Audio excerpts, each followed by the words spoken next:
周一没播，周二没播，这周三，这不2天吗？中间就2天。这咋换地方不是沙发了？这不给大家找点新鲜感。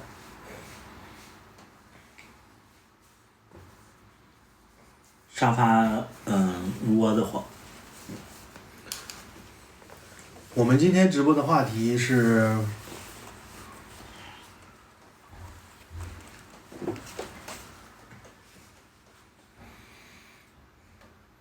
你没啥话题啊？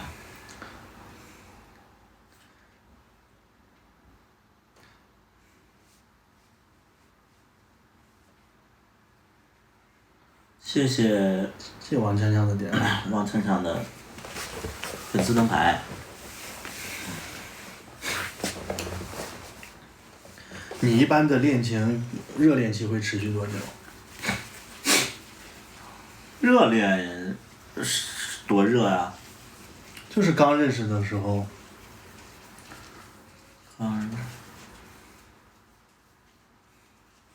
多热嘛！每段恋情刚开始的时候，就是肯定是最热的时候啊。2个月半嘛，热恋期。就2个月半，叫热恋期。你不是2个月都跟别人分手了吗？对啊，就2个月半嘛。热恋之后立马就分开。是发现对方不合适就会分开啊。那如果合适的话，这个热恋期会往后延长吗？那我不知道，因为我就一任超过3、4个月的，就小大夫嘛。那他热恋期是多久？我和小大夫一开始没有什么热恋期啊。那我们2个有吗？他现在不就是吗？热恋期现在大概1个多月了。有沉淀下来吗？我觉得你马上就要过了。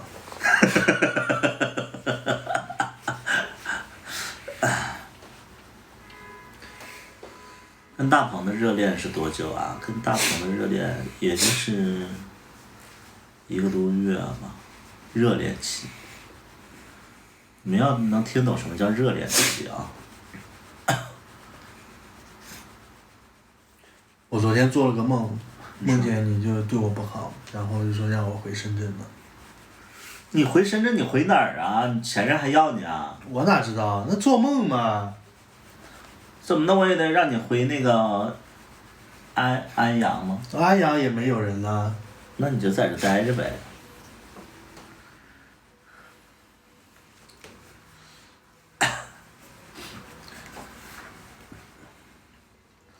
祝贺我什么呀？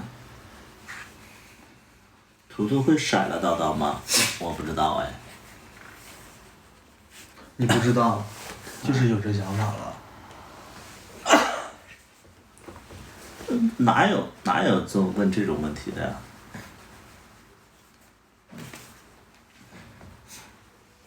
图最坏了，是吧？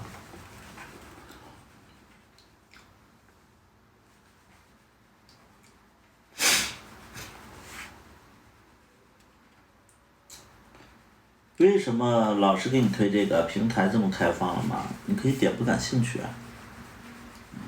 能给叨叨一个安全感吗？安全感不是我给的吧，是他自己找到的。我觉得任何人都给不了任何人安全感。那我觉得这个安全感是一种心态吧，你觉得呢？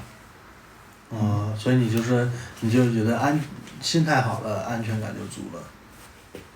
对呀，你就不要想东想西的，而且就是。那你之前说你在所有感情里都没有安全感，是说是你自己的问题吗？当然，谢谢有风来的礼物。谢谢有风来的魔法女巫。那你觉得你有什么问题？有什么问题？啥时候什么问题啊？现在吗？就是你说你在感情里都没有安全感。我不会在任何人身上寻找这种安全感。那你会自己有获得安全感吗？会啊，自己就是，我就心态啊，就心态啊。所以你的表达是，在关系中你没有办法找到安全感，你只能从自己身上找安全感。是啊，我觉得是这样。我几乎不会在别人身上寻找安全感。所以就是你其实不追求这个东西。我这种人是永远没有安全感的，因为我不知足嘛。就是在感情里你也不追求这个。不追求，我是完全不知足的人。那你为什么要给我买定位器？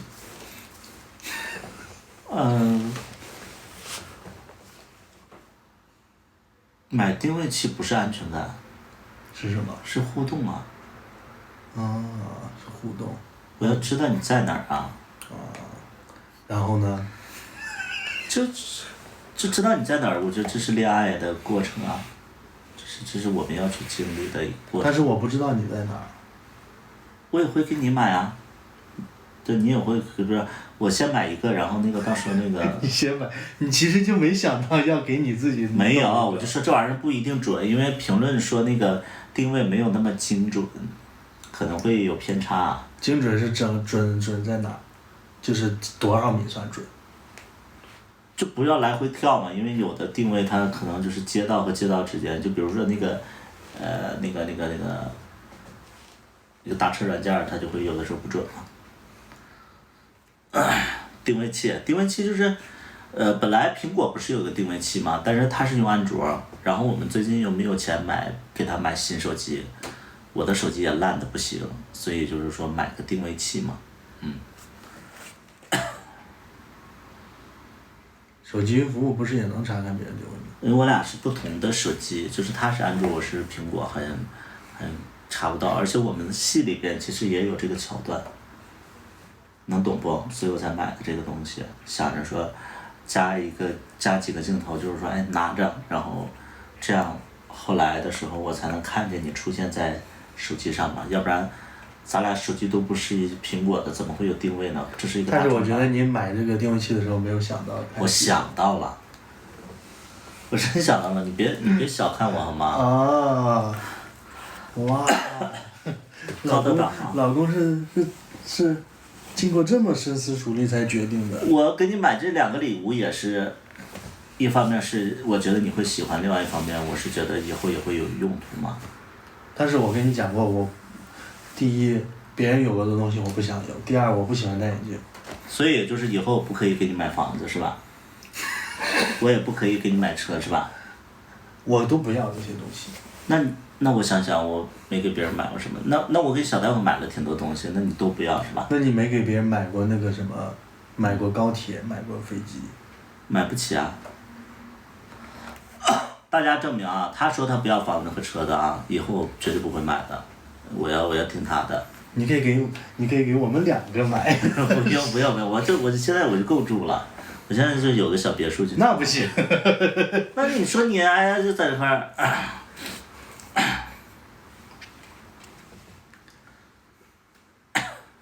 叨叨不要我要。争取啥时候？年前吧。飞机高铁我买不起啊，他要他也得就是我有能力啊。你不要房子和车，这我挺好的。那总有比房子车还贵的东西。比如呢？海洋之心，我要海洋之心。海洋之心是什么？那是宝石。首饰。你是Rose 是吧？这你别管。可以买别墅啊，买别墅也买不了，那别墅统称为房子嘛。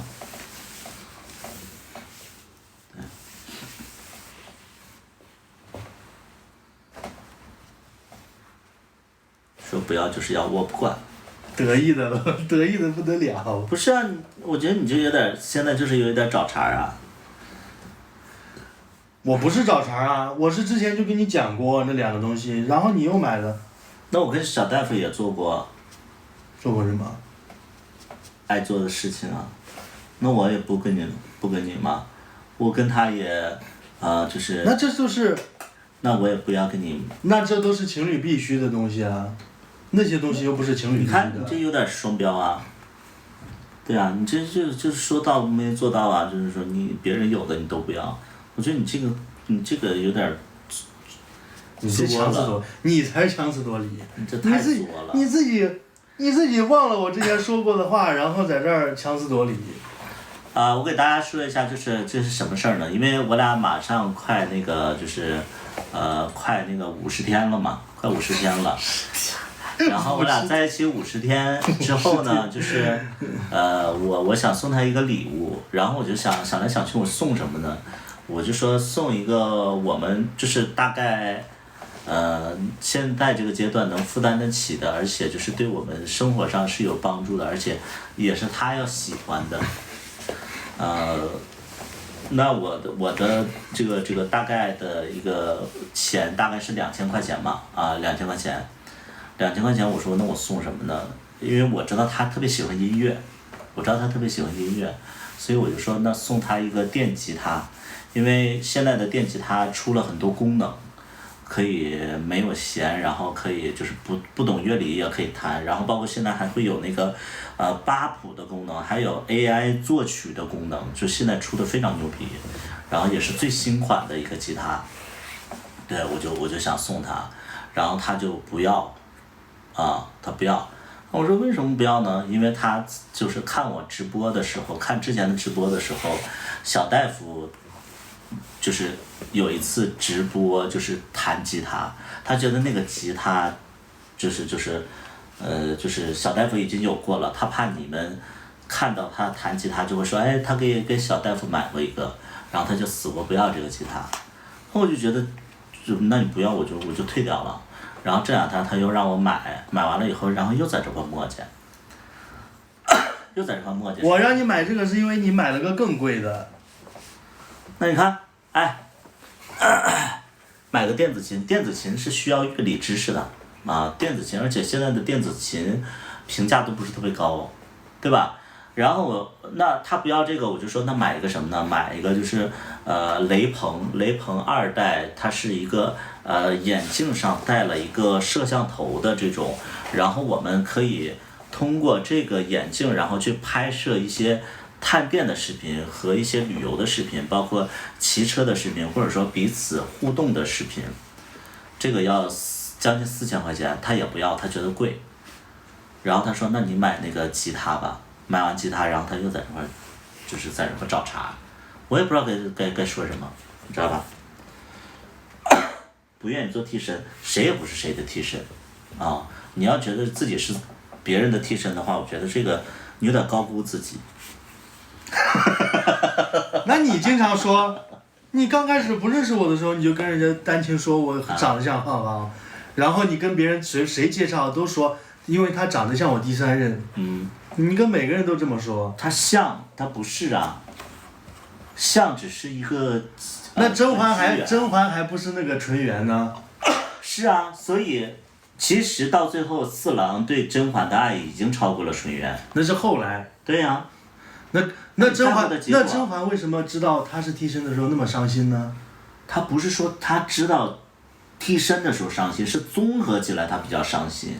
他就是知道自己是替身。不是啊，他是知道所有的事情之后他才伤心。他所有事情就是因为他是替身。不是啊，是因为他这个过程当中发生了一些事情他才伤心，不是他知道这件事情伤心，是发生的那些事件让他伤心。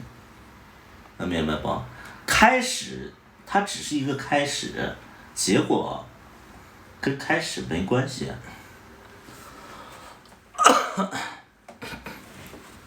他很喜欢我，我也知道他很喜欢我，很有还是很担心，我觉得这个担心就是完全是多余的。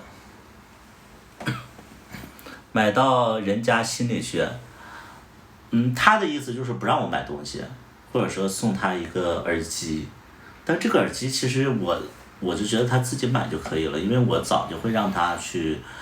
因为他耳机丢了，我就说那你自己去买耳机，因为钱都在他这嘛，我就说那你就自己买去就好了。然后他不买，然后他让我送他礼物的时候就送他一个几百块钱的耳机，3、4、5、600。3、4、5、600的一个耳机。那不一定是。我觉得很无聊啊，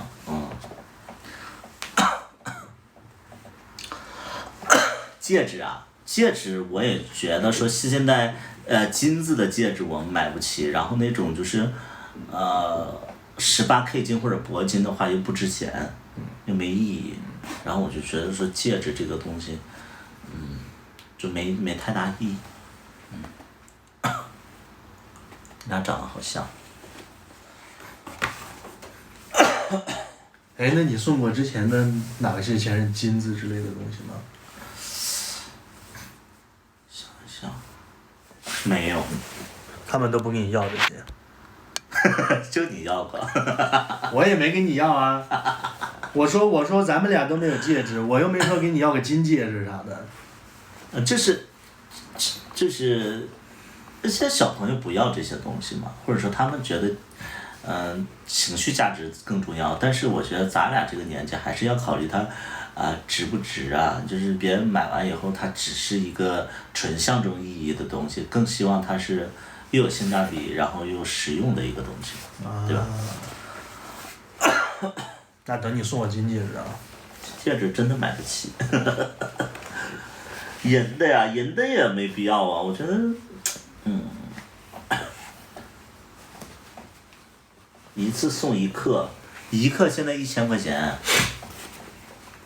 而且他要求的，上一次其实我想给他买一个将近1万块钱的戒指，然后大概7克左右1万块钱，然后那个，他不满意，为什么他不满意呢？因为他想要2个人共同戴的那种戒指，就是情侣戒指。我说那我就需要准备2万块钱，就买不起嘛。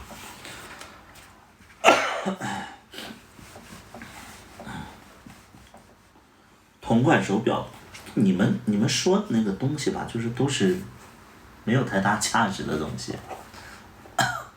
对，就什么玫瑰金的什么的都不值钱。我们还是希望就是说这个东西它既有意义，然后又以后能变现的一个东西。对，投资的一个东西。所以就是其实金戒指是最符合咱俩的标准的吧。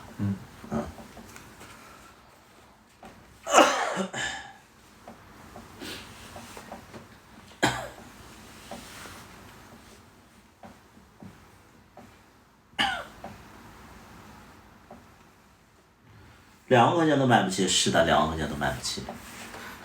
对我来讲的话，2万块钱现在是买不起。我也觉得2万好贵。现在。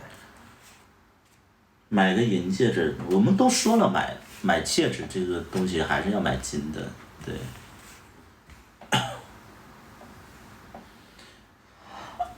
买一只股票吧。你买过股票吗？没有，我之前想玩来着，后来就没玩。为啥没玩？觉得驾驭不了。不是驾驭不了，我觉得自己可能还没到这个阶段，非得玩这个东西。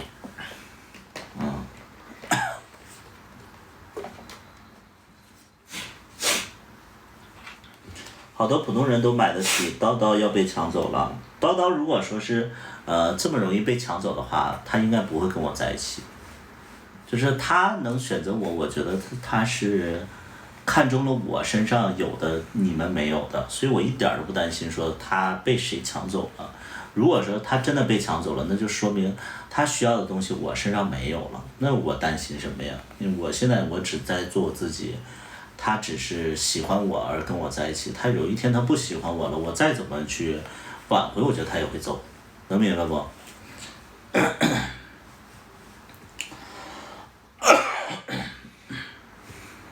叨叨喊老公声音很好，娇羞。都是你到处乱发。那你敢喊我就喊发呀。那都是我们的私房话，你随随便便就发出来。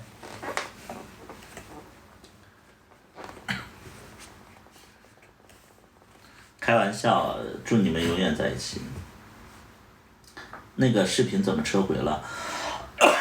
我觉得他是要脸了。让他跪搓衣板了，他就撤回了。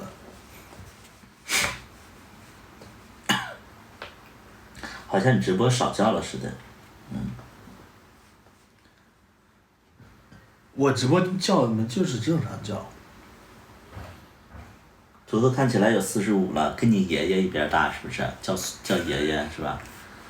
天天就是直播间里有一些就是脑子不太好的人，这你欠骂了你皮痒了你。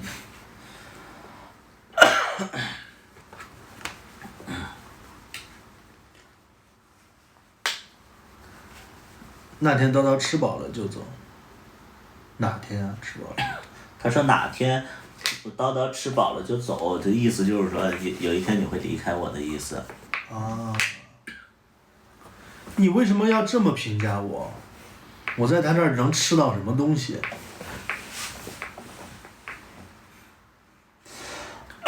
天冷，天冷了就咳嗽。开空调，让他朝上。不说特别的不回应啊，我能懂。啥？不说特别的不回应。他们就要说一些就是引起我们反感的话，然后去回应他们，他们才满意，大概这个意思。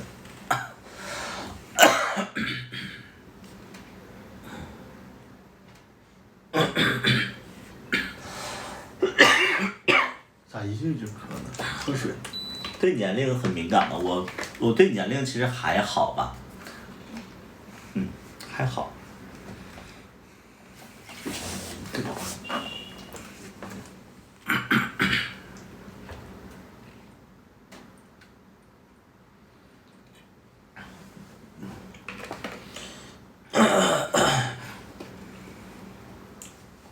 叨叨要的不是物质，他要的是真爱。图能不能大度一点？大度是指什么？对呀，大度是什么？什么意思？不是对年龄敏感，陌生人上来就说这说那的不好。对，这个一口吃成胖子，我觉得你是正常人。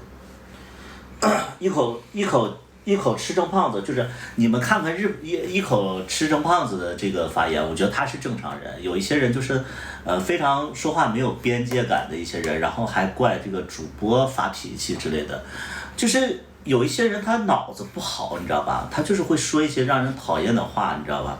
然后你怼他，他会觉得说你主播不大度，所以就你跟人熟嘛，或者说就是我觉得开玩笑都是跟熟人开。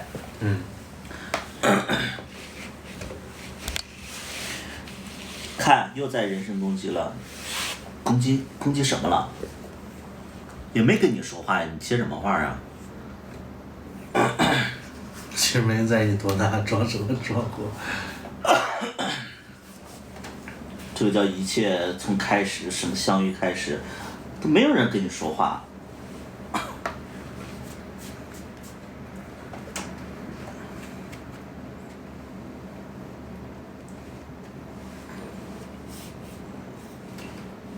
傲娇啊，我玩的都是30岁的，这有什么好显摆的呀？这你50岁玩30岁的，你有什么好显摆的？这是一个很高级的事情，还是很骄傲的事情？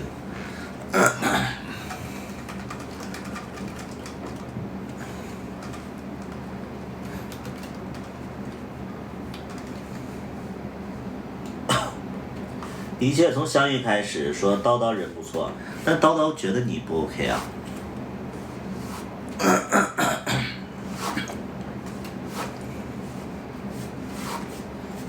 叨叨觉得你是个神经病吧？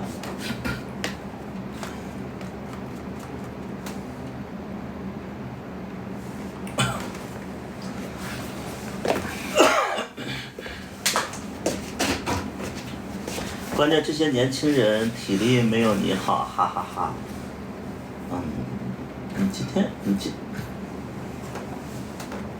神人这么多，对，有的人可能在生活里就是没有什么存在感，然后在直播间里就是想引起别人的注意，大概是这样。你录歌的地方找好了吗？没有。那时间着急录吗？时间你着急啊！马上明天要背台词。我想的这个，反正你已经准备好了，就越早开始越好。真的很爱攻击人，我没有攻击人，你不在我这里你不算是人，我没有攻击你。土豆要出新歌了吗？对，要出了。就是准备做最后的录制。你玩的都是网红和狗狗，这不高级啊！就是你在显摆什么？不，网红和狗狗就是在你眼里是怎么了？你不用说出来，就是真的不高级。啊，可能这就是你眼中的就是比较牛逼的一个事儿了啊。新歌是新剧里的，应该会放在新剧里，就是录出来的话，会放在新剧里配合宣传。啊，一切从开始，图图真的不要好走了，你以后别来了就行了。你看叨叨也说，就希望你别来了。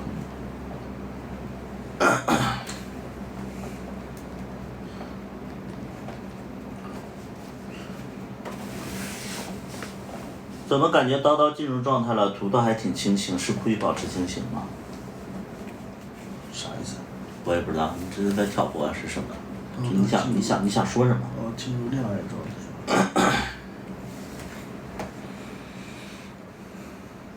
新歌名字有5首歌，有5首歌，挺多的。名字现在可以说吗？跟着我走嘛。其他的。还有那一首可以说吗？屠夫与大夫是吧？对，屠夫与大夫就是写给那个小大夫的一首歌。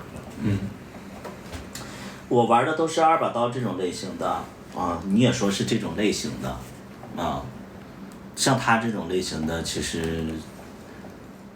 我觉得你玩的应该跟我不是同一种类型的。就是他只说外形嘛，外形。其实像你这种外形的人，很多都在为非作歹。咱们家孩子是好孩子。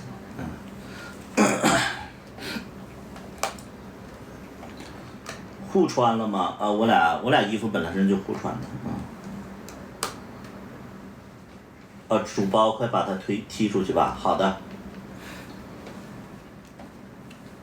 45岁了还吹牛逼呢，再见吧。还是你俩直播亮眼，那谁俩直播不亮眼？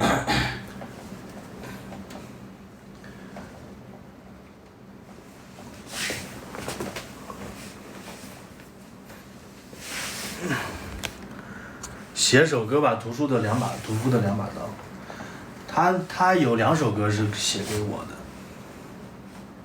图图跟谁在一起，对方都会变得好看。图图什么？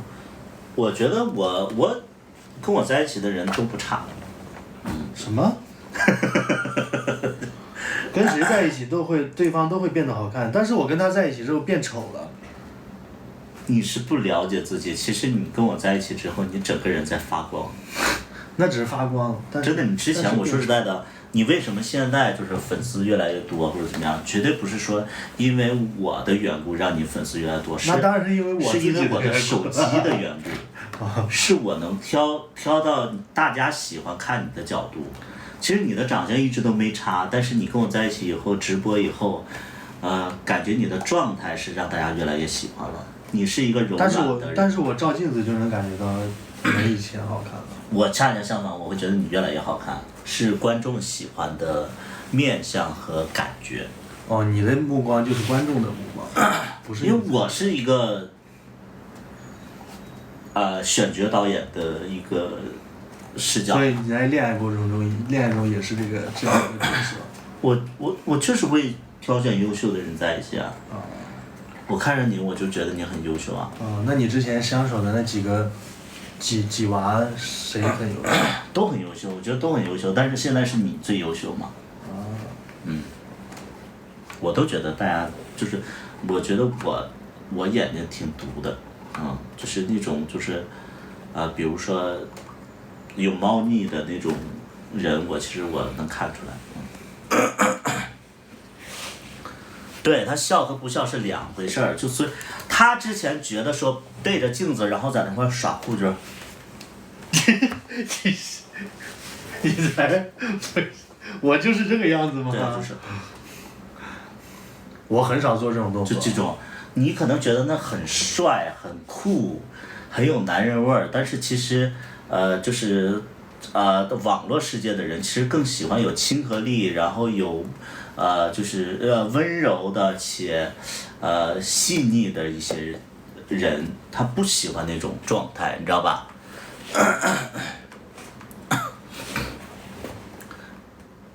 什么？以后还会更优秀的，图图快哭吧。我就这么说，他离开我之后，他依然会变成之前那个样子。我就属于杨幂体质嘛，就是谁跟我在一起谁会红。对。叨叨笑起来虽然脸低沉，但很可爱。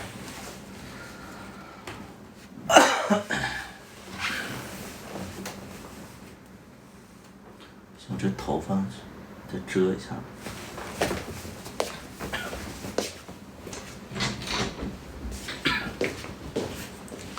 之前是冷美人，之前，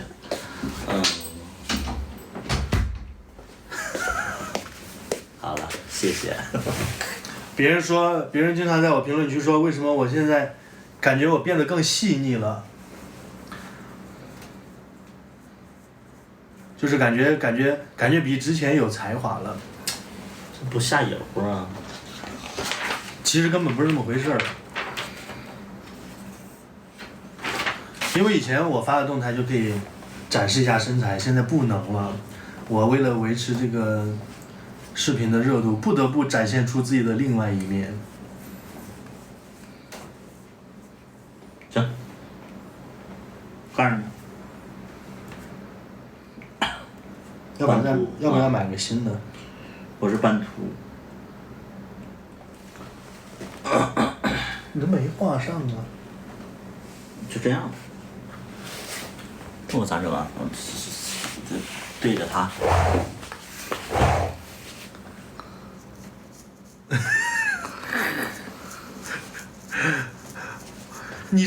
你遮这个不就是为了让自己在镜头面前好看吗？那你为什么要在镜头前面做这种？因为还有没进来的呀。就这样。有点好笑。有点好笑。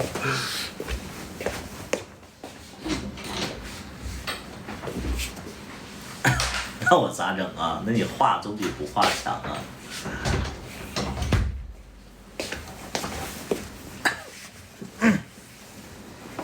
眉笔，对，它是眉笔。图图最逗乐了。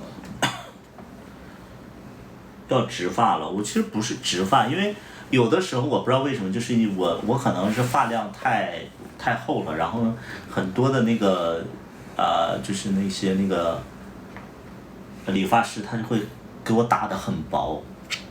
那你秃头跟这有关吗？这个斑秃啊，这是斑秃，那没关系。斑秃是因为压力大呀。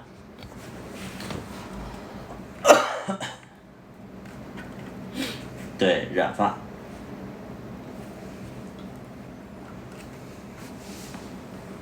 酒吧还在弄吗？酒吧不弄了，酒吧去年8月份就关了。那你这秃的会不会补拍的时候接不上戏呀？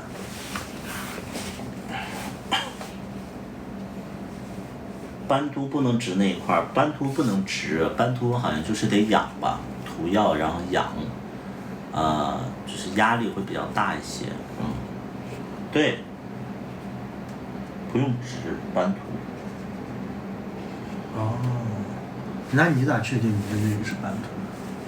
因为我这是秃这一块儿啊，其他都在长啊。我很多白头发。开酒吧赚了还是谁了？开酒吧其实我对于我来讲是收获啊。都到哪里了？河南的。画了完全看不出来，你看。确实，跟没画一样。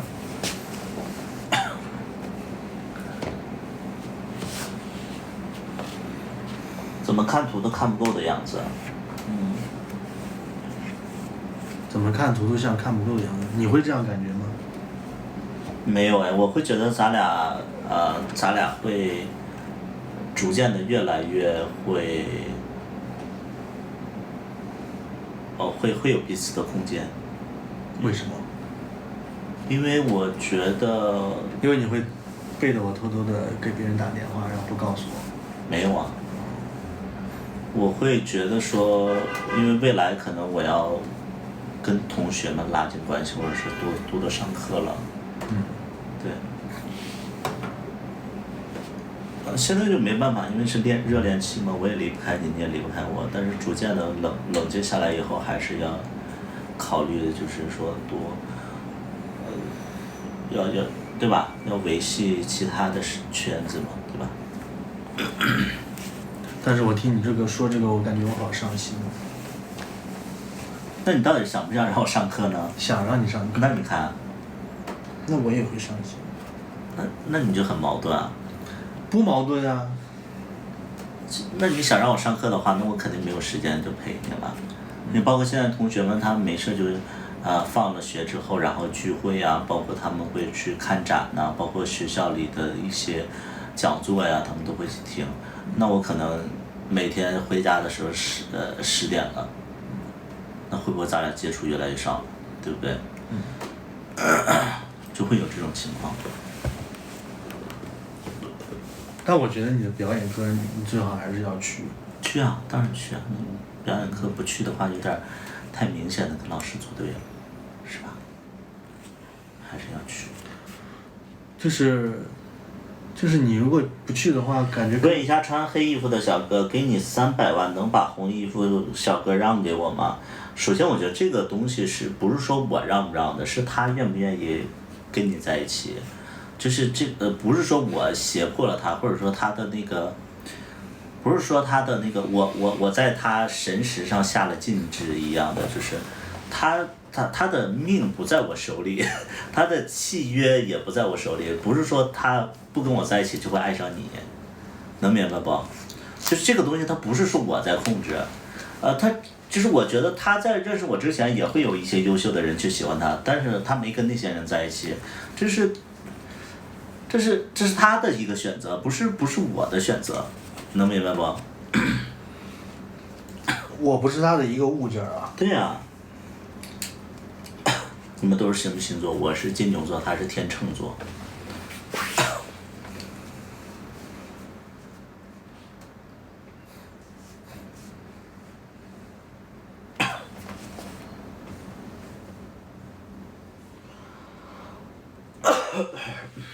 叨叨有一点失落了。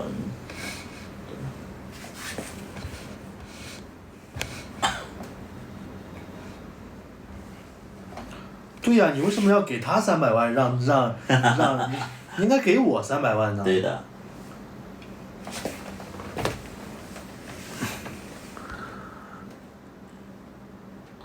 秋风不易说马上改通知，我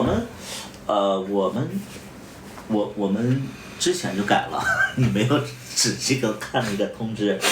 金牛座就是天秤座的劫，没有，我之前的那一任也是天秤座。他是你的劫。对，他是我的劫。我觉得你也是我的劫。虽然说你看我直播的时候很理性，但是其实我现在上课上的比较少，确实是因为他。其实因为就是离不开啊，就是想跟他多腻歪一会儿。得了吧，你上课上不了，是因为你起不来。那还不是因为身边睡着你，然后睡不着。今天下午呢？今天下午就是因为跟你一起健身，然后那个中午太累了。那跟我有啥关系啊？就是想跟你多去做一些事情啊，所以就耽误了下午的事情。好会讲啊。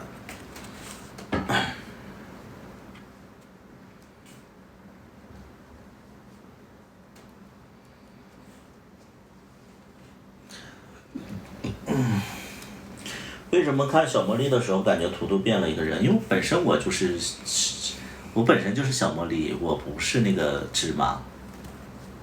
对。芝麻他是演的。对啊，芝麻我就是一直在演呢。小茉莉才是他真正的。包括跟我回家都是在演呢，就是我其实小茉莉才是我。对。叨叨今天发的好甜，肉眼可见爱情，但是今天这个推文的数据不好。你俩干脆拍片子吧，肯定我俩为什么要便宜别人呢？首先我俩不缺这个钱，第二点呢不用便宜别人，我俩就算拍了我俩自己看好，对吧？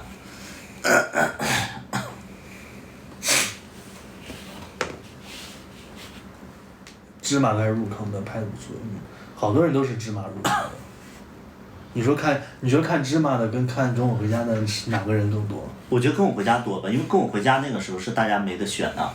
芝麻那会儿已经有同样题材的吗？不是芝麻，可能大家会觉得说啊，我看过跟我回家，然后我不想看芝麻。为什么？只会觉得说这个故事不是我喜欢的，还是龚大虎好看一点。会有选择，但是跟我回家那个时候就只有这么一个跟我回家，就没有人会就是只要知道了都会去看。但芝麻可能大家会觉得说，哎，扮演小军那个人老了胖了，然后这个主角不好看之类的，就会有选择的看。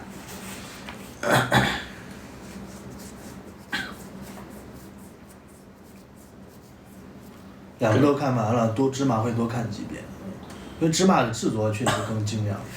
那肯定，那个时候是这样。而且我觉得就是芝麻能火的话，有起码20%的缘故是演员会比较吸引大家。演员的颜值是吧？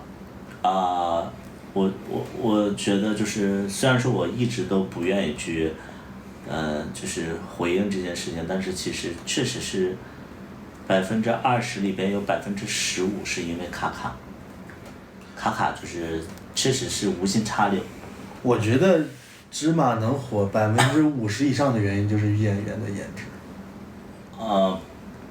可能也有可能，但我觉得卡卡是我们无心插柳的一个意外的，对，那我觉得确实是，而且他出现的，就是前3集前2集奠定了他的收视率会比较高一些。所以我们这次前2集也要放一些吸引人的面孔。我觉得不会。我们就正常放就好了，大家爱看不看，我会觉得说现在，因为这部可能前面评价不会很好，对，一开始的评价不会很好。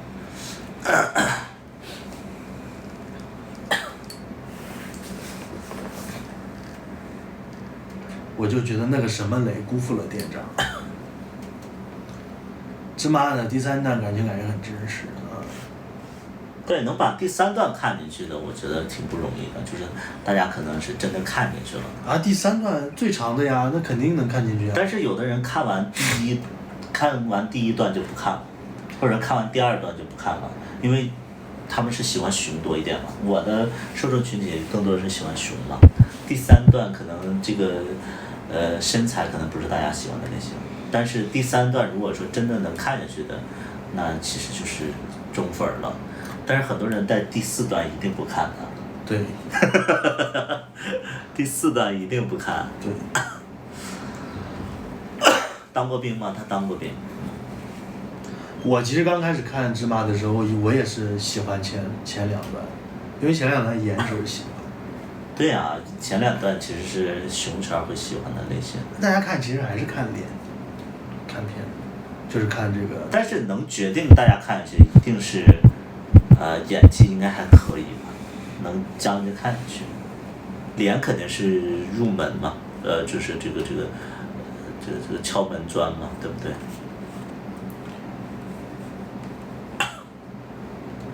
给包饺子的那个猴子真是太真诚了，还是被辜负。但其实包饺子那个人是我，就是虽然说我演了另外一个人，但是包饺子那个人其实是我，对。你在剧里也是包包子那个？没有，在剧里边我没有。在剧里也是你包的包子。但我现实没包包子。他说的是那个川田嘛。看第3卷结尾代入感很强，有心痛也是恋人才有的感觉。第4段直接跳了第4段确实我觉得没有什么吸引力。是你们不喜欢那样演员。对。就是你们其实挑演员还是挑演员。所以大家还是看脸，说实话。对。而且这个演员给你带来的那种感觉，包括他人设呀，就会觉得你们看不看下去啊。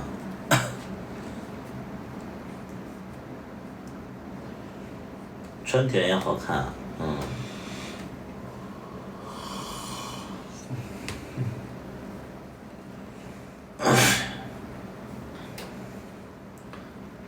川田那会儿我其实觉得他长得不好看，但是现在觉得他长得好看。那你要看他本人的话，你肯定更不喜欢。为什么？因为他本人很瘦，这镜头是会显胖，就是他剧里边其实已经拉宽了他的那个脸了，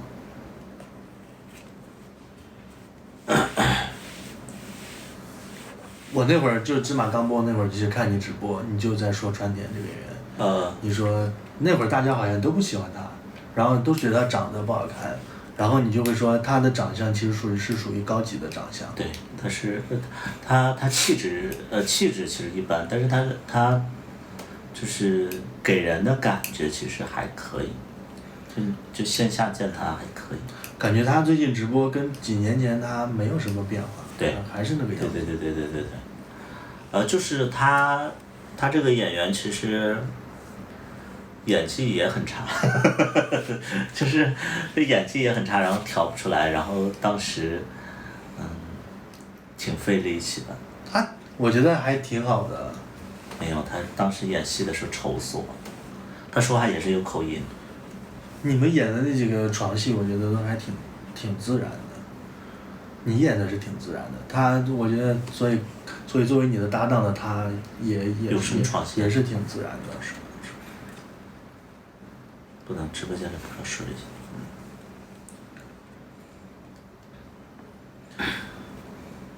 很好啊，就是我要跟你们，我还是要重复这句话，就是你们看到的一个人的演技是我们剪辑过后的结果。什么叫演技好？你们压根就不明白。演技好其实它是不用包装之下的演技。你们看到很多你们觉得演技好的，都是我们反反复复剪的。我们会把最好的一面去给这个演员啊。如果说真的让你们看，就是他演一大段非剪辑的一个情况之下，你们就会知道谁演技好，谁演技不好了。我们当然不会把一个人演技不好会剪出来呀，对不对？能剪出来也挺好啊。那就好比你去美颜一个东西，你能修出来就代表这个人好吗？就你这个理解能力我就不太理解。如果说一个人通过修片能修出来他很好看的话，就代表他一定很好看。这什么理解啊？这是。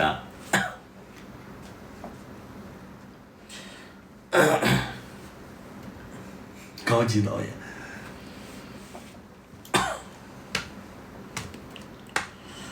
能把生活拍进挺了不起的，就是我就觉得我们其实这一部可能比之前还要好，但是可能就是要求越来越高了。好在哪里？要求很严格呀，这一部我觉得要求挺严格的。你是指哪个要求？摄像的要求吗？还是演员的要求？摄像演员我觉得都比之前要严格。我们会因为镜头，然后就是一直在纠结要不要拍下去。我觉得这个之前是一直在可能会妥协，现在不会妥协。够暖了没够暖？刀刀鲁豫上身了。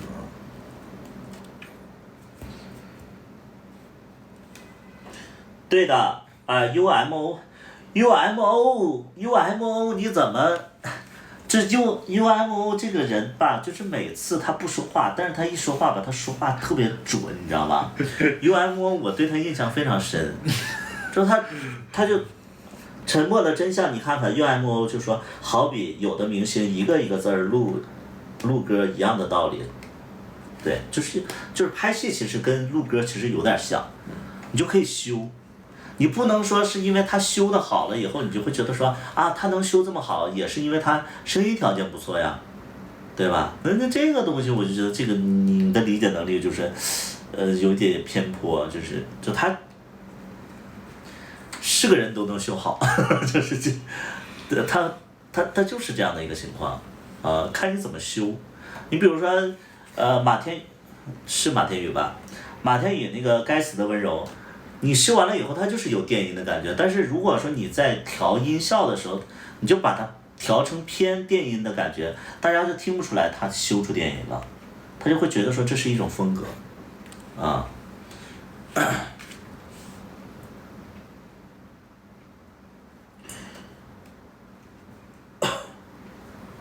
叨叨困了，让他休息吧。你给他刷礼物，他就休息了。我就发现有些人就好像我逼你似的了。今天是他一直要求我在直播，你怎么那么多事儿呢你？还他困了就休息吧，你神经病你好像。老公，别发火。不是，我就说这句话是好像我他妈逼你在这块一直播似的，就好像我要挟你了似的。我架着他播的，是不是？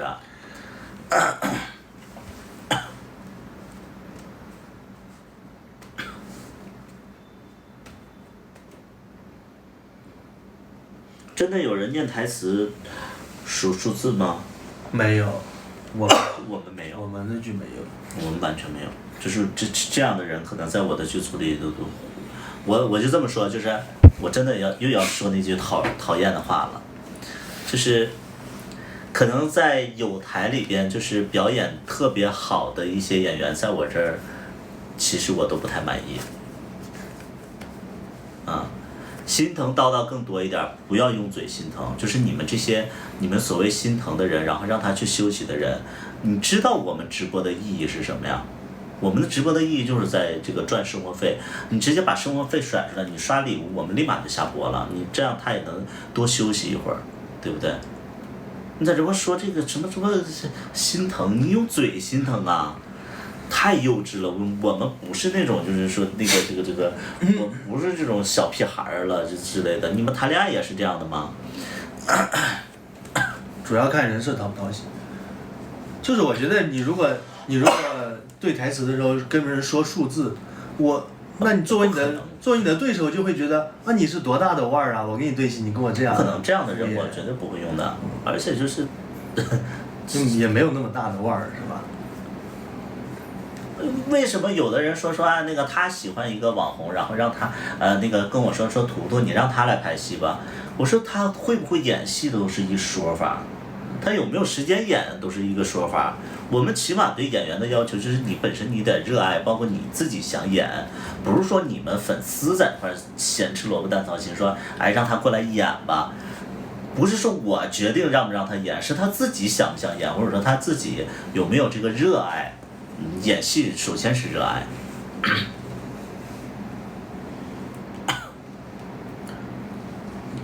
感谢 HA 的粉丝团灯牌。人设讨不讨喜？人设我觉得其实大家演戏的时候可能会考虑这些东西，但是我觉得演技这个东西其实还是你有没有天赋。演技是练不出来的，就是你演戏的那个松弛感可以练出来，但是你对事物的理解，包括台词的理解，这个是天赋，这个是天赋。就比如说有的人你数学很优秀，但是你语文非常差，你对一个句子你理解吃不透，这个你演不了戏，你就是演不了戏，这个你再怎么剪，可能都比较难。就是你对于台词你都不理解，你怎么演出情感呢？这是调教不出来的。你就算调教，你可能这2句台词你调教出来，后边你调教不出来，你得累死，对吧？他在这部剧里的人设非常不讨喜，但是我一直都是不讨喜啊，我一直里的。周明磊就挺好的呀，我觉得。拉倒吧，周明磊就属于一个就是我所有的角色都是那种什么呢？就是贯穿全剧的一个 NPC， 然后要引出我所有的搭档，然后去让大家看到不同的人，包括跟这个人的不同的情感。至于就是说这个主角他人设好不好，显而易见，我的人设一直都是不好的呀。都是作呀，或者说没安全感呐，或者说老色批呀，就怎么样的，或者说就是那个调戏别人呐，一直都是这样的呀。我什么时候人设好了？我是觉得你人设一直都不好。你看你在小茉莉里面就是一个专情的人。没有啊。怎么没有？小茉莉的时候，我不是那个出轨了，那个就是一个小孩吗？哪小孩？那个时候是那个就是那不是因为你的那个白月光背叛了你吗？背叛了，那我在酒吧里也是左右拥抱啊，在那块逢场作戏啊，那你觉得这人设好吗？我觉得逢场作戏那不得已啊。那可能在你眼里是不得已，在你前任眼里就是说百里屠夫果然很油腻。对啊，他黑刺猬什么时候上线？黑刺猬可能跟剧一样吧，可能会跟专辑一起上线，因为黑茉莉黑刺猬花了心思的一个作品啊。黑刺猬是花了心思的。当然，我当时很喜欢这首歌的，就给你唱了。那你还不喜欢？其实我很喜欢这首歌。那他跟那个跟着我走，你更喜欢哪一首？跟着我走吧。为什么？因为跟着我走是送给你的歌啊。是当时想着你写的一首歌呀，而且，对啊。把它改名黑茉莉吧。太女性化了这个名字。黑刺猬我觉得它有点老，它不像是现代的曲风。所以它才珍贵啊。现在谁会写老歌啊？会写过去的曲风啊？而且黑刺猬其实这首歌是新的尝试嘛，之前没有这样的曲风的，几乎没有。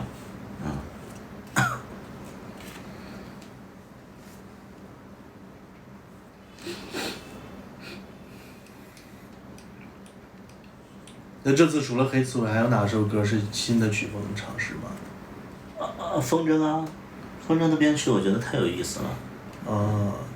就是风筝以前也没，那你那个歌也很土。拜托拜托吗？对。拜托拜托土，但是它没有这个风筝好听。对。完了，更期待了，可以期待一下。但是跟着我走，如果你近期要录的话，你的 rap 没写，可能就没办法录 rap。那你就录2个版本嘛，一个 rap 版，一个不 rap。不 rap。不 rap 版是我们俩合唱的。是呗，那无所谓啊。可以不是，我觉得。那你到底想说什么呢？你是想唱还是不想唱？我怕我唱不好，因为跟你唱歌，其实我觉得压力挺大的。那你就不唱嘛。反正你人生也就是跟我这么一任有这么一个机会嘛，对，你可能就是如果说你以后处理不好的话，你随时可能就是失去这个机会。什么叫处理不好随时失去这个机会？真的，我这不夸张，就是我其实我真的没有说就觉得说自己很了不起，但是我觉得我身边很多人其实演戏的机会可能就是因为接触我有这么一次机会，你以后其实不太会有机会。对，所以就是自己去掌握嘛，自己去对这个事情有一个判断嘛，对不对？就是我觉得这个东西我也不说什么。你像我会把每一次当做最后一次，就是我会很珍惜，我会很愿意去争取嘛，对吧？那如果我唱的话，我想唱主歌的部分。可以啊。但我也想跟你一起唱。行。一人一句呗。无所谓。我只是说，我其实我很希望跟你一起去经历一些事情，但是如果说这些东西反而会让你不开心或者有压力的话，那你就自己去衡量啊。你说不，你说 no， 我就说 OK，那就这个事情就没有必要，就是说我跟前任在一起的时候，最大的问题就是我一直都在问他想不想做这个事情，他说他想，结果他做了他又不开心，然后我又逼着他做，我就觉得他可能是因为惰性，他可能其实他是想做的，到后来发现他做了他是不开心的，所以这件事情我再也不会就这么处理。我觉得他可能不想做，他是为了迎合你。对，因为他不敢说不。他是觉得可能如果他拒绝了你，他会觉得我觉得他不上进，你会给他减分，然后不利于你们的感情。对，就我会觉得就是没必要，我已经有这样的一个不好的一个体验，所以我更希望就是说，你看买东西也是这样，我觉得我送你的东西都是高级的、有用的，或者说就是很美好的东西，但是你不喜欢，那我就不送吧，我也省钱，就这样。我就觉得我送不到你心趴上，那我干嘛要按照我的标准去怎么样？但是我觉得你也有点奇怪，别人送你的礼物，你去要求别人送什么，这也不好。那我们俩是两口子，我觉得这很正常啊。两口子，那你买耳机，那你就自己买就好了呀。你还让我送你干嘛呀？这300-500块钱，完了你发一个朋友圈说，哎，我老公送我的耳机，人家一看300-500的也是，反而掉价。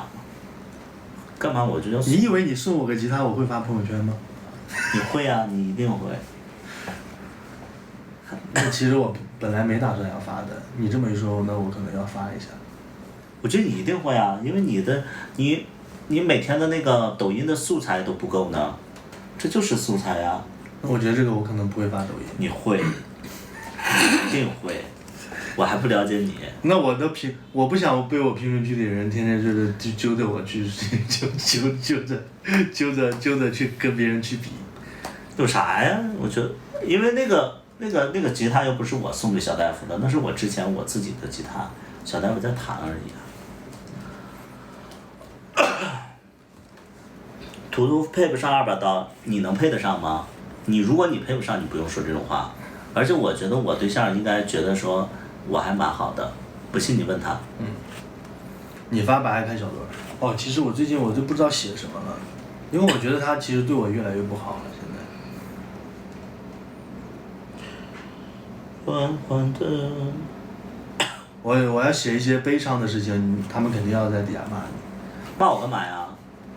你图图干什么的？我对你不好，大家也要考虑一点什么东西，就是我一开始为什么对他好，对不对？因为新鲜劲儿过了。图图头发花白所以我配不上200刀。我觉得你不一定能活到我这个岁数呢，你不用说这些话啊。今天大早上还发糖呢，开玩笑的。我老公对我好着呢。下篇小作文我已经构思好了，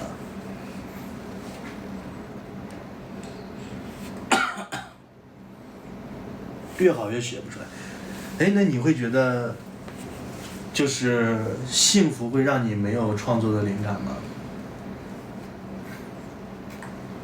我也没必要一直要创作呀，我觉得一直幸福就好了。我觉得我没有必要，就是说我要一直创作，我做这些东西都是因为热爱嘛。那如果说有其他的事情替代了这个热爱的话，那我就做其他事情就好了，我没有压力啊，对不对？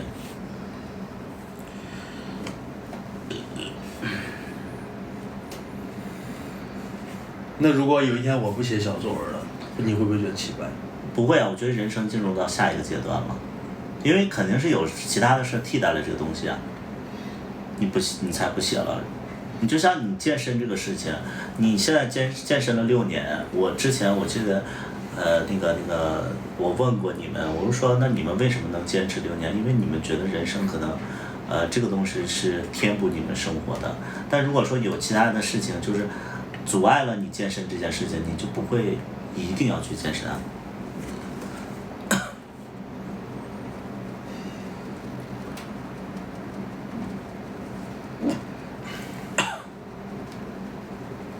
就比如说你以后可能说，真的会需要赚钱，然后没时间健身，那你就不健身，这我觉得是很正常啊。叨叨瘦了，可能是吧。谢谢秋风镇子的鲜花。谢谢秋风镇子的鲜花。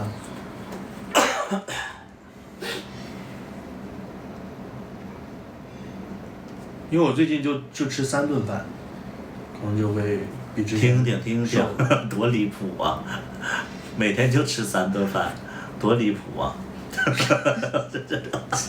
我们一天都吃不上3顿饭，其实我一般就是2顿饭，啊，2顿饭我都不爱吃，你知道吧？图图不让你吃，不是，是因为我想跟他一起吃饭，但是他呢又经常不按点吃饭，所以就是我也就是经常会到点就是不吃，就是因为我们的作息其实像我的作息有的时候不太稳定，就有的时候可能早上就会起来晚一点，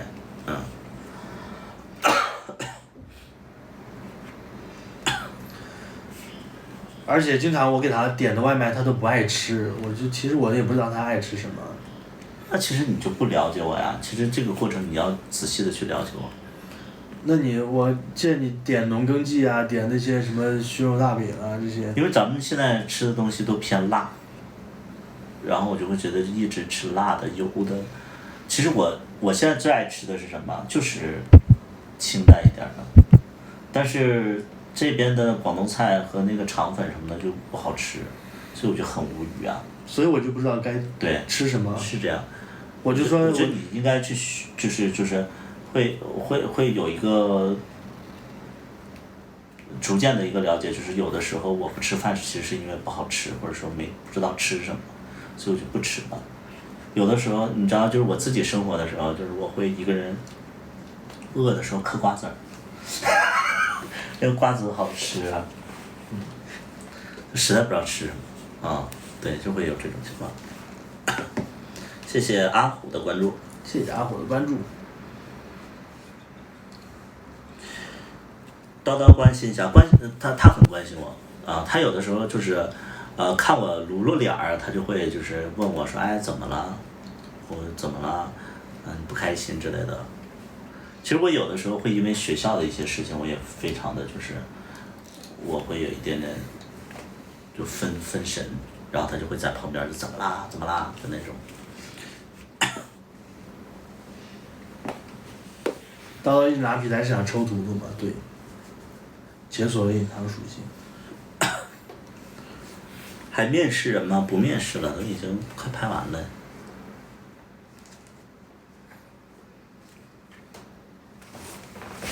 喝个冰水。你要喝吗？我不喝冰的，我就是好冷。冷。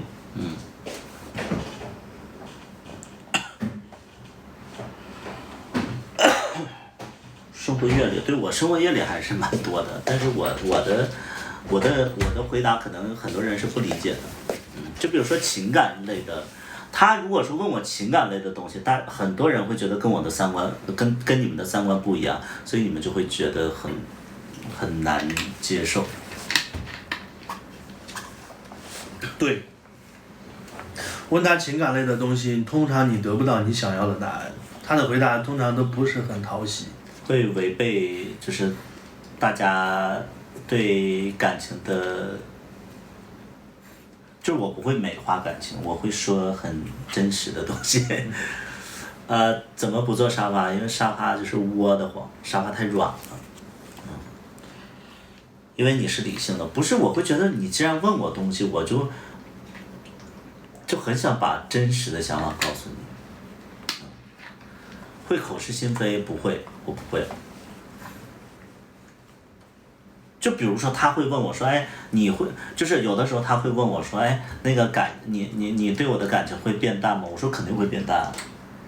我没有问过你这种问题吧？就比如说这种问题，他就会问我这种问题，我说肯定会变淡，因为人的感情就会变淡的，不可能他不会变淡的。对不对？它一定会变淡，这是一个真理啊，它一定是会变淡的，怎么会可能不会变淡呢？对不对？那他就要问这种问题，然后他问完了他自己不开心，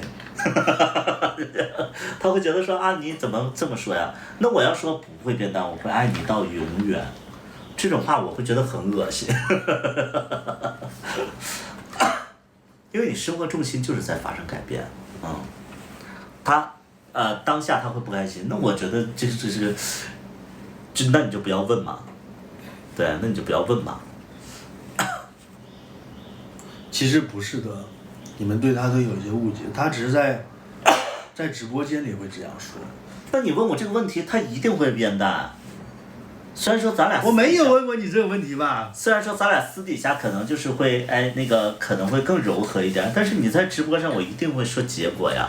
我可是没在直播间里问过你这种问题。所以爱会消失吗？我觉得爱会消失啊，我觉得爱情一定会消失，但是会有一些其他的情感会替代了原本爱情的那一部分。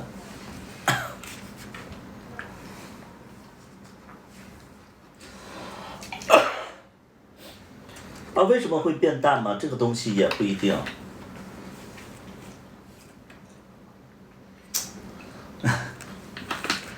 我这个叫什么呢？这个叫 mark， mark 就是我怎么跟你解释呢？我不知道，我看看你多大年纪。mark， 我也看不出多大年纪，就是感情变淡这个事情是，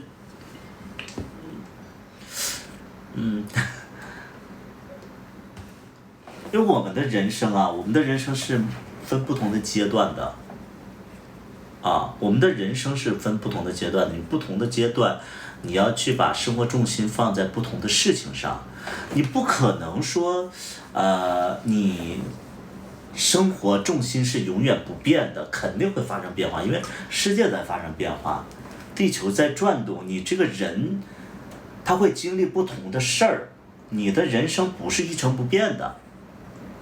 能懂不？就是因为你的重心发生了改变，所以你原本在感情里的那个关注点可能会分散给别的地方。这回能明白吗？你们没有人生体验吗？你跟你家的情感是会越来越浓的，只能说你的生活可能趋于平稳。那可能对于我来讲的话，我一直都会说一个观点。我觉得生活里边不只有爱情，生活里有太多东西在分散你的注意力，就是我说这些东西，我不知道有多少人能懂，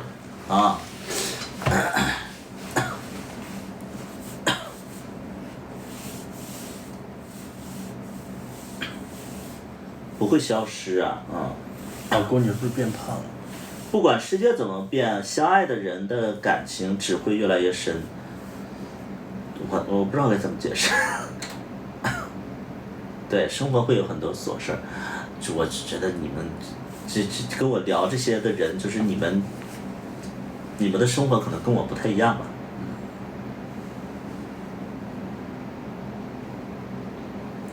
你和小大夫的爱情消失了，变成了什么？我跟小大夫的爱情是什么问题？我跟小大夫的爱情消失了，变成了什么？我跟小大夫的爱情，其实我们在分开的时候，其实没有完全的消失，是我会觉得说我俩不太合适，所以我强制的让自己把这段感情割舍掉。这回你们能懂吗？就是我跟他分手的时候，其实我还是会这段感情，非常的不舍，还是有感情的，但是我会觉得说跟他在一起可能会让我越来越不好，会让我变得会损失更多东西，而且未来是没有希望的。我跟他在一起是没有希望的。我现在的阶段是不允许我去做出这样的选择的，所以我才会跟他分开。但你那个时候绝对不是说因为不爱了才会分开，是我的理性告诉我说，你跟他的三观不一样，然后你试图改变他，已经试过很多次了，而且大概1年左右的时间，你会发现他就是在这个阶段，他人生在这个阶段，所以他的认知不会觉得你的认知是对的，或者说你不能去要求一个人去改变，所以我就主动的去放弃这段感情，因为我觉得两个不相通的思想，我觉得是很累的，这样我们才会分开。所以，后期变成了什么？就变成了遗憾吧。对，是变成了遗憾啊。你还爱他吗？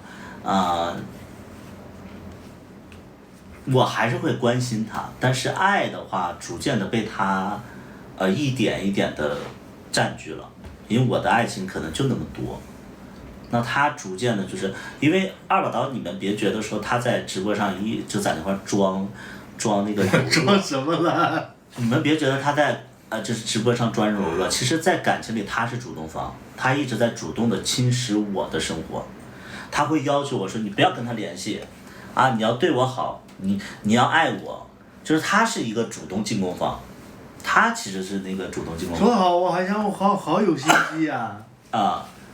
你不是有心机，你是会主动去捍卫或者说去要求对方的一个状态，他是会这样的一个状态，所以就是他逐渐的把我对小大夫的那种关心也占据了。也占据了，所以就是我逐渐的对他的关心也逐渐的消失，对。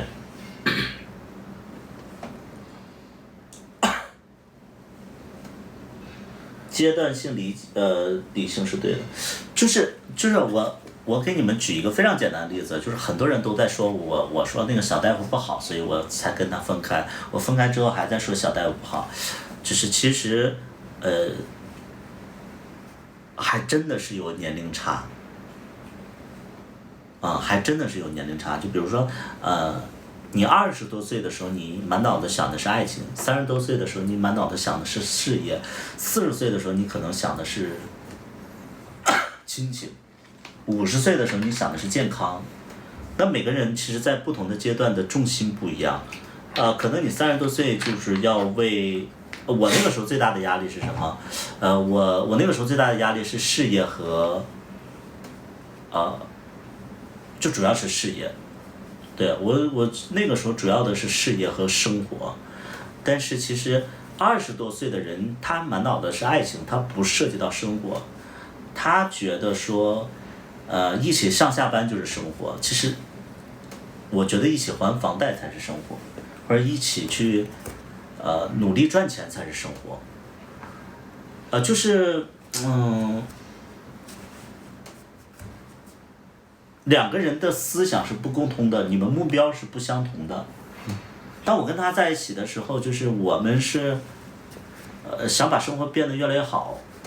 你们现在看到我跟他现在的直播状态啊，说句又要让你伤心的话。什么？你斟酌再说，我告诉你。我又要说他伤心的话了。其实我跟他现在直播的状态，其实就是那个时候，我想跟小大夫做到的直播状态。又是晚晚泪倾是吧？但是小大夫他就是，我怎么就是别人的替身？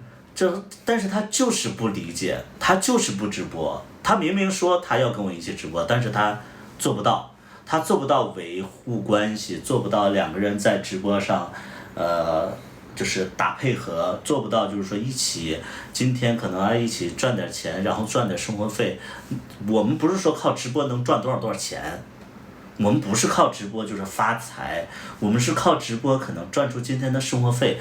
连这样小小的，就是这样小小的一个目标和计划，他都觉得。他实行不了，其实这就是问题。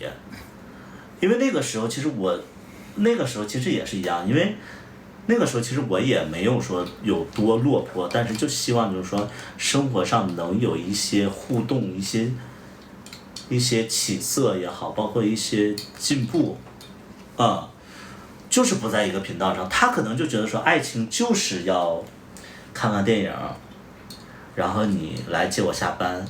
但那些东西都是在基于有物质基础的情况下，你能懂吗？对吧？就是我不知道大家能不能听明白。他是不是不爱直播露脸？这跟不爱直播露脸没关系，就是你们千万不要觉得说我一直在强迫一个人，我从来没有强迫过一个人，因为大家都是独立的人，他们都有独立的人格，他们没有被我就是拿刀逼着后边让他们跟我一起直播。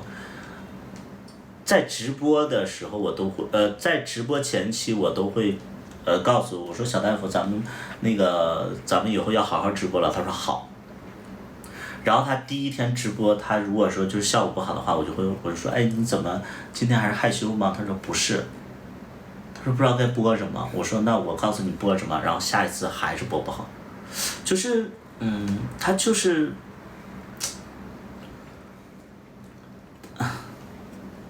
我也不知道这是什么，你能告诉我这是什么吗？就是他也想播，他也说播，但是他播的时候他就是不好好播。他可能执行能力差还是怎么着？我不知道。我觉得可能是他一直播的时候，他就会忘记你们要怎么。我觉得他就是不用心吧，他觉得这个东西不是说，非得要去做的事情。就是我不懂，对。老公记住。啊？插个题外话。您说。咋的了？我想到就觉得好笑。就是题外话，跟这个跟我们之前提的任何话题都没关系。你说。你小点声说。就是你不是经常说你的脑袋看起来比我脑袋大吗？啊。是吗？啊。我今天刷到一个抖音。啊。那个人就是开了小头特效之后，他的头看起来是跟正常人一样大的，然后他把小头特效关了之后，头就会变得比较大。然后他说，他的主题是什么？他说大家都没有见过喝3鹿奶粉的人的脑袋多大吧？所以你小时候喝过3鹿吗？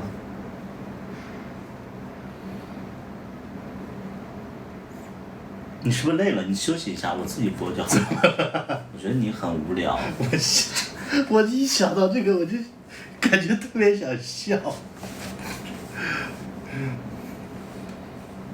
你说话没有重点，你为什么要打断这个？因为我这实在憋不住了。好无聊，他是不是有病？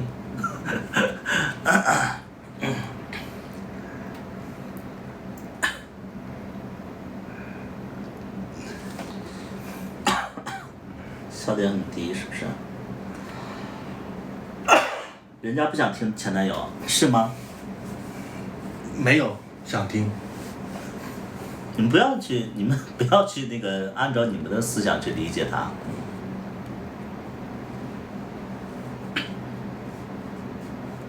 你看到这种评论，你可以回复一下吗？就是他们理解的你可以回复一下。因为刚才一直都是你在讲话，我其实有点插不上话，我觉得。不是插不上话，你是会觉得说我一直在说前任，你可能会觉得不舒服吗？没有。我其实觉得挺好的。就你说话要认真一点，他们可能就是按照自己的理解去理解了。你这个时候你不能以开玩笑的形式。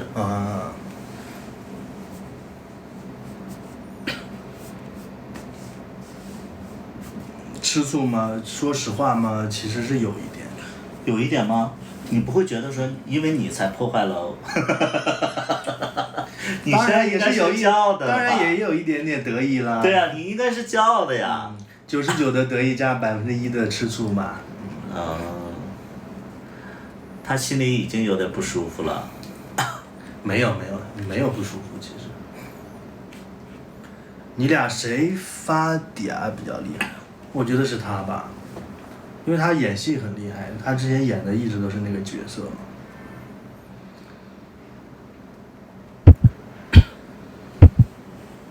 我就只会一种方式，但是我觉得你会很多种方式。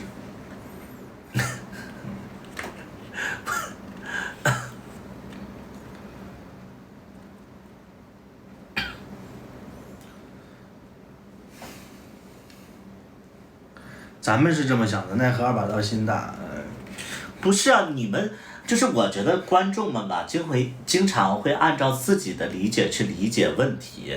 就比如说你们会觉得说我说这些话二把刀会吃醋，或者说会生气，或者会他不想听这些，但你们根本就不知道我俩日常的生活里边是什么样的关系。如果说你们觉得他吃醋了，我觉得这个是可能会有一点点几率，但是他生气的话，我跟他过了50多天，你们觉得说通过直播你们了解他更深，还是我们在一起50天更深？所以我就觉得有的时候大家的理解啊，就是特别的主观，不是说不好。不止50天啊，还有之前的3个月呢。啊，对对，我们拍戏3个月，对。直播更深。直播更深。龙二粉丝，龙二会因为你这个名字感到羞愧。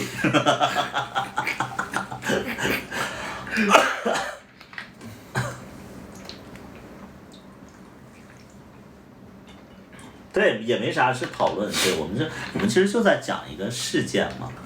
为什么我刚才讲的事件其实就是在说为什么我跟他的情感会更舒服一点，因为我们有共同的目标，因为我们有共同的目标。因为他特意下载的抖音，所以他抖音现在注销了，你开心啦？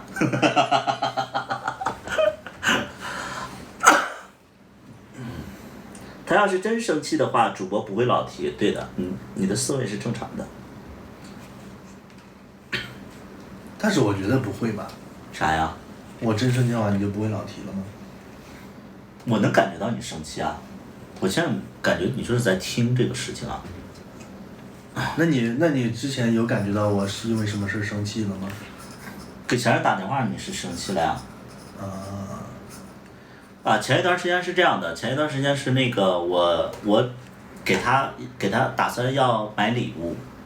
其实不是因为你给他打电话这个事生气的，是因为我删。对，是因为你隐瞒这个事情。我跟大家说一下，就这个事情，大家帮我分析一下啊，就是说，分别分析一下，就是大家的心理啊，就是其实我俩就一直50多天，我都没有送过他礼物，应该没有吧？送过礼物吗？我只是给你一段美好的那方面的生活。哪方面啊？你怎么非得要提一下？就是我让你体会到了不同的你所以说你的礼物其实就是指的物质方面。对对对，我没有送过他物质方面的东西。然后。但是为什么一定要送礼物呢？我觉得这是阶段性的，买了鞋买了裤子，那不算吧？那是我们共同要穿的呀。这我觉得这不算礼物，我觉得就是50天了，我们要有，你看50天了，我们要有一个就是所谓纪念性的东西。那为什么不是我送你，而是你送我呢？你不没收入吗？你不也没收入吗？但是我会觉得说你是来我这儿，我希望你有安全感嘛。我在你这儿其实安全感是来源于就你每天在在抖音上都在写我觉得这很有安全感了已经，我已经很满意了。所以50天我就想送他一个小物件嘛，我就想送他一个小物件，然后但是我又不知道送什么，然后熟悉我俩的人都知道，就是我所有的钱都在他这儿，我1分钱都没有。有小金库没有。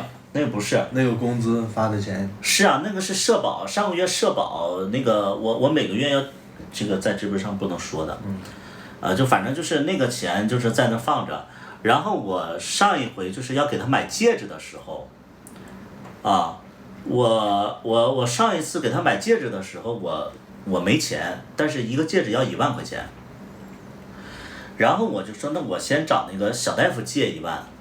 然后呢，送完他以后，他开心了以后，我肯定，因为我肯定就得跟他说，我说这1万块钱是我找小大夫借的，然后会拿他的，就是拿我俩共同的钱，然后去还给小大夫嘛。然后，但是他不要那个戒指，然后我就把那1万块钱又还给小大夫了。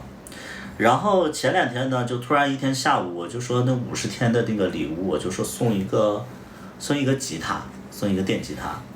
但这个吉他吧要2400多，将近2500，我这儿吧就2000块钱，这2000块钱还是那个淘宝，因为我之前在淘宝开过店，所以有2000块钱的保障金，我把那个保障金退出来，我才有2000块钱，但那个吉他2500，我就说，我只能找小大夫借500。我就找小大夫借500吧，然后我就说那个给小大夫打个电话，结果我跟小大夫吧聊着聊着就聊起过去的事了，然后就有点小吵了一架，吵了一架以后呢，我就觉得这个事儿吧就没必要告诉他，反正钱也借了，啊我钱也借了，然后我就没必要告诉他，我就把那个我跟他的那个，因为他没事看我手机嘛。我就觉得说把那个这个打电话的记录就删了，但是紧接着吧，我发现我删了之后吧，因为他给我转了500块钱，我说这个500块钱，这个也没跟他聊天，然后他给我转500块钱，他肯定又会多想。后来我就主动告诉他了，主动告诉他之后呢，我就说我说那个我找他借了500块钱，然后我要给你买吉他，结果他让我把这个吉他退掉，我说不让我买。谢谢柿子牛大哥的魔镜集结。然后紧接着呢，他就又看我手机，他说：“你跟小大夫打电话，那个打电话的记录呢？”然后说啊，我说那个都删了，我说怕你多想。他说你没聊其他的，我为什么会多想？你知道吧？就是他会觉得说你跟他没聊别的，我为什么会多想？谢谢柿子牛大哥，谢谢柿子牛，谢谢柿子牛。然后我说就是怕你多想，我才删的。他说你肯定有鬼。我说有鬼的话，我删那个打电话记录干嘛呀？因为打电话记录肯定看不出我俩有什么鬼嘛。你一个记录能看出什么鬼吗？打电话记录能看出什么鬼？对吧？然后我就解释不清了，他就因为这个事儿他就生气了。啊，我觉得我就有的时候就是来直播间的家人们，觉得他对，大家觉得他做的对吗？那肯定是不对的，我知道我肯定是做的不对的，但是我觉得我出发点是好的，啊，对我肯定是做的不对的，应该生气，你看，这就对，啊，有点不妥。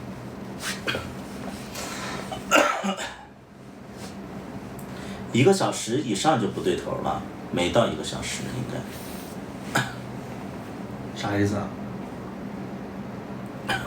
他说那个聊天记录到1个小时以上就不对劲儿，那肯定不到1个小时以上。要不就不告诉你，我没办法不告诉他，因为小大夫给我转钱了，他微信他一定能看见啊。叨叨做的不对，戒指就应该要。他其实就没真想买。你说这话，我觉得你有的时候，因为直播间里有很多大傻子，他会把你的话当真的。我希望就是你说的每一句话都要负责任，因为这是可能会就是引发大家的一个争论。直播间里有很多大傻子的。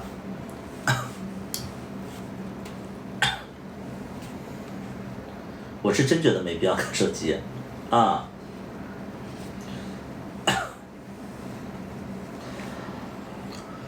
你应该坦诚的告诉他，他大概不会生气。对，因为我们之前就说要彼此坦诚，他就有些隐瞒，我就会很不开心。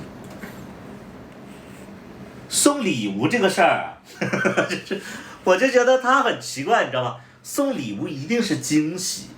你送礼物一定要对方喜欢呀，那如果我不喜欢呢？那你喜欢的东西，我觉得真的很无聊。要不就喜欢金子我买不起；要不就喜欢耳机，一个破耳机300-400块钱，这叫礼物？300-400块钱，你这叫礼物？价格有点低吧，我就说。你价格太高的我是送不起，但是也太低了吧，一个破耳机。再说钱就在你这，你就自己买就好了呀，一个耳机。对吧？就是便宜啊，我觉得挺便宜的呀，我觉得，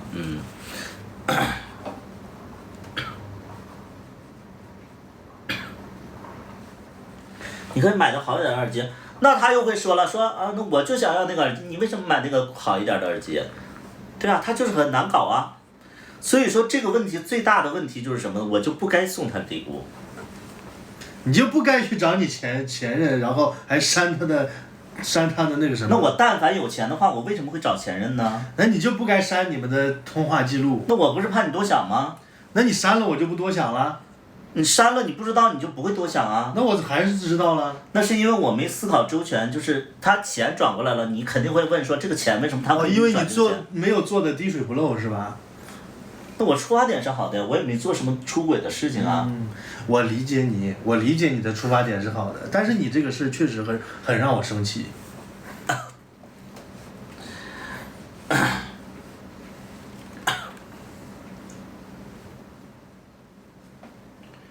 啊，别的朋友不借，为什么找前任借？因为我其实平时不交什么朋友，而且我的朋友都不涉及到金钱。对。我身边最好的朋友，一个是小薇，一个是丹青，我不涉及到钱，我从来不借朋友的钱。我从来不借朋友的钱。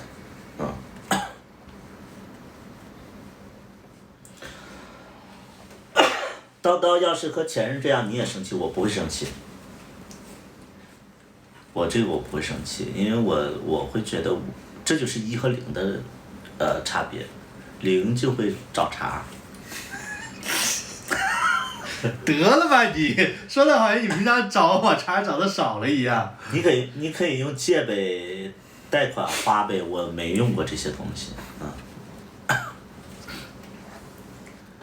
为啥那么多前任，唯独为什么选择了小大夫？其他前任都恨死我了。哎，你不是说你在前任那里口碑都很好吗？他们是因为就是说可能那方面就比较好，然后他们都想挽回，但是挽回不了的话，他们就可能说就是不想再接触。就因为那方面好，所以想挽回。我对他们其实都挺好的，我觉得。当然这是我单方面觉得，但是确实是每一段感情分手的时候，他们都试图想挽回。是这样。那他们为什么还要恨你？又挽回不了啊！而且我又平时又在那个社交媒体，我每一段感情我都会在社交媒体公布啊，所以有的人就会觉得说，他怎么这么狠心啊之类的。我觉得小大夫也会有同样的想法啊，就是说啊，天天跟你直播大秀恩爱，他心里也会不舒服呀。那你不舒服了之后，怎么可能还会好呢？能懂不？叨叨对于小大夫说他们分手还是家人长，我觉得这个是比较正常的想法。毕竟他就是一个特别心软然后很善良的一个人，他就做不到跟前任要切割的那么清楚，所以我觉得还是可是我觉得都是姻缘，还是可以，只是走散了而已。还是可以理解。每一段感情，我觉得我的前任们都是好人，但就是不合适而已。我都觉得说，如果说是我经济条件一直稳定的话，我就不会有太多的情绪。如果不会有情绪的话，我就不会分开。就比如说我跟小大夫的话，如果我跟他在一起，我一直都非常非常有钱的话，这段关系应该会持续到千年万年。对，就是其实我这种大男子主义的人，其实如果说事业上包括人生会有一点波折的话，会影响到谈恋爱的那种信心，会导致自己身心疲惫，就没有太多的精力去顾到感情了。那你为什么又要开始下一段感情呢？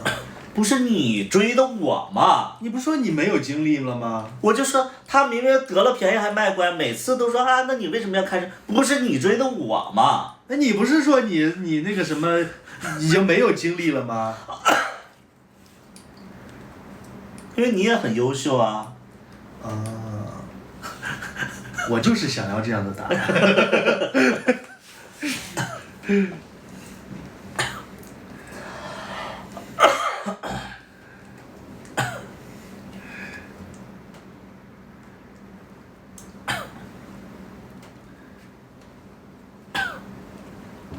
真诚是必杀技啊，真诚是比较，我俩其实就够真诚。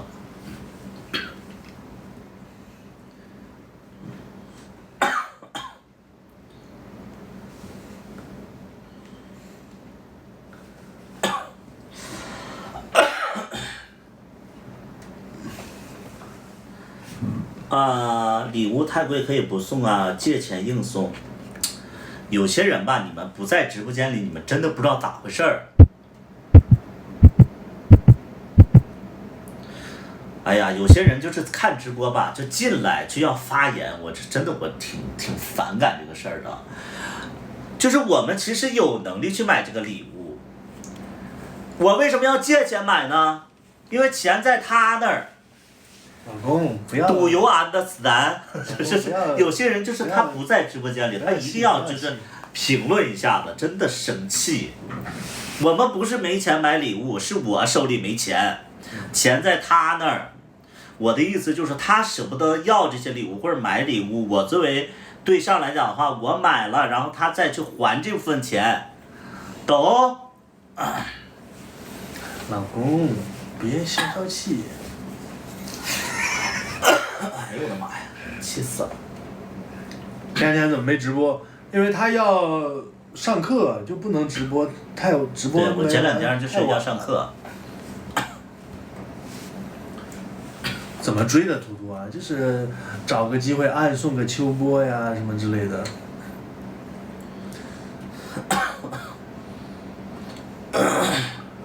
对。木哥说别去看隔壁切片了，有很多无端的评论，他每次都看，然后他会截图给我看，他每次他看完了，然后他觉得就是很可笑的评论，然后他会给我看，然后我看完其实我也有一点点不开心，但是就是其实我不想看，你不想看，那我以后就不发给你。对，其实我就觉得说别人评论什么的，那是他们自由嘛，我觉得那是他们自由，他们愿意看就看呗，就是他们愿意说就说呗，第一次约会是啥时候？那你说我们俩一起看电影算是约会？不算，那个时候不是互相喜欢啊。我觉得咱俩第一次约会就是你来我家，在家里约的会。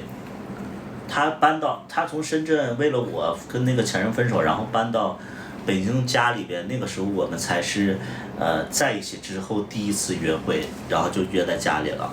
我们真正的约会是什么呢？是在那个二胖的那个铁锅炖，那是咱俩第一次约会，而且我带着你见了我2位最好的朋友，我们一起吃饭，然后一起喝酒，很开心。我觉得那是约会。那是我第一次见丹青吗？好像不是吧？是吧？是吗？但是小薇我之前就见过很多次了。对，小薇拍戏的时候见过。到底是什么时候动心的？他现在有很多说法。哎，其实我也搞不清我到底是哪一刻动心的。你要说什么叫心动，我觉得真的是挺。我觉得这个喜欢可能是一个累积的过程吧，它也不是一下子就，你也不是说你累积到每次累积多少分到多少分就算是心动了。我觉得它就是一个量变引起质变的过程。我觉得我对你第一次心动应该就是。对你第一次心动应该就是你问你想我了没？不是，都不是那一次。我对你第一次心动我觉得心动，我觉得爱一个人其实是，我觉得爱一个人最根本的一个感受就是我觉得我亏欠他，我觉得这是爱。我不知道你认不认可这个，就是我爱一个人我会觉得我亏欠他。我不觉得。我是这样啊，我不知道你们认不认同，我是这样，我觉得我爱一个人就是亏欠一个人，我觉得我很愧疚，我很亏欠他，我觉得这是爱，因为我觉得只有爱一个人的时候，就是想对他好，然后你才会觉得说自己对他没有那么好的时候，你才是真正的全心全意爱他了。然后我对你第一次有这种感受的时候是，咱们第2次不拍，然后你跟我说鞋里全都是血。因为他那个时候脚受伤了，我那会儿其实不想说的。对，他说倒完了，我说怎么了？他说我脚跑出血了，好像那个鞋里边全都是那个血。那一瞬间我是对你第一次，应该是真的心疼加动心，我就那一刻我就真的画面感我就来了，我就那一刻我就想让他把鞋脱了，然后我看他袜子上全沾上血了，然后我会跪地上，然后会把袜子轻轻给他脱掉，然后买那个药水给他擦，我觉得那个是。这是你想象出来的。对。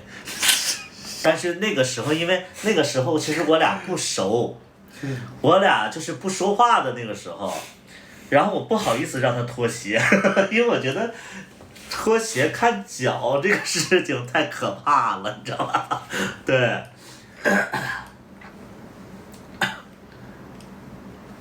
那鞋有刀片，因为他在拍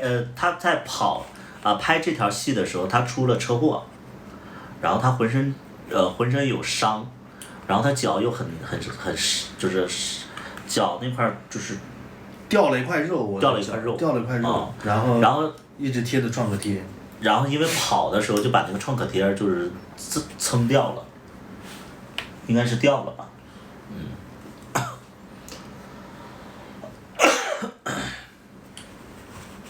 第一次接吻是什么时候？第一次接吻就是，那已经第二次补拍了，就在9月份的时候。接吻。对呀。接吻是第3次才接吻。第2次补拍嘛，9月份。第2次就是第3次拍摄的时候。就是我们马上杀青没几天。我们就是他离开北京的前3天，我们才第一次接吻，就是才把吻戏加上去，我都不敢加，他不同意。其实叨叨暗恋的应该有好多年了，没有的事啊，根本没有暗恋这一说。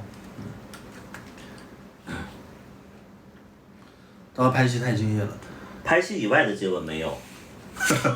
我们第一次接吻就是拍戏以内的就是拍戏的时候的接吻。对。我们在私底下没有接过吻。第一次接吻就是戏里边。本来8月份我们就有一次机会要接吻的。他傻逼耶。不是那一次。是那次，你说你在你朋友家，然后你买菜从门口进来，你说这时候你要亲我，我说好，然后我就准备亲你，然后你就躲开了。我不记得什么，你再说。就是在你朋友家拍戏，然后你不是有个镜头是你提了一兜菜从外边过来，然后进来厨房要做饭嘛。然后你跟我讲戏的时候就说你进来的时候，就是你进来的时候我要亲你，体现出咱俩的关系比较亲密。然后那正式拍的时候你就进来了，我就准备亲你，然后你就直接躲开了。那会儿直接我懵了一下，然后你进去了，然后我就跟着你进去了。那是第一次，差点就亲上了。那我都不记得了，因为那个时候他是一个非常难搞的一个人。叨叨应该很多人追，有吗？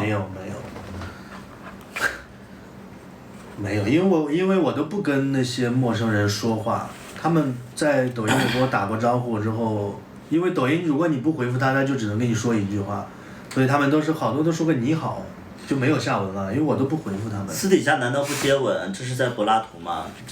咱们直播间里真的有人就看不懂直播，你知道吗？就是我真的有的时候你看我直播就非常暴躁，因为我就觉得说这些问题我回答不过来，我就觉得挺。老公，不是，就这种问题。老公，你休息一下。我真的就会觉得说有些问题我真的不知道该怎么回答，你们帮我回答一下啊！有的时候我真的容易回答就是急了。我们不是私底下不接吻，是我们第一次接吻的时候，其实是拍戏的时候，那时候我们俩还没有确定关系。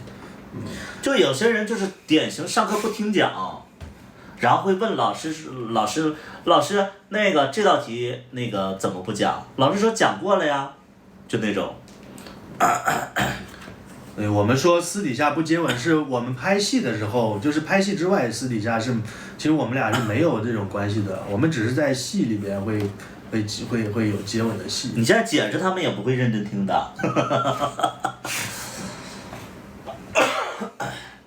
但是喝醉酒那会儿真的把我亲爽了，因为来回拍了好多条，那个亲的。我告诉你，前任还有可能看这个直播哦。你真的胡说八道了，你有点儿。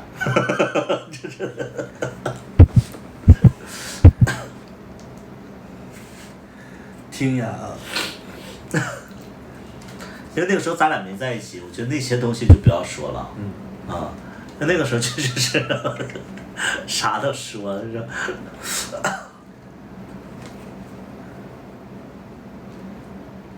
就觉得有点不真实。对，那个时候还没分手，就他跟他前任还没分手，对。因为那会儿觉得，哎，这是百里屠夫哎，我竟然跟他拍吻戏，就觉得很不可思议，就这种感觉。而且还是那条戏还拍了很多次，我印象里至少好像拍了4次。哪一场戏啊？拍了4次啊？就是喝醉酒那。啊，喝醉酒，是。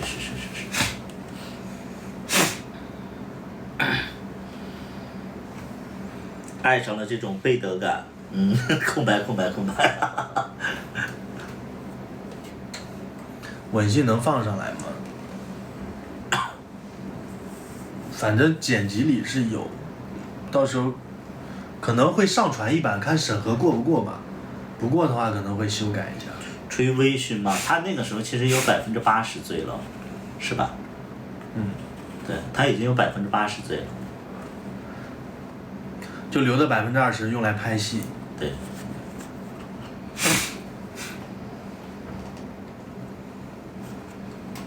谢谢打也是我。谢谢打也是我的玫瑰花。叨叨会不是图图会帮叨叨骂前任吗？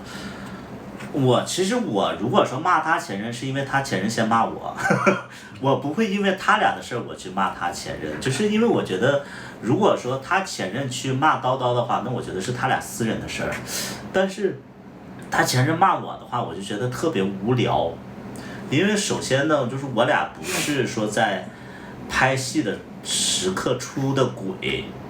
第二点呢，就是我觉得他前任骂我的东西吧，我觉得挺无聊的，就是所以就是我确实是会说他前任，说我会觉得说他前任就是可能有点恶意诋毁我，但是我不会因为他说二把刀怎么样，因为我觉得二把刀确实很多事情他处理的确实也会有一点点引发这些事情，能明白不？就是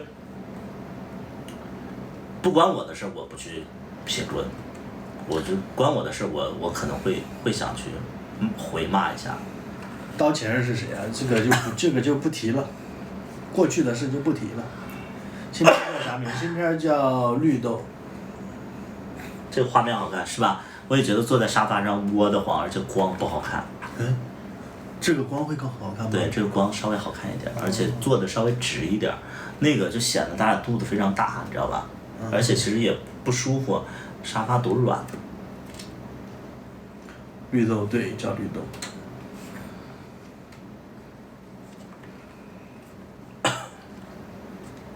老公，老公，我想去上个厕所。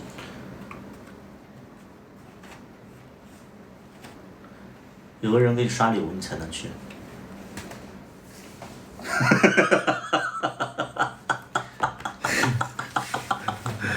直播间的家人们，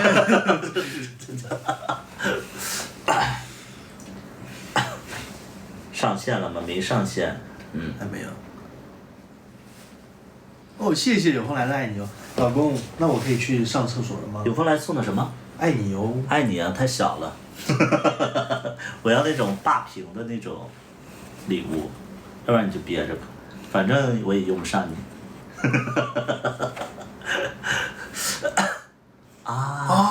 谢谢拳头大哥。还是你宠他呀？我就说拳头大哥是我的。你去拉屎吧。是我的粉丝，我就尿个尿而已。尿2次啊。行。尿2次。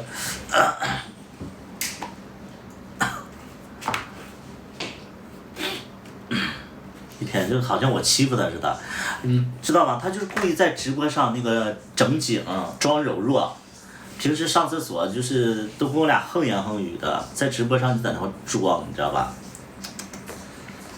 特别会炒作，给自己营造一种就是那个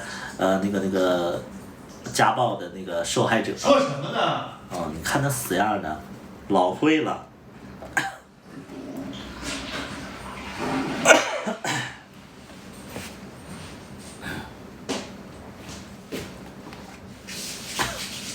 是我炒作，我没有炒作呀，我有什么炒作？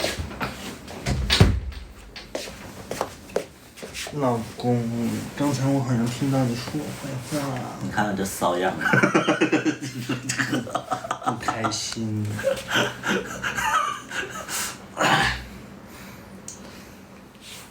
能不能管管他？我真的是。你都不哄我，你都不哄我你。前任来了。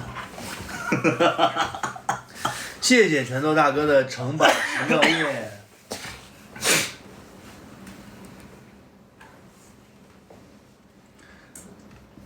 我是 CP 粉啊。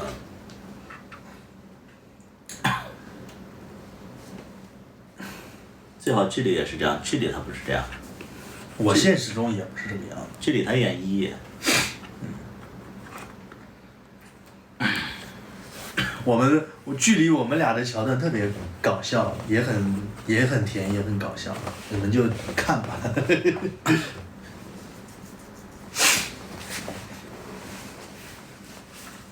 我的剧基本上都是反着来。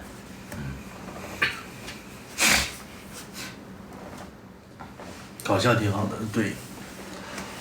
因为专门安排了一些搞笑的段落。生活中二把刀不也是一吗？以前是啊，以前是。自从跟了他之后就不是了。有多少集？大概有13、14集吧。13、14集，差不多。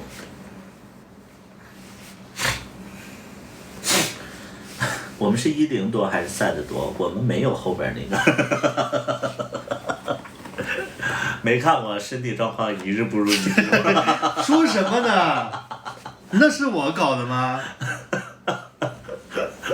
那既然这样，今天晚上就再不如一下吧。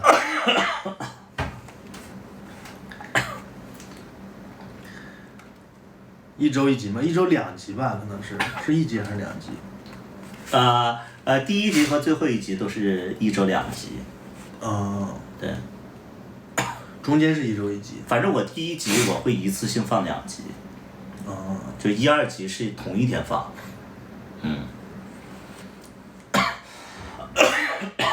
因为我觉得第1集、第2集可以快点播，因为它第3集才出现。哎，我第2集有我吧？有一个影子。就是2秒。因为我觉得第1集如果说大家，因为第1集的那个，其实第1集是不太欢乐的剧情，前面是我跟小大夫的一些争吵的戏份。我怕大家会骂死我，我赶紧让他出来。肯定会骂你。肯定会。啥时候可以播？年前吧。年前。完结时刚好过年最好。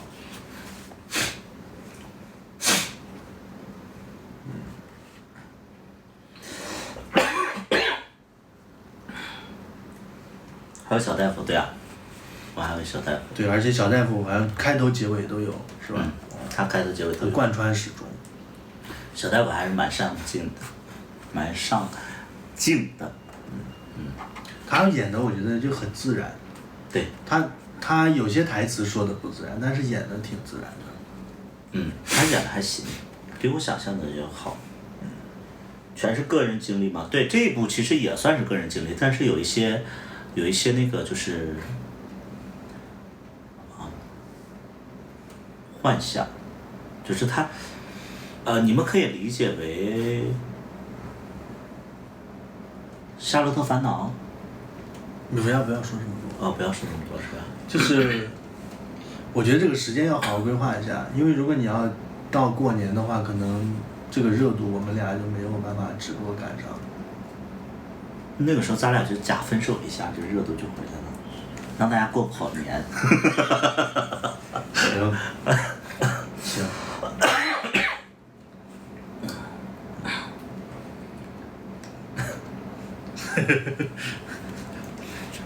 让拳头大哥就是过不好年。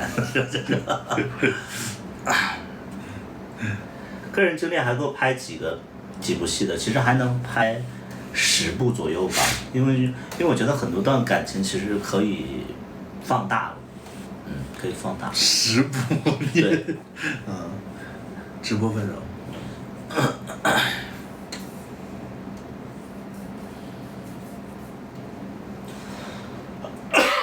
家里过年都分，过完年。我其实就很想让你演一下小错呀，我把小错的故事原原本本的拍出来。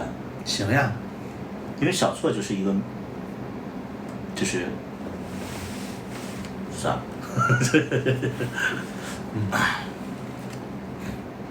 拍点悬疑剧，悬疑剧其实很难的。我觉得所有的剧里边，其实悬疑剧是非常非常，就是考验逻辑性的。我觉得悬疑剧很难拍。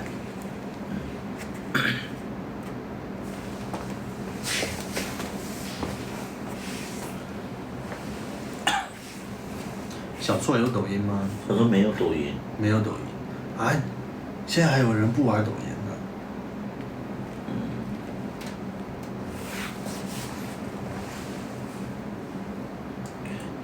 这角度看着我确实头发少好多啊，我就是。你就是头发少了。对。一段好的感情太难了。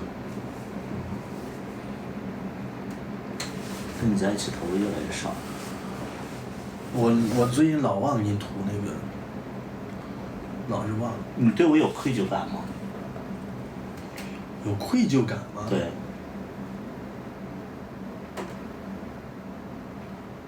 想不起来。那你就是没有多爱我。我对你有十足的愧疚感。这是你对爱的定义是有愧疚感。我对爱的想对你更好。我对爱的定义不是有愧疚感。你觉得你现在做的已经很好了，是不是？我觉得对。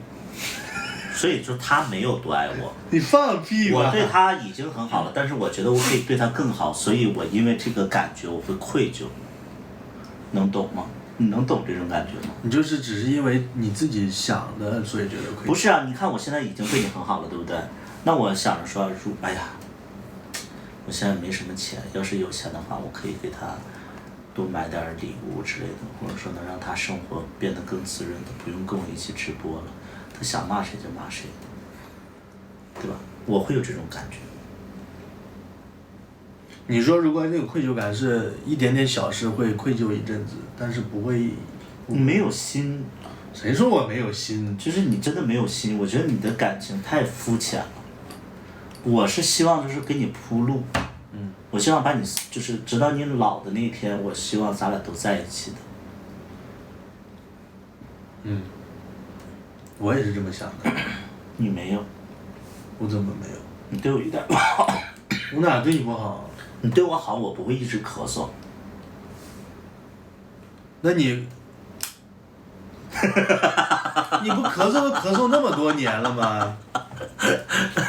那你就默认了是吧？那我不是买了这个加湿器吗？又让你不咳嗽。但是你还是没有解决这个事情。你对我不是真的好。那明天去医院吧，你挂号吧，现在。好了，谢谢东东的为你闪耀。谢谢东东为你闪耀。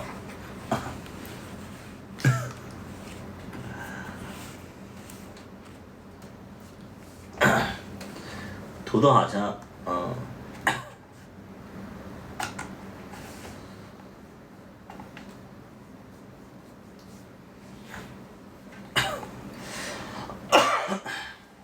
那就陪他一起客诉吧，客诉啥意思？咳嗽。二把刀，你顺着他说。叨叨不要入了他的圈套。谢谢有风来的圣诞。谢谢有风来的万圣魔法侠呀。叨几年？我91年的，好神奇的两个人。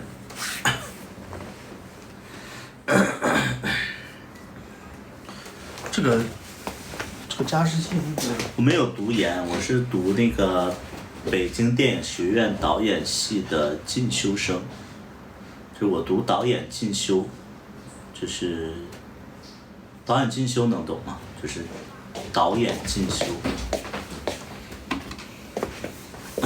有人问我说那个，前一段时间有人问我说北电是什么？我说北电是，你说北京电影学院的简称？对对对，北电。前两天这个加湿器的谢谢东东，谢谢东东送的比心兔兔。前两天加湿器的这个过滤网脏了，我洗了晾了，今天刚晾干。水那么脏吗？对，我今天刚晾干。所以这两天加湿器其实没开。两人同岁是的。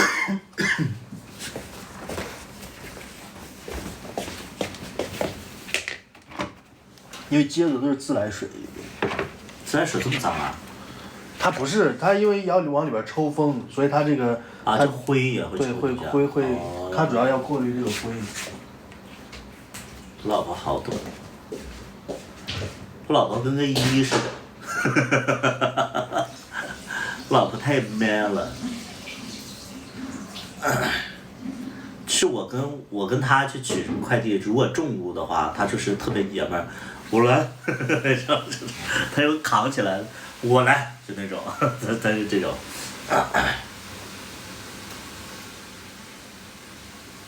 加湿器用200开。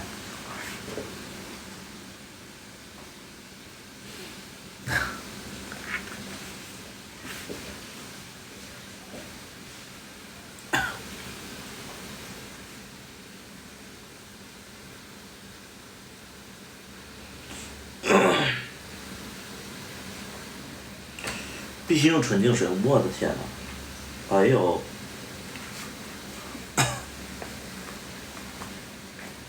我都不知道。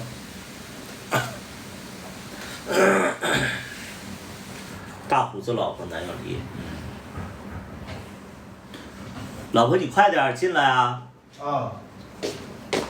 你要不在屋的话，你就把门关上，好冷啊！哦。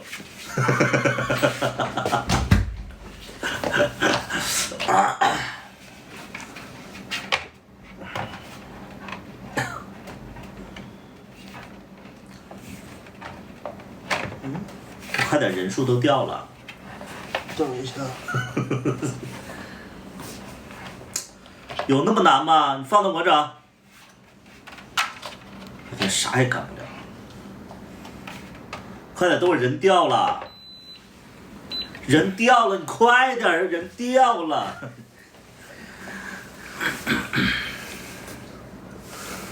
性格蛮好的。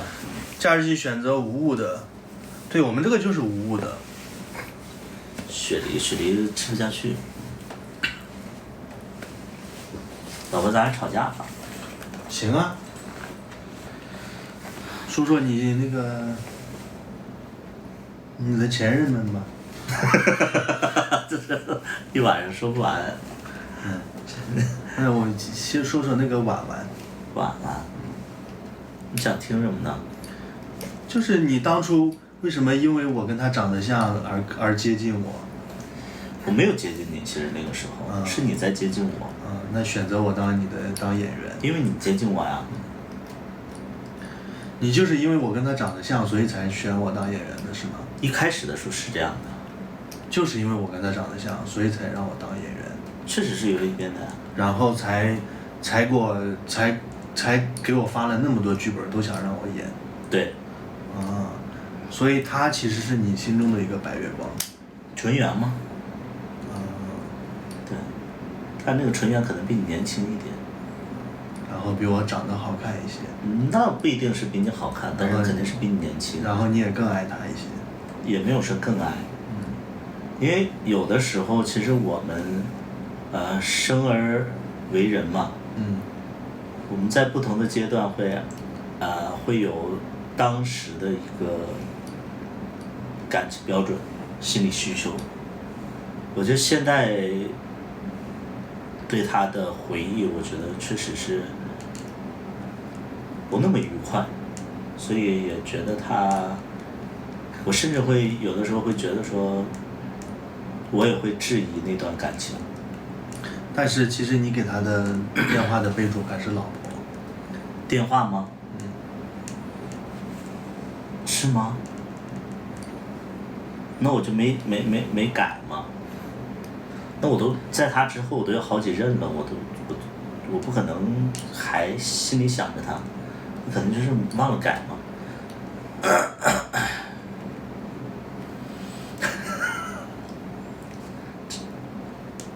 忘了改，真的忘了改。这个，因为有的时候你不在意一个人，反而就是忘了改。那你为什么你跟你所有的朋友介绍我都是我长得像你第三人？因为他们都知道第三人啊，我希望让他们快速的就是认识你。所以你就根本就不在意我的感受？不在意你的感受啊。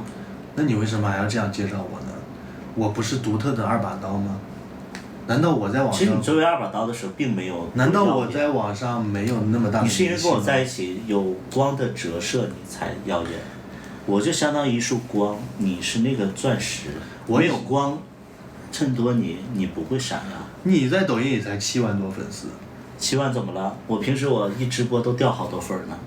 那也是7万多粉丝啊！我在抖音也3万多粉呢。你3万多，你说实在的，大家看你肯定是奔着身材和长相去的。那大家也都知道我呀。知道你什么？为什么要拿？知道你身材好。你为什么要拿你第三任当一个标杆去让别人衡量我呢？你跟第三任你根本就，你比不上第三任啊。他比我强在哪里呢？年轻。花无百日红，我告诉你，人无再少年。你不就是想吵架吗？早他妈说这些，早吵起来了。来，你想听什么？我就是想知道为什么你跟别人介绍的时候都说他就长得很像我第三任。我之前都跟你说了，我很讨厌你这样说我。什么？你的问题是？就是你为什么跟别人介绍的时候都说我长得像你第三任？他们知道第三任啊。那你也没必要一定要去提吧？干嘛你？那他们说不定也知道我呢。不知道啊。他们经常看我们直播，现在就好多人都知道了呀。那也是因为我才看的呀。对呀。然后呢？那你为什么非要提你第三任呢？我想提就提啊。所以你根本就不在乎我的感受。还好吧。所以爱会消失，对不对？有时候吧。分人。你跟你第三任就不会消失。消失了。那你还给他备注是老婆？忘了。我对感情不认真的。你真的太让我失望了。才吗？才失望啊。其实你一直都做得不好，只是我没有讲。我觉得老夫老妻了，就这样一直表演恩爱也挺好的。毕竟为了捞钱嘛。对呀。你也知道豪门难嫁嘛，你也要吃这份辛苦。你算是豪门吗？曾经。怪不得别人都想期待我，就是我成为豪门弃妇。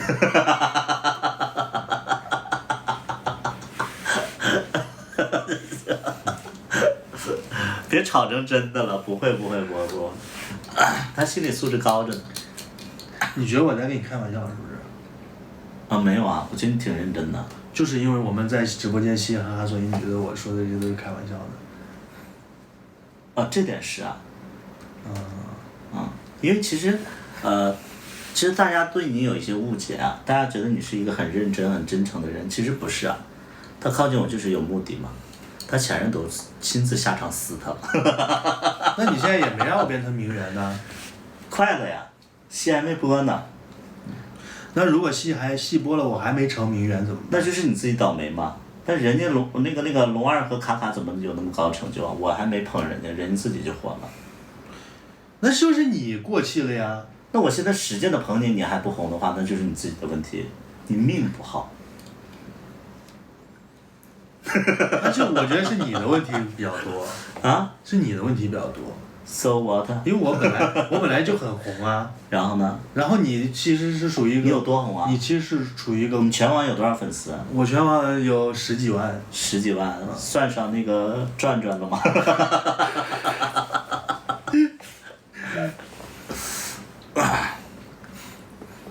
啊？说到哪儿了？说到转转。其实我现在我之前就很红啊，你呢就只是一个过气的一个网红。那我红过呀。所以这是你的问题呀。So what？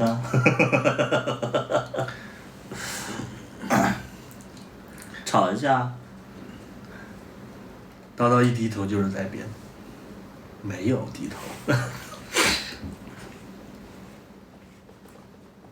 红不红无所谓。谁说无所谓啊？我这找他就是为了要红啊，对吧？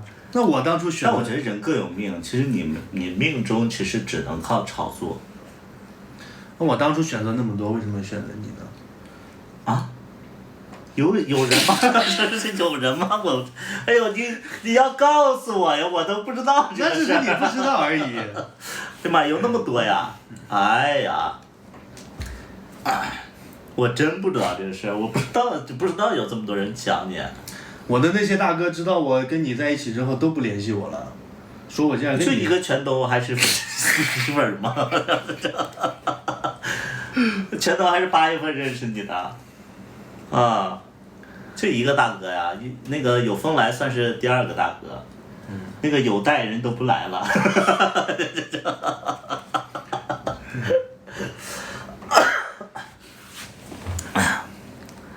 要不要在直播间里投票 PK 谁粉丝多？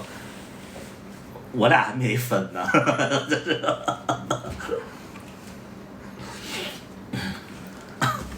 老公。所以你跟大家认个错吧。认什么错？以后打 PK 直播吗？我问你，就是情侣之间打 PK 直播的话，就我们不会做这种事儿吧？对啊，怎么打 PK 啊？那我们都在一个房间里呢。不是，我会觉得说这不明显在，对吧？吵不起来了，他说不过我他。是因为我爱你更多，所以我不愿意跟你吵。真的没有多爱我。放屁吧！我真的没有多爱你。他睡觉打呼噜，然后吵得我睡不着，然后我睡不好，然后我第2天就没精神上课，然后我睡不好，然后这种状态下我就是特别困难，然后他说你怎么不去上课呀？你知道吗？他会做这种事情。但是你之前说我打呼噜不会影响你睡觉啊？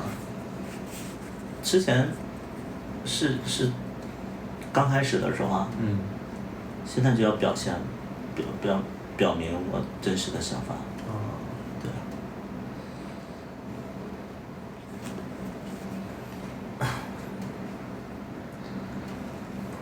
PK 可以讲故事，让大家礼物投票站队。迷人的武大佬，你15级，你觉得你能有多大的能力呢？我真的很好奇，就是你一个15级的人，然后天天想着说让我俩分裂，然后看谁的粉丝多，你的心眼儿有点坏，我觉得啊。等图图睡了，叨叨再睡就好了。他每天都睡得很晚，因为他没心没肺，他沾枕头就睡。就是我一般1、2点我就困得不行了，我就感觉睁不开眼睛了。他还特别精神。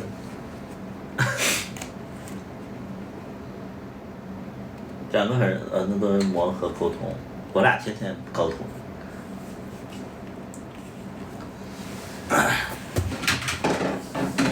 关键土都不睡。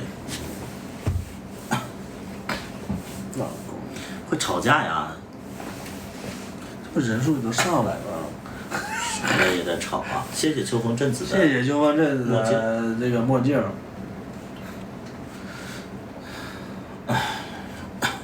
图图想的多。不沟通直播。图图，你早点睡就好了。这个东西我怎么跟大家说呀？生活的重担如果说在你身上，你也睡不着。对啊，那你们说就沾枕头睡着的，我觉得你们生活一定是没有烦恼，或者说没有压力，反正我是有的啊。我要负责很多东西啊。换对象换的真快。老公帮我挠背。这叫有音大叔的换对象换的快。是啊，你换了几个了？左边的。左边。下边。下边。好了。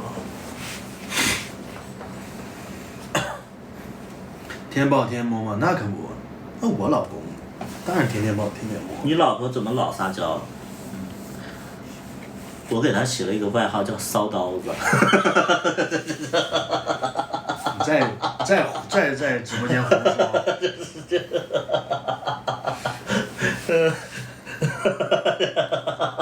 感谢小雨送的点爱文啊。新剧下个月能播吗？悬，可能能播。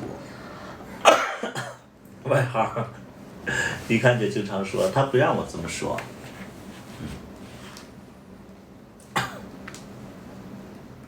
因为我觉得这样说有点轻浮。有点轻浮。那你就不要做这种事儿啊。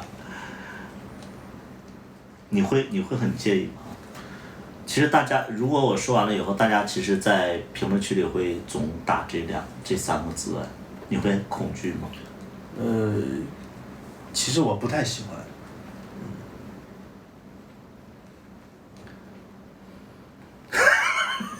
他们在说哎。那咱们不说了，好不好？哎，咱们不说了，啊。很期待叨叨在剧中的表现啊！我在剧中的表现才是我平常的样子。装嘛，做作，他剧里特别做作。我只有在你面前才是另一副样子。所以我会觉得说，大家喜欢你真实的样子。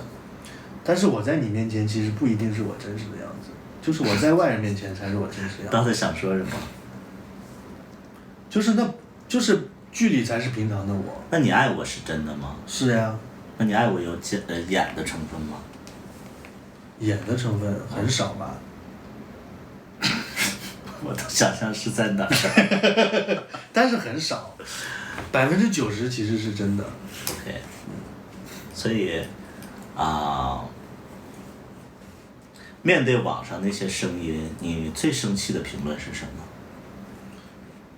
最生气的评论是说我们俩超不过1年。干嘛生气啊？就是我觉得这些人充满了恶意对我们两个。这个恶意我觉得是正常的呀，因为他们会为什么超不过1年？是因为觉得你有问题，我也有问题，就是我们两个都是很渣的。主要是我的问题。很渣的人，所以才会超不过1年。因为我其实，在直播这些年，我其实自己亲手去制造了很多黑粉儿。所以大多数的恶意其实是奔着我来的，他们不是奔着你。因为我换对象确实勤嘛，而且他们又不知道小大夫的存在。说超不过1年，那我最好的朋友也不是说咱俩超不过1年嘛，跟咱俩打赌吧。其实我觉得这个我最好的朋友就是我觉得他是没有恶意的，他说的话。这还没有恶意。他是一个客观的角度去说的，他不是带有那种主观的恶意，但是网上的好多评论都是带着那种主观的恶意去评论。那你有没有关注到就是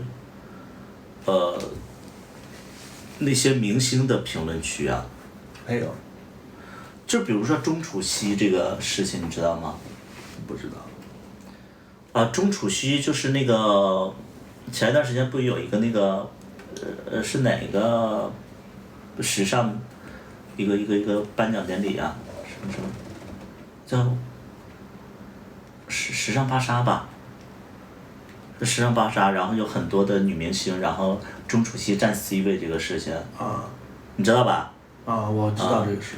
那我就觉得说，这个事情其实大家为什么恶意这么大呀？你觉得恶意大有没有很奇怪啊？恶意大可能就是觉得这个女的喜欢这种出风头。但我觉得这种事情，如果说按照我正常的心理的话，我觉得我看到明星这种事情的话，我不会管呐，因为跟我没关系啊。你愿站 C 位就站 C 位嘛，我觉得这个是个人的野心怎么？那你不会管，但是明星看到肯定也会觉得很伤心啊。什么明星会看到很伤心？就是当事人看到也会觉得伤心。但是我觉得这些跟网友没关系啊。但是你看网友是集中的去攻击钟楚曦啊。对呀、那网友我其实也不太明白为什么要这样。对呀、那你看钟楚曦这种事儿都会被攻击，咱俩这种事儿被攻击不也正常吗？是正常，但是我就是看了会不开心啊。那总不能正常我就不应该有什么情绪波动吧？但你要知道，就是网友的一些心理，网友的心理就是说，我不太喜欢跟我不一样的东西，网友会有这种心理。就比如说你比我赚得多，你比我有勇气，你比我幸福，你比我就是粉丝多，这其实就是他们攻击一个人的理由。他们是不太能去接受别人有这方面跟他们不同的。那其实就是你其实完全不在意网上人对你的评价。因为我可能做这行不是做这行，我可能就是说那个做自媒体已经很多年了，我觉得，就我已经就习惯了。但是你会每天翻100次我的评论区。但是我不会介意，我说实在的，我真的不会介意。你就是想看看别人怎么换着花样的骂你。不是，我其实想看的是别人骂我的时候，你回复是什么。啊，那你看到别人骂你了吗？看到了，我看你在回复啊。最近好像很少了。因为该拉黑的都拉黑了，而且其实你的那个抖音其实是在美化我呀。你不觉得你每天发的那些东西，其实是会让有一些讨厌我的人逐渐的去黑转路了？倒不是说黑转粉，但是起码是黑转路了。其实你的那些东西在美化我。你现在做的事情就是曾经我在拍小大夫，然后让小大夫火的这个事情，所以我觉得这是爱呀。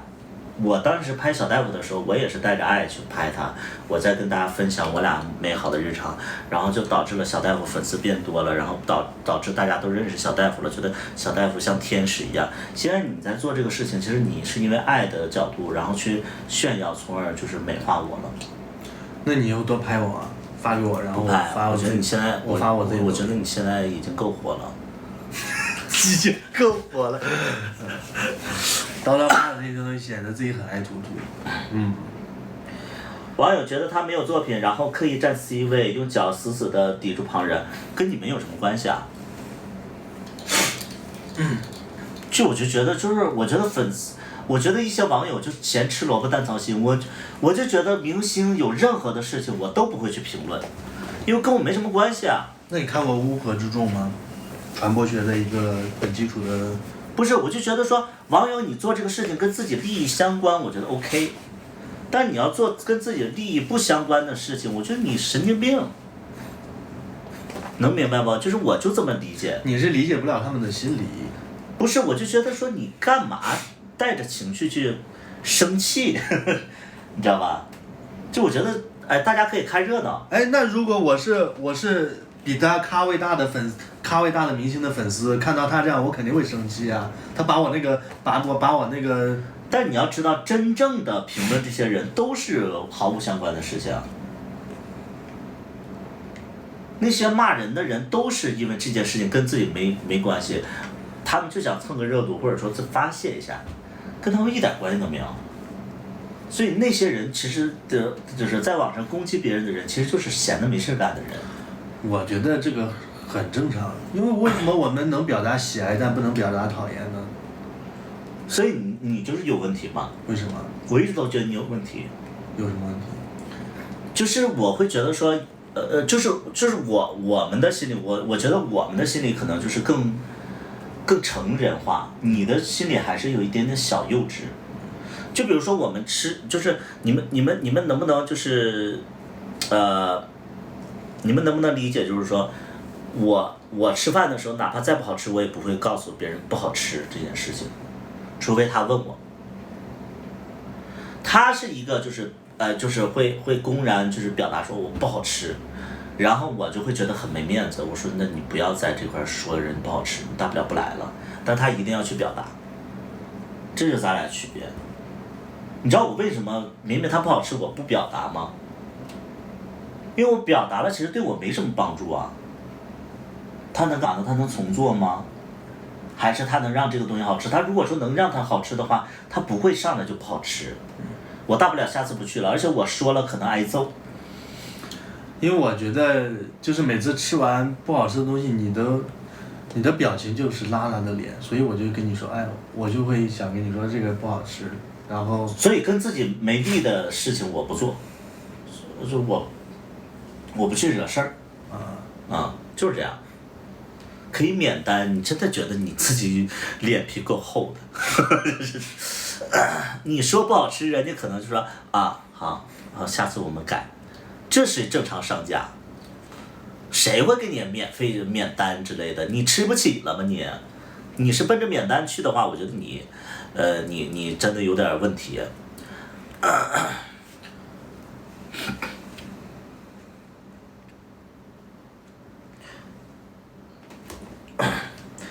不好吃就不好吃，我会直接说。哦，那你就是没挨过打吗？我就觉得你真的是没挨过打。跟图图生活压力好大，幸亏你没跟我一起生活。算你走运了。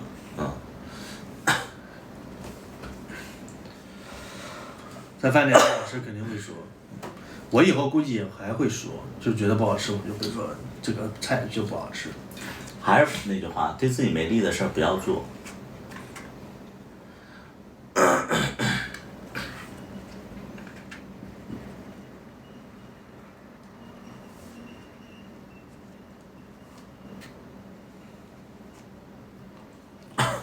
我跟图图一样很理性，非常，不是你公然说人家是做生意的，哎，宝贝儿们，我就这么告诉你们，人家是做生意的，而且众口难调，能明白不？众口难调，你可能觉得不好吃，那是你单纯的理解，而且人家做生意，人家也没必要接受你的不好的评论，人就是在做生意。你要觉得说不好吃，你不来吃就完事儿了。你告诉他，哎呦不好吃，你家真难吃，就你这样还开饭店，你怎么讲？你这不神经病吗？谁该去接受你这个评论呢？那你给分我不给分不就完了？你要不你就是在网上给评论 ，OK？ 你现实当中你去跟人说你怎么样，你家真贵，你不来吃完事儿了，你吃这么一个吃亏上当一下就可以了。能明白不？对，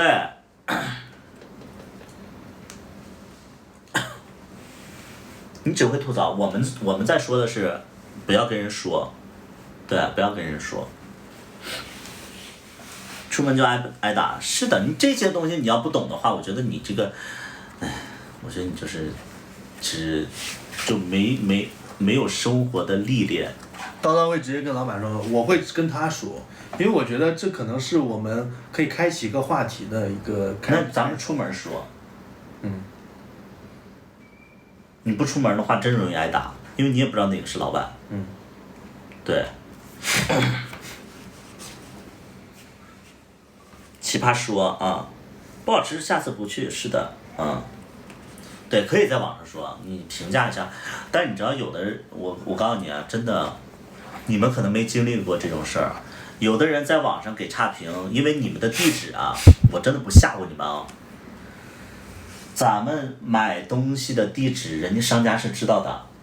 如果说你给人差评的话，碰到那种偏激的商家的话，人家是可以做一些伤害你的事儿的。现在发货好像都是私密发货。屁嘞！就只有那个快递可以看到你的。你放屁！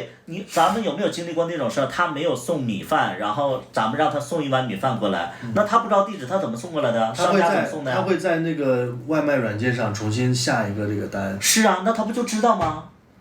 他是让第三方骑手接单。不是，一般都是有的是那个商家自己来送的，因为就一碗米饭，他不会让那个快递员送的。那是商家自配，他可以选。好，商家自配，他是不是知道你地址？他会不会做你伤害你的事儿？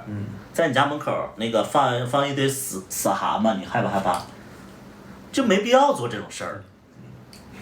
啊，没必要做这种事儿。你觉得不好吃，你不吃完事儿了，你就拉黑他家就完事儿了。你何必让自己的一时心直口快，然后影响自己的心情呢？忍气吞声吗？等你有能力的时候，你会发现选择才是能力，啊，不是说发生是能力，选择才是能力。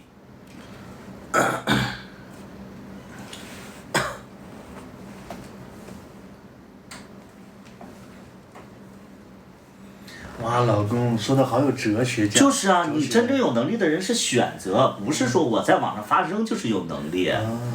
能明白不？好厉害呀，老公！这真的是有这种事儿，我不吓唬你们啊，我不吓唬你们。土豆慢慢播撤了。好的，拳头大哥再见。拜拜，谢谢拳头大哥。谢谢拳头大哥的薰衣草庄园。你们都没吃过这种亏，因为你们在社会上是比较，我又要说你的一些经典案例了，我能说吗？说吧。我要不想说的话，你要不想让我说的话，我就不说。我都不知道你要说哪一个。前一段时间，我跟他一起去呼和浩特，有一个人吧，过那个票口的时候，那个人吧。就是刷了身份证，好像就刷不过去。他是站在那。跟我说完你再解释，不要就是引起大家那个啥。就是他刷了，他拿那个身份证，然后过那个安检口，然后我就已经过来了，我就在等那个二把刀吧，这个人也可能是比较粘人，他觉得我都过去了，我在那等他，他前面那个人吧就刷身份证就刷不过去。刷了就过去吧，这个人我看着他也挺着急的，他在那上刷了将近好几次都没刷过去，因为二把刀在后边嘛。那个人就说：“哎，我怎么刷不过去？”二把刀就那你出来呀，不是，知道吗？就是不是，对，出来呀，你出来，你别挡着啊，就那种。不是，他说我过不去，然后他跟我说，他说我可不可以蹭你的卡？我说那你先出来，我说你在这儿的话，我刷他也不开，我说你先从那个。反正他特别横，你知道吧？我让他先从那个区域出来，要不然。我离他大概3米左右，我都能听到他那个高声调，就是在那块儿，就是那个横，就是那你出来呀，就那种怎么样了？然后他不出来根本就刷不了卡。而且那个人其实就是已经，我觉得那个人吧已经是懵了，就回头看你就这么看你，那种就是有点就觉得说这个人说话怎么这么横啊，我就很担心，你们真的没在手上挨过打，因为你也不知道对方是什么人。你们别觉得特爷们儿，我告诉你，挨打的情况下，就是你打赢了你赔钱，你打输了你住院，就这么个事儿。你出门在外，你要控制好自己的情绪。你说你要跟人打起来，你说我还手还是不还手？我是帮你还是不帮你？咱俩要就是殴他的话，咱们得赔多少钱？你忍住了自己的脾气，对不对？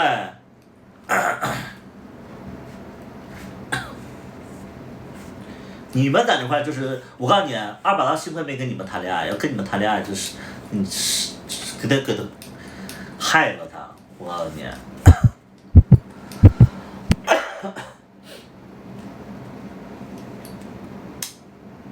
对呀，你们真的没吃过亏，你要忍住，啊！我觉得出门在外就要做个恶人。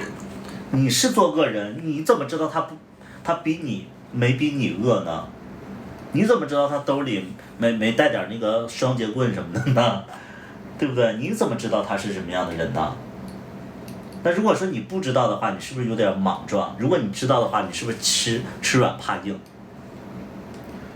人家那个车站都过安检的，他能带。所以他不会那个小连招凹右跟吗？对不对？你怎么知道他不会发龟派气功气波什么的呢？是不是啊？你这些东西你都没必要啊，不就是一个过的，你稍微忍住自己的脾气，出门在外嘛，那出来玩嘛。那我就是语气不好一点，那我要说的话还是那么些，我说肯定他得先出来才能跟我一起过去。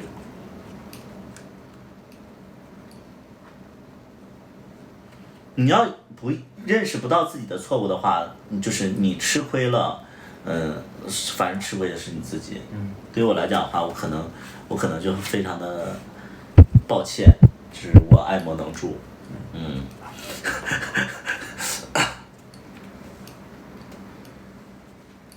我也是一样的性格啊，前任就跟图图一样，精神压力有点大。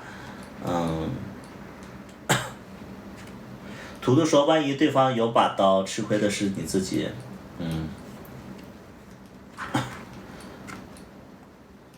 对，我就不教你们，就是有些人觉得精神压力大的，我就觉得你们人生也没有经历过什么压力，身边能有一个人去教你做事情，其实是你的，反正作为过来人讲的话，是你的福气，你别觉得不耐烦，但是真的人教人就是真的是永远学不会嘛啊，是教人就是一下就学会了，对不对？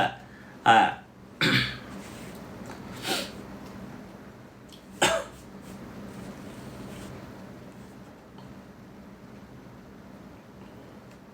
我但愿你们有脾气的时候，也考虑自己有没有能力，你有没有就是承担这个结果的能力。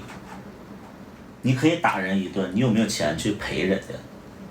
你可以把他那个就是弄成伤啊，你看你自己有没有时间去承担这个后果啊？你可以挨打，你可以赚这个被打的钱啊，你都可以。但看看什么事儿更重要。我觉得出门在外，我出来玩最开心，最重要，安全最重要。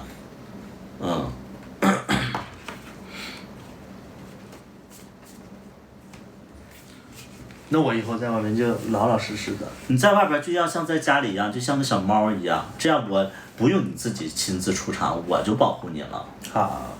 对不对？所以呼和浩特好玩吗？不好玩，没什么玩的那边。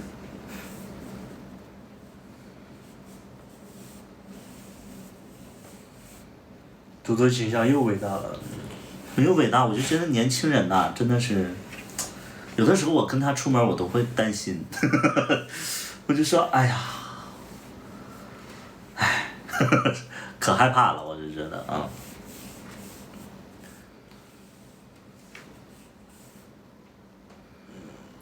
羊肉好吃吗？还行。内蒙还是得去草原吃。如果再去的话，可能就要夏天去了。再去我不想去了。这俩不是差不大吗？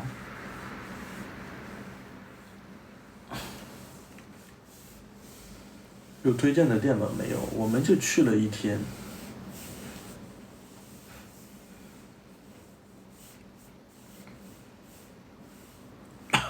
内蒙古那个服装好看，那也没机会穿。我觉得不好吃，我说实在的不好吃。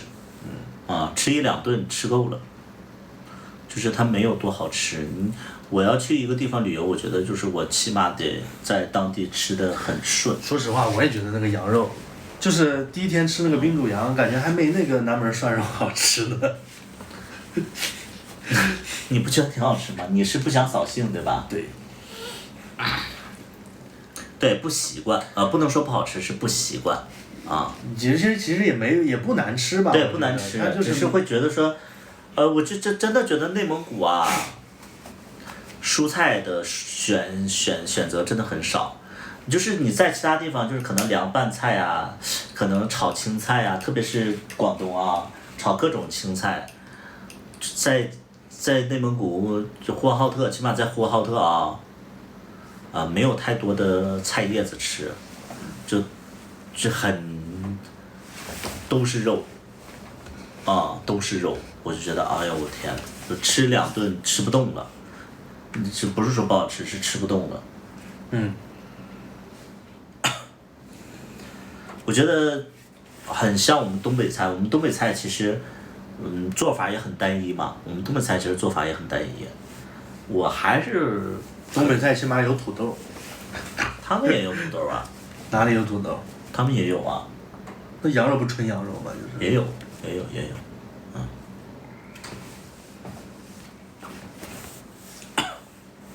而且那个奶茶，我觉得喝多了也腻，也就是感觉腻。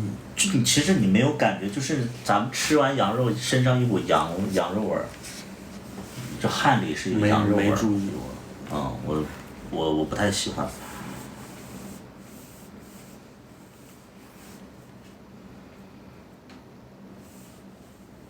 齐齐哈尔啊，齐齐哈尔，还行。齐齐哈尔烤肉好吃，我觉得。对你汗里会有肉的那种。我只知道尿尿会有羊膻味儿，但是汗我就没注意过。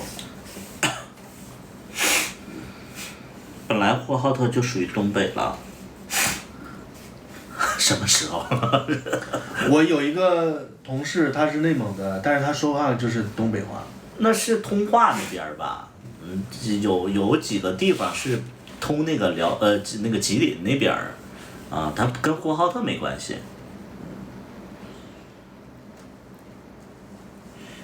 科技要娃养孩子辛苦，我觉得大家非必要不要走这个途径。我觉得孩子长大了什么都懂，你解释不清。不因为直播所以喜欢分享感受吗？我觉得是。他可能已经养成那种习惯了。我直播就是为了说话呀。平时我不说话不难受啊。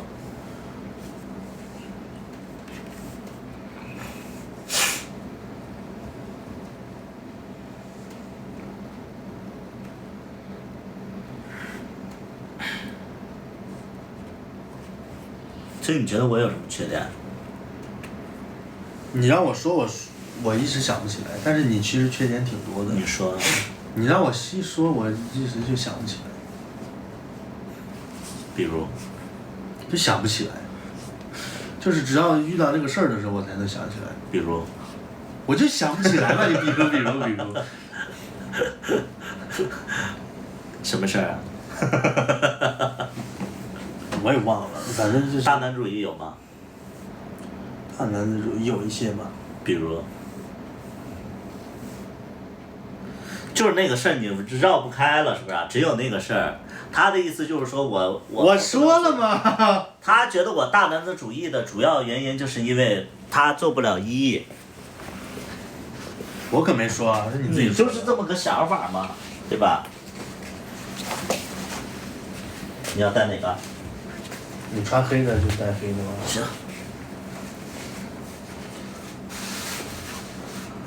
爱喝酒。干嘛戴得这么紧呢？就是这样戴的呀。好可爱。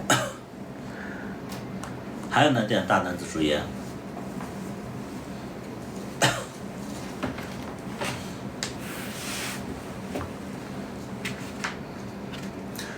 还有就是你自己的观点一定要让别人同意。比如？就是你的爱情观啊，你说爱就是常觉亏欠，但是我觉得爱不是这样的。我没有让你接受这个事呀，我只是那个刚才在直播上瞎说的呀。你就会觉得如果我不觉得亏欠就是不爱你。我没有，我刚才就是以一个辩论的观点去说这个事情，我没有让一定对我亏欠。那我这个是举个例子。所以你这个人理解能力特别差。你不知道哪句话是真，哪句话是假。我不是跟你说吗？我会把你所有话当成真。好，接下来继续说那个我哪里一点真心，或者那个这个什么大男子主义。忘了，等到我想到了我再告诉你吧。你当着大家说呀，你别好像你受了委屈一样啊。没有啊，我没受委屈啊。比如什么？我没受委屈啊。那你不能说我大男子主义，你想不起来的话，就代表我不是大男子主义。行，你不是大男子，我没说呀。是弹幕上说的，你大男子。你刚才说你有点大男子主义啊，是你说的呀。弹幕上说你大男子主义。你说的。行，那我说错了。你道歉。道歉，对不起。不原谅。不原谅，那要怎么弄啊？还有什么缺点？没了。你真的好无聊，你天天对我欲求不满的那个状态呢？欲求不满，这算是缺点吗？不是啊，我说的欲求不满不是说那个欲啊。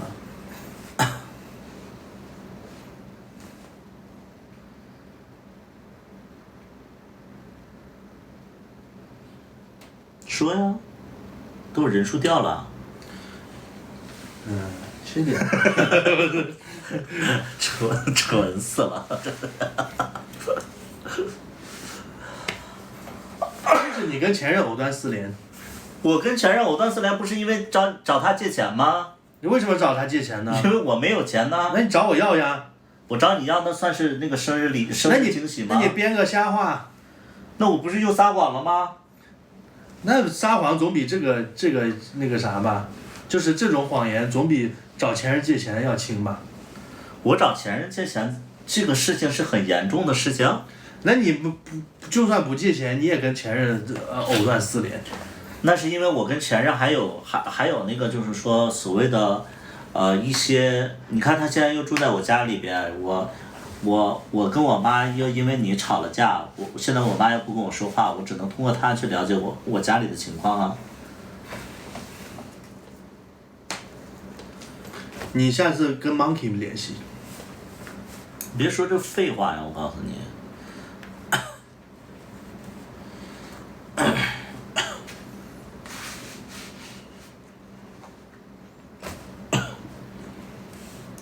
那个叫 KON，把你的臭嘴闭上。这说啥了？他说那个找前任借钱不算是大男子主义，顶算渣男。你知道前因后果吗？你就在这逼一逼。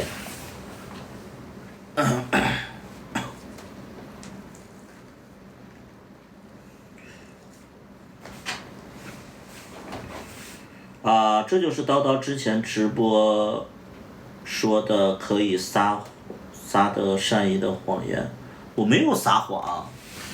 善意的谎言最好也不要撒。我没有撒谎，我跟他基本上不撒谎。这帽子有点小，还好，不扣这个扣子就还行。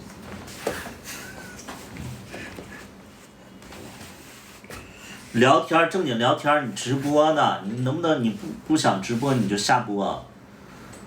你是不是觉得拳头大哥给你刷完礼物了，你就可以不尊重接下来的这个小伙伴了？没有。你看有风兰还在啊。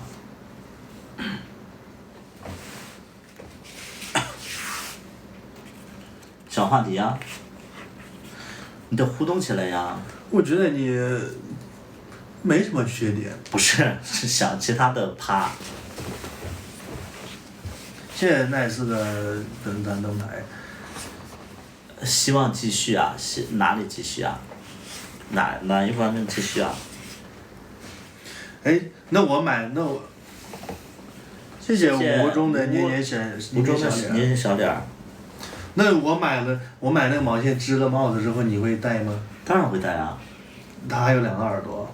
会啊，在家戴给你看就好了。就在家戴啊。这粉色的我也戴不出去啊。不是粉色的，是灰色的，灰色还是白色的？颜色不喜欢，戴不出去。那是你挑的颜色。我要的是粉色啊。你挑的颜色啊！我说要哪个颜色，你说要这个。那不是米白色吗？不是米白色就是灰色，反正就是这俩颜色。我买帽子是因为你老是说你头冷，所以我才想给你买帽子。那你如果你说你只在家里戴，那我觉得也没什么意义。偶尔可以带出去啊。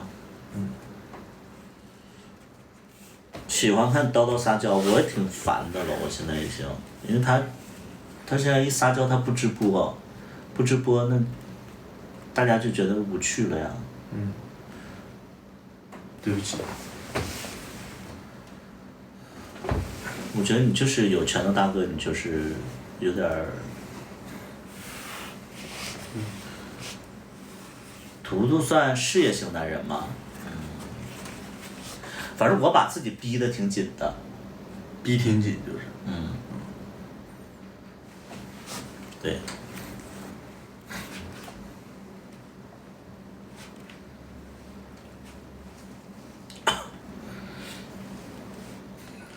跟我前任好像，我也希望他能，他有的时候会在外边希望跟我牵手，我觉得晚上我们可以，但是白天我其实不敢。有点夜，宝宝有点夜。给我摘下来。哎，头发都趴下了。拿个棉签儿，牵手很好，对，牵手很好。但我附近同学多呀，我怕同学会看见，我不是怕他们会对我们会有一些不理解，我是怕造成他们的困扰，因为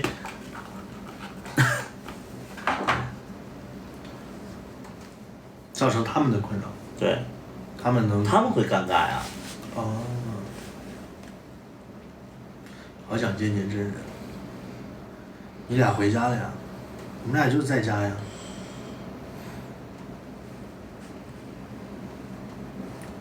好多年前就喜欢图图，好久没刷到了。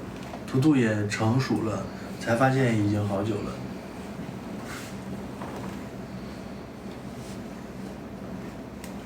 哎，为什么你直播间就会飘雪花，然后头戴个这东西？啊？不知道，我也不知道。还有你的直播间为什么会有比心的特效？我直播间就没有。那你直播会担心同学看见吗？我其实我会觉得说我在我自己的领域做任何事情都无所谓，但我觉得在公共场合我还是要照顾别人的情绪，因为有很多人不喜欢看到这些东西，能明白吧？就是我自己在我的空间，比如说，我在我的粉丝，我在我的直播里边骂粉丝，我觉得这是我自己的选择，但我不能在外边拉住一个人我就骂他，那我容易挨揍，对吧？这个你们能懂不？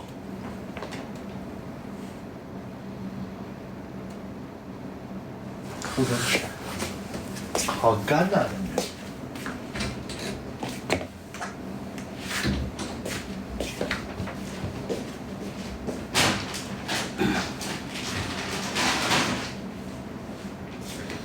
牵手还好吧，所以有些人就是没有同理心嘛，我觉得，就是他随意的在大庭广众之下做任何的事情，他不管周遭人的感受，我觉得这个是我做不到的，我没有这么自我，我还是会生活在这个社会里边。你说我没有同理心是吧？你是一个很自私的人。你说我自私是吧？嗯。那你觉得你就做得很好吗？我还可以吧。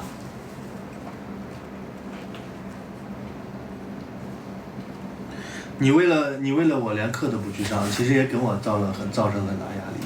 我觉得这方面你也很自私。那你就出去啊。我出去哪儿呢？你就自己找事做呀。那我出去你不会难过吗？那你不是让我上课吗？嗯。那你到底想让我干嘛？上课呀。那我看你在家，我就想陪着你啊。所以我不上课，其实是因为你在家呀。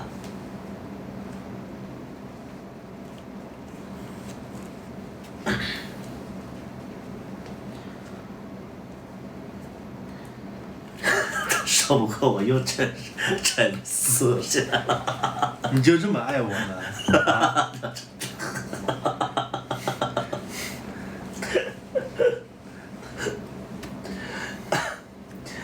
图的是怎么有修养的？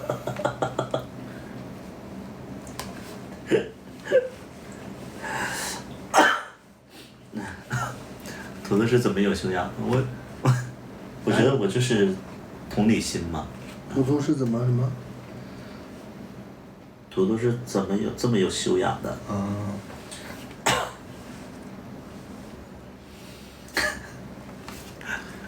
又想不出词儿了。他现在肯定溜号了，你知道吧？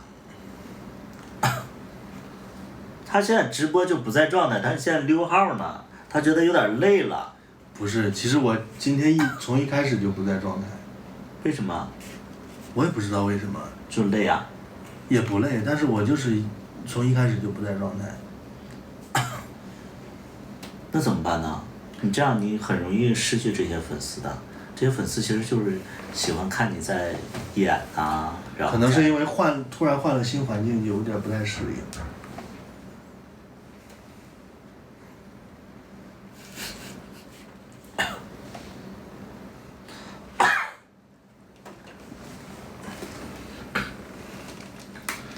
换房子了吗？没有。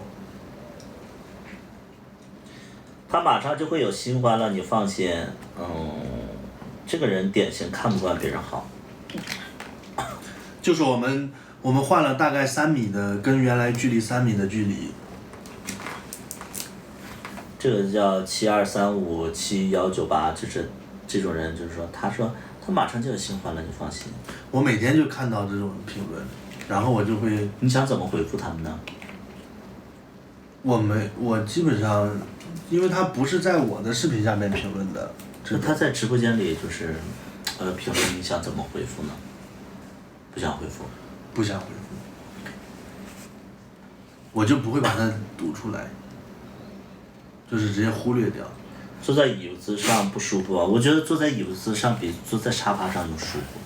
沙发它没有依靠，这个它有后边靠，然后还有挺稳的。我觉得坐沙发上也还好，都还行。需要打呼噜怎么办？就是你知道我昨天为什么会把你碰醒吗？因为我打呼噜了。不是，因为你带着呼吸机还是会呼吸暂停，所以我想的是不是你睡眠浅一点就不会呼吸暂停，所以我就把手机故意放到你身上，可能就是想制造一些动静，让你不要睡得那么深。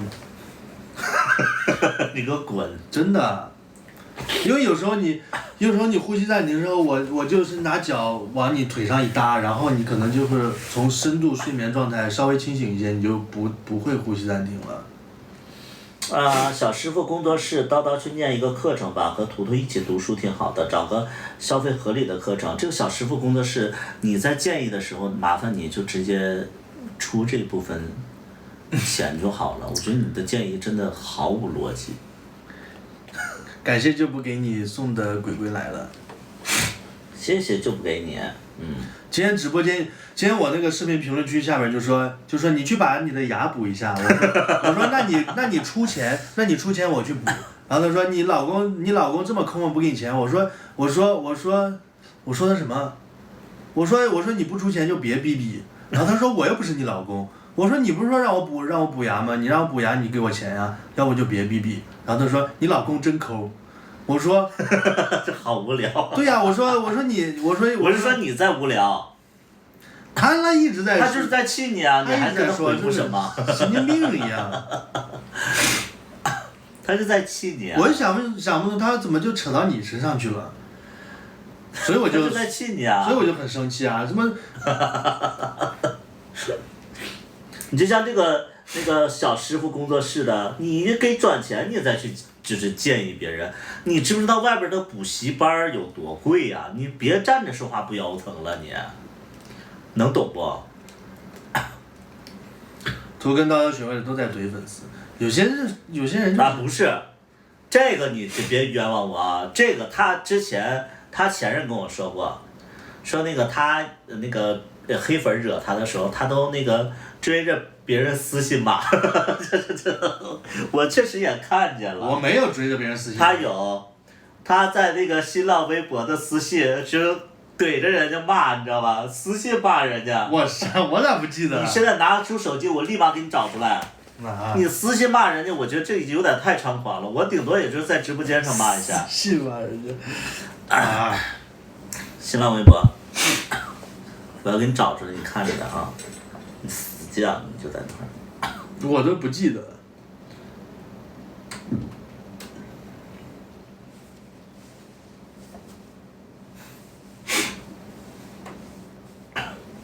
所以如何才能惹到二把刀？其实我觉得我已经够宽容了，很多评论我都不想理他们的，除非是说到他的评论，所以我才会骂一下。不是这个时候哪有我呀？你骂人家追着人家私信。那都是多古早之前的了。啥？他先骂我的呀，他先私信骂我的呀。不是，我给你看那个，人家没骂你，然后你你看，不是，是因为我突然莫名其妙关注了他，就是买粉的嘛。那你就骂人家？对呀、你看还赖我，你知道吗？就是这什么我带的，他骂的比我凶多了，我告诉你们。我这个账号莫名其妙就关注他了，就会关注一堆账号，我就会挨个骂他们，就是买粉的呀。你都翻的这么靠，19年的私信你都给翻到了，那我得看看你跟谁暧昧过。结果让你失望了。有啊，跟那个叫小什么这村儿。那可没有，那只是正常聊天。你跟个舔狗一样，我就跟你说，我就觉得你在那块抖音直播那个高冷劲儿，你在那块装什么呀？你在那什么玩意儿，就是小什么的那个私信里头跟个舔狗一样。哎哥，那是礼貌。礼貌个屁呀！你这是舔狗，你就是，他也当过舔狗，你也别觉得是他多高级，是一个老牌的名媛，他给人私信，哎呀，一直在那块就是在那块贴乎，哎呀，人都跟就是他恨不得把自己家底儿都跟人说。你说什么呢你？说什么呢？哎呀，你们别觉得说人天生生下来就高傲，我告诉你，不是这么回事儿。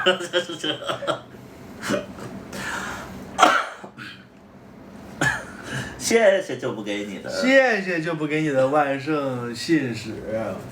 对啊，谁还没有个过往，对不对？你自己承不承认？我那是舔狗吗？有一点。感觉人家明显不想搭理你，或者说搭理你很少。人家发3句，你发12句，这就长篇大论。啊。但是现在你比他红，你现在粉丝也比他多吧？唉，谁还没有？不知道。对吧？谁还没有个过去？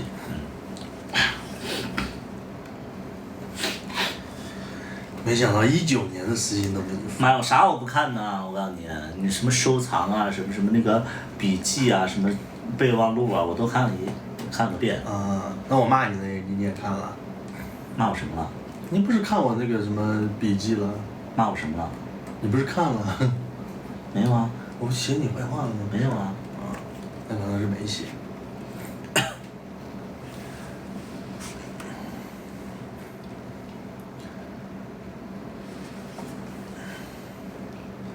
19年哦，我真没想到你能翻到那么靠后的私信，但是其实你也看到了，我都基本上不跟别人聊私信的，我都不跟别人聊天的。对啊，我知道你是好人，所以我才跟你在一起啊。是吧？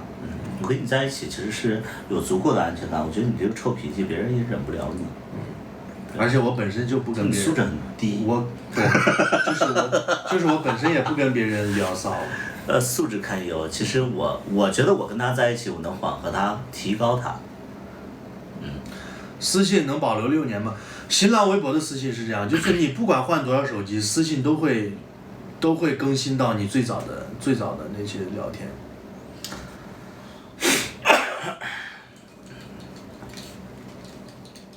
它是那种会保留在云端的那种私信。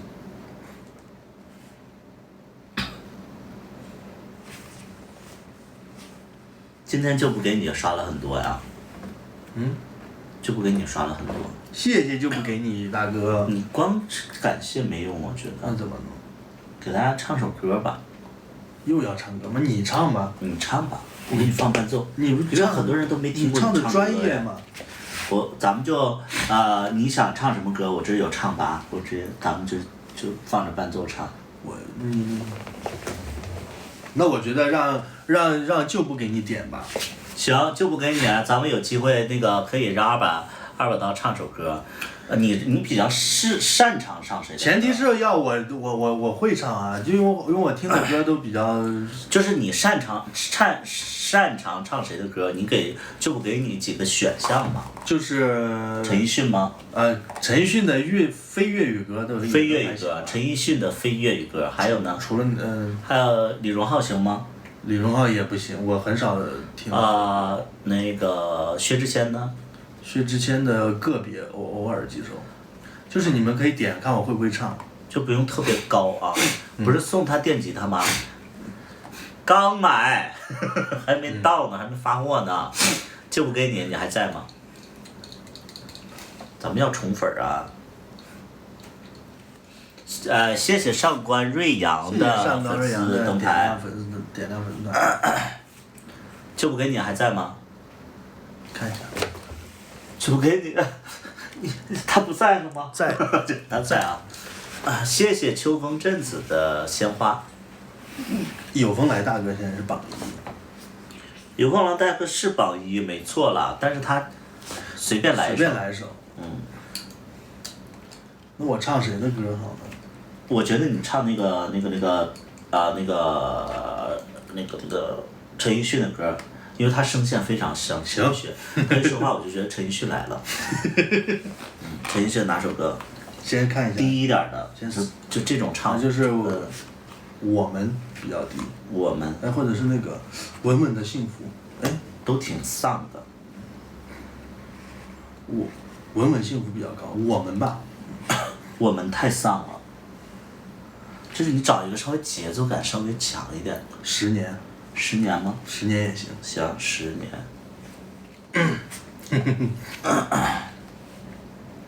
这是陈奕迅的吗？不是，这个是演唱会版本。就这个。你搜陈奕迅。是。你放一下你不就知道。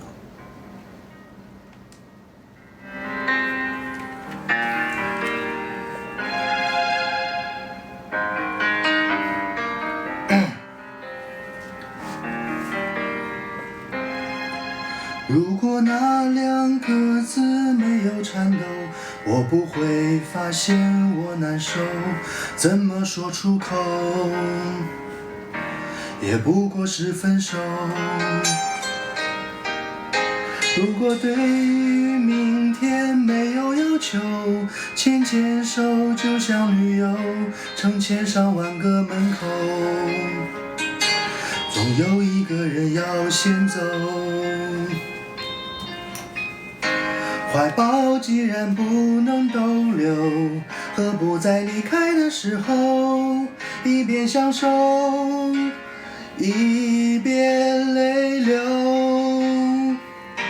10年之前，我不认识你，你不属于我，我们还是一样，陪在一个陌生人左右，走过渐渐熟悉的街头。10年之后，我们是朋友，还可以问候，只是那种温柔，再也找不到拥抱的理由。情人最后难免沦为朋友。好，谢谢，哎呀，太牛逼了，唱一半就行了啊！图图，快感谢礼物，哪一个我没看见？谢谢天奥的鬼鬼来了，谢谢就不给你的跑车。妈，就不给你又给一部跑车呀？谢谢就不给你大哥的跑车。那你这样压力就，你这样。就不给你大哥的跑车。我觉得你现在压力就给到等风来了。那你是不是也得唱一首？等风来是你的那个榜一大哥，他不是我的。哎呀，有风来肯定就是现在就特别难受，哎，有风来是。又等，有。我是 CP 粉。图图在意我。有风来，哎呀，那是太难，我觉得就不给你，其实他挺坏的。这种压力其实一般人承受不住。一个跑车真的是太大了。对，我也觉得。唱的挺好，其实我觉得我刚才唱的没有发挥好。啊？不是。在我们心里已经是那个很厉害了，因为你毕竟你有假声，我没有。你有那个强混。强混是什么意思？我随便说的。你没有。做了一个假声的处理，其实。谢谢 ING 送的狗皮。谢谢 ING 的狗皮帽。狗皮帽。挺挺好是吧？三川之城。完了，人数唱掉了。哇，谢谢 ING 的西瓜头盔，胸腔共鸣加强，谢谢 NG 送的西瓜头盔，很谢谢。谢谢 ING，谢谢有风来大哥。谢谢有风来大哥。说有风来大哥，其实他就是他想就是压轴。对，压轴。确实。谢谢有风来大哥。有风来大哥想听什么呢？浪漫眼壁。有风来大哥要听什么？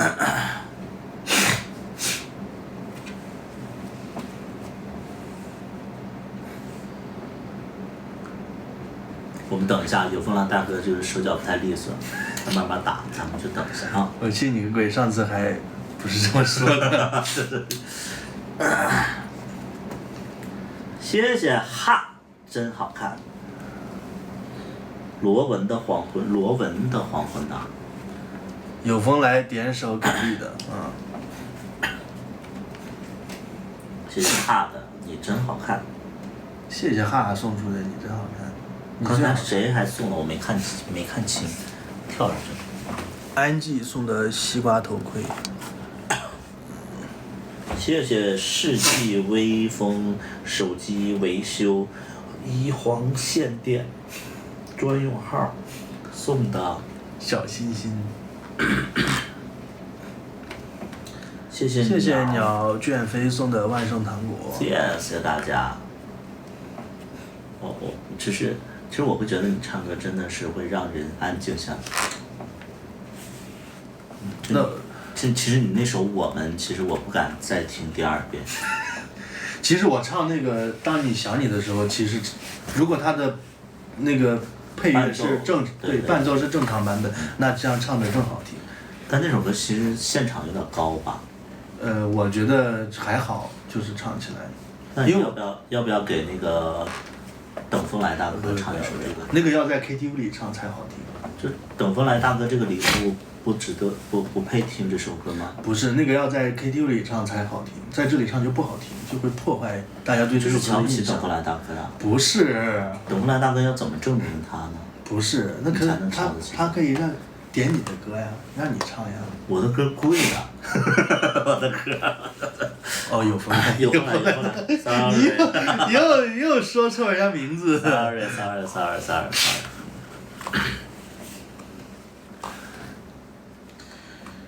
有风来啊！谢谢你们的提醒。有风来大哥，快点歌。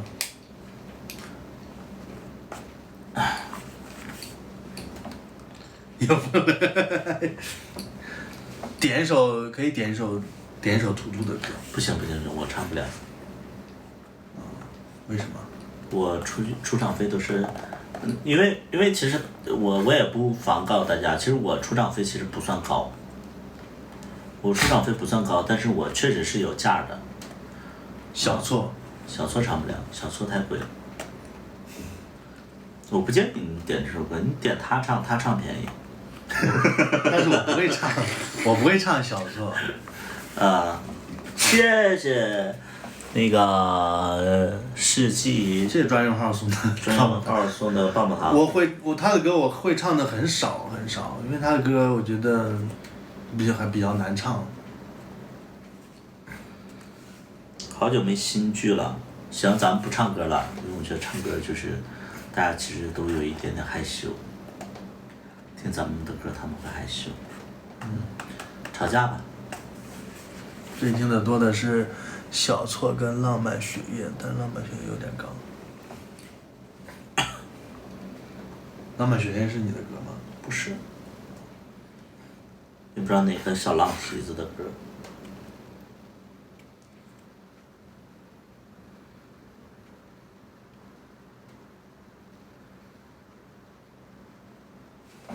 林俊杰的啊。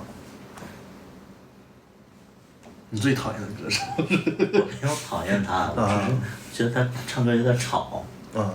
全程飙高音。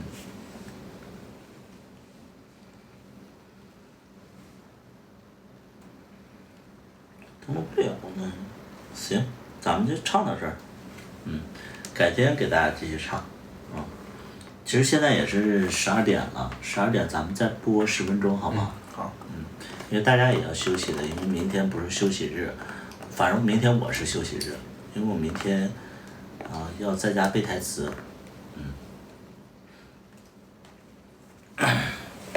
他的挚友好听啊，是。你的歌，我觉得我唯一能唱2句，能唱有点跑调的唱的，就是那个最后我们也没有在一起。来2首吧。起风了能唱吗？起风了，谁的歌？起风了你不知道啊？我好像耳熟啊。是那个什么，就是那个翻唱日本的那首歌。那个我觉得有点难的。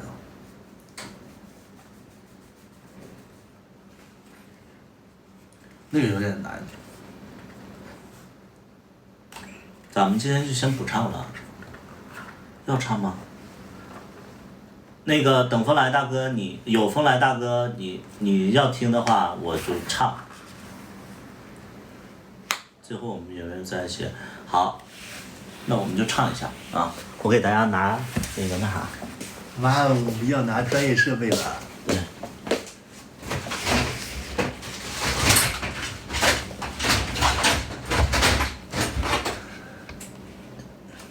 图图去拿那个拿那个话筒，麦克风了。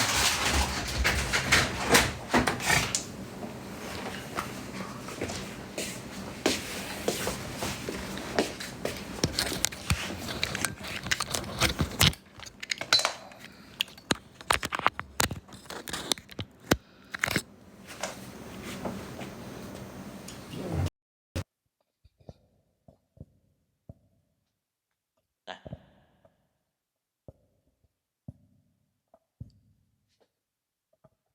把那个按到声卡。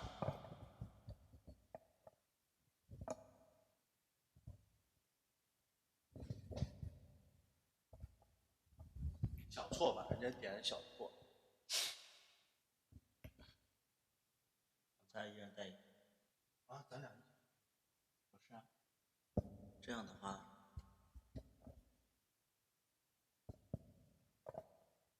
1、2，能听见吗？我能听见。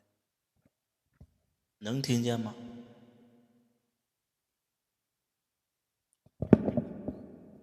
可以听见。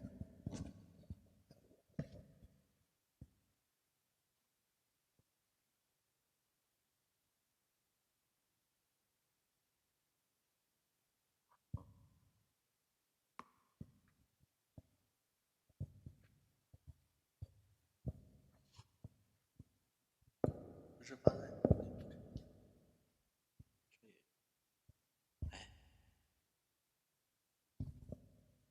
你不行，登我的号吧。行。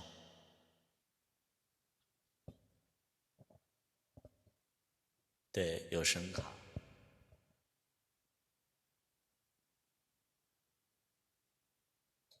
Wait a moment, please.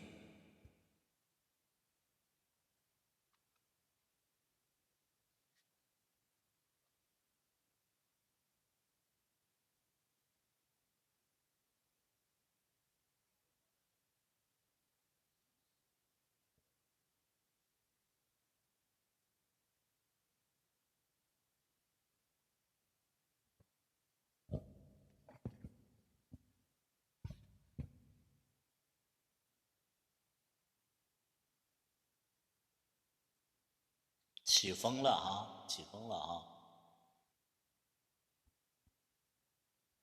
你会唱？起风了，你肯定会啊！咱俩一起唱。这个调很高啊。你唱不上去，你就降下来。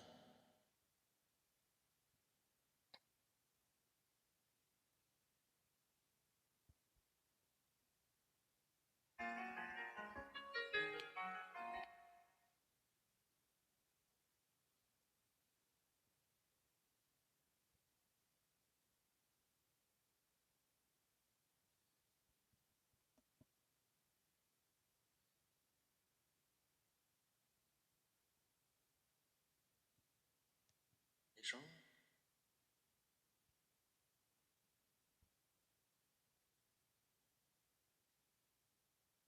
这小手机。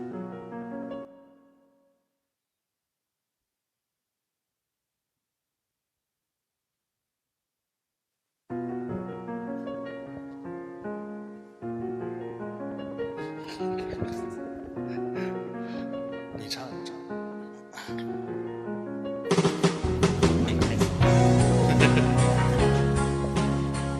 大点声，都听不见。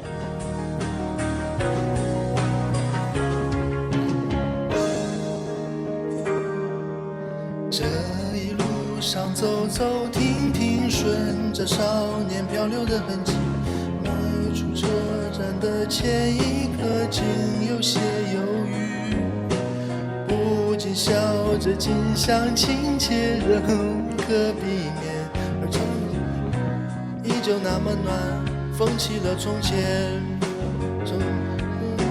这世间万般流连，看着天边似在眼前，也敢赴不言当过走一遍。如今走过这世间万般流连，翻过岁月不同侧脸，猝不及防照入你的笑颜。我曾的自白，不行，太高了。降八度，不是人降就行。也曾指尖弹出盛夏，心之所动，却就随缘去吧。逆着行走，任风吹雨打。好棒！其实我真的挺明白，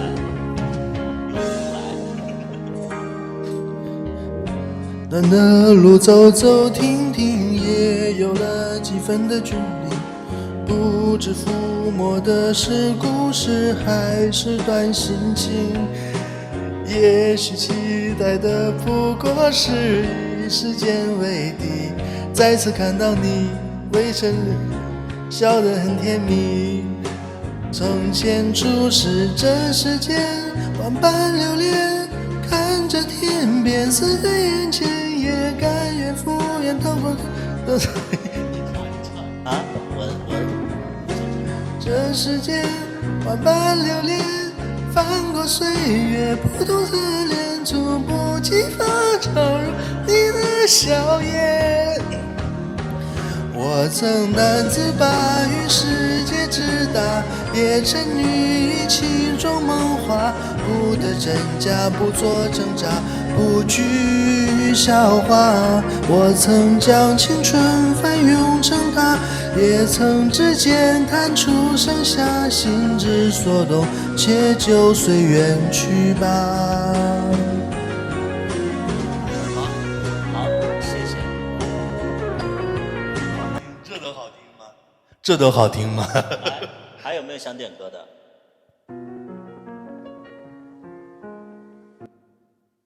因为咱们最后的，这都好听吗？来，还有没有想点歌？咱们其实可以唱到那个12:20，因为大家刚开始点歌。行。在意我没有伴奏啊，在意我没有伴奏。想听土豆唱啊，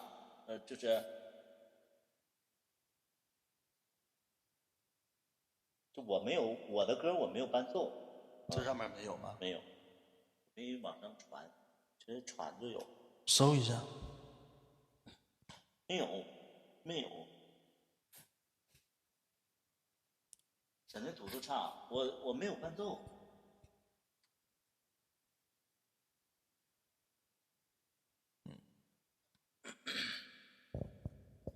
原来我不会唱。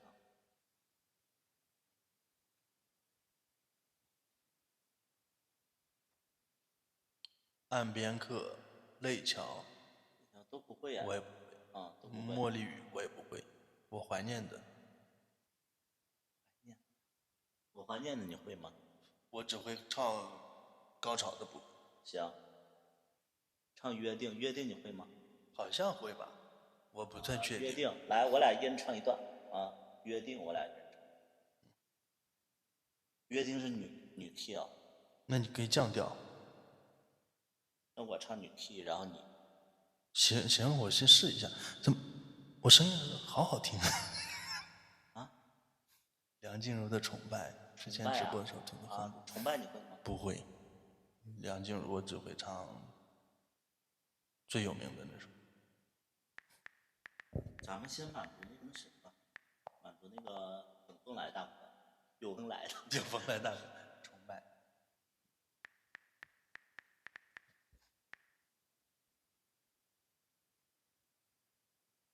好了，这首歌送给有风来大哥。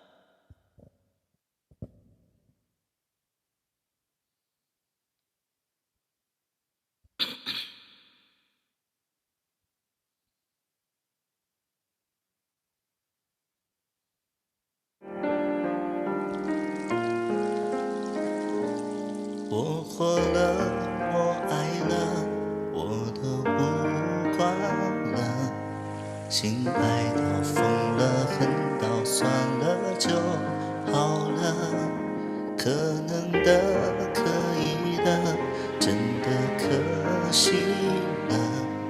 幸福好不容易，怎么你却不干了呢？我还以为我们不同于别人，我还以为不可能的，不会不可能。你的姿态，你的期待，我存在在你的存在。你以为爱就是被爱，你挥霍了我的宠爱。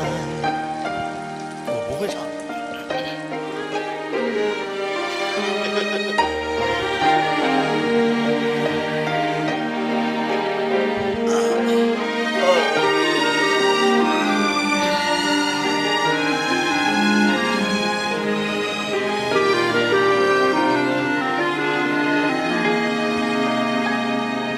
我活了，我爱了，我都不管了。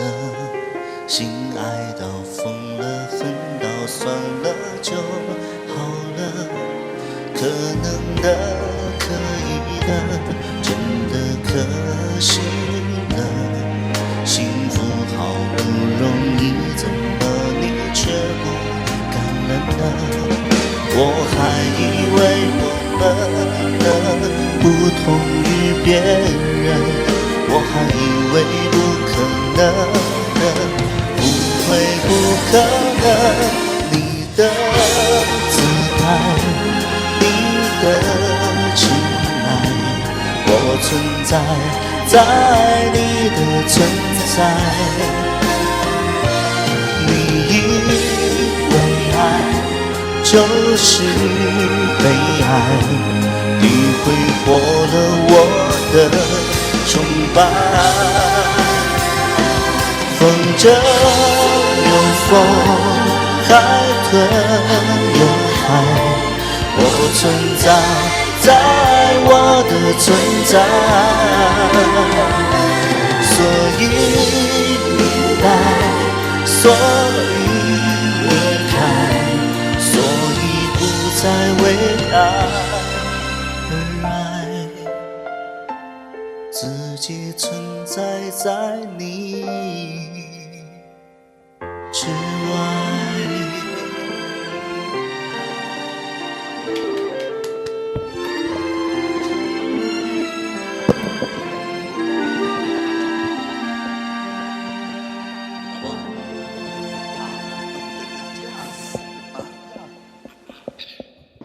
不好意思，职业歌手是这样的。好了，大家可以踊跃点歌。刚才那个那谁呀？刚才那个等风来和就不给你，有风来就不给你，然后又又刷了礼物，两位还是优先的点歌，好不好？或者说你们也可以把这个机会让给其他那个白嫖的玩家，这是都可以啊。因为我觉得就是大家想听什么歌可以点，但是主动权还是在这个两位大哥手里，对不对？这样公平吗？你怎么唱出汗了？是感受到对手给你带来的压力了？哎，你不觉得就是专业歌手，就是还是会有一点点就是，他都出汗了，怎么出汗？真的，就是紧张吗？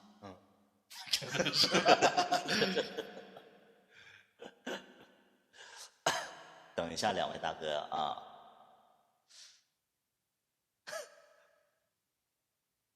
你俩合唱的可以，你会唱什么情歌对唱？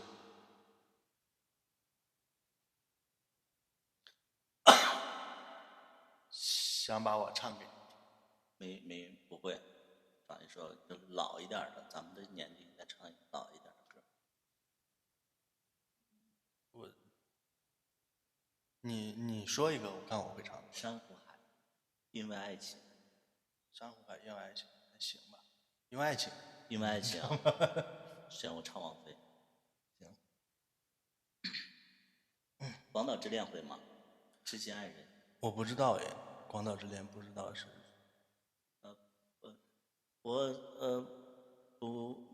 那个，我早就该拒绝你，不敢放任我的追求，越过道德。不会。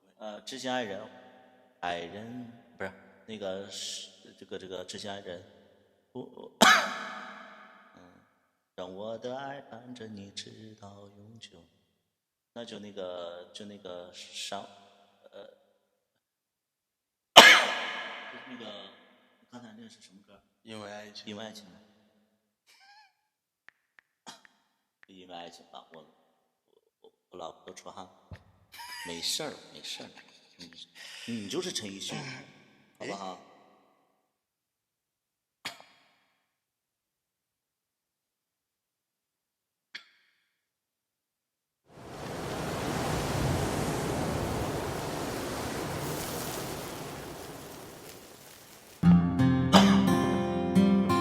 哪是这个是哪？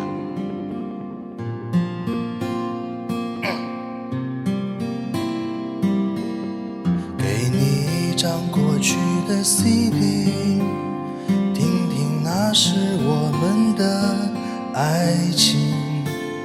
有时会突然忘了，我还在爱着你。哎，好像不对。再唱不出那样的歌曲，听到都会红着脸躲避。虽然会经常忘了，我依然爱着你。因为爱情不会轻易悲伤，所以一切都是幸福的模样。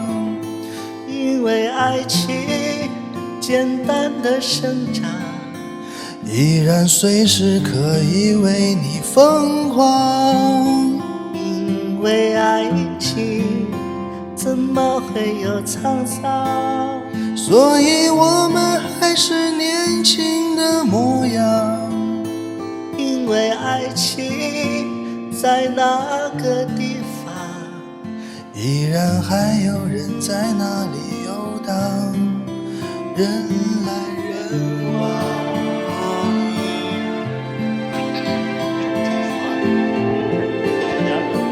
谁唱？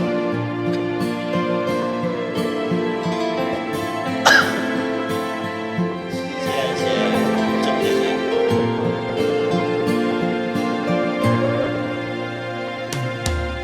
再唱不出那样的歌曲，听到都会红着脸躲避。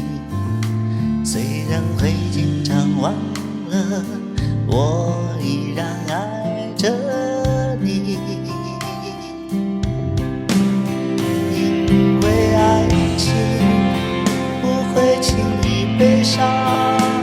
所以一切都是幸福的模样。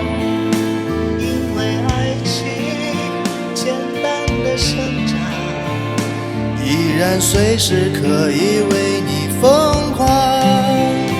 因为爱情怎么会有沧桑？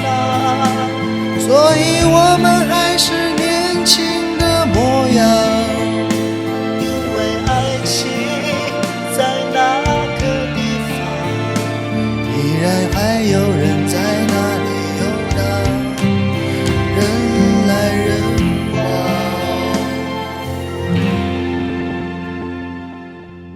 给你一张过去的 CD， 听听那是我们的爱情。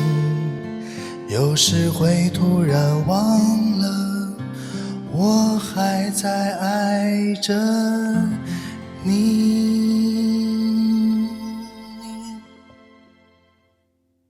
完成。其实他唱的不如龙二。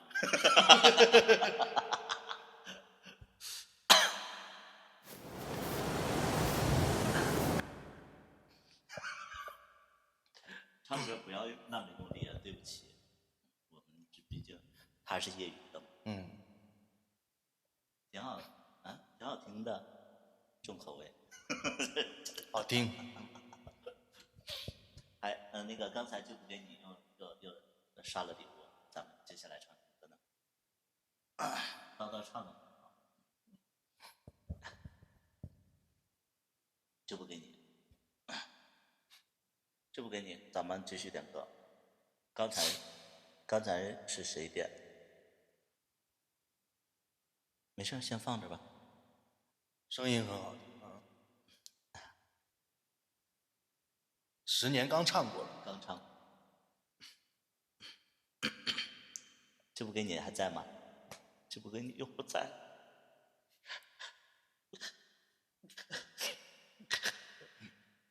李茂与罗勇没有伴奏，对，没有伴奏。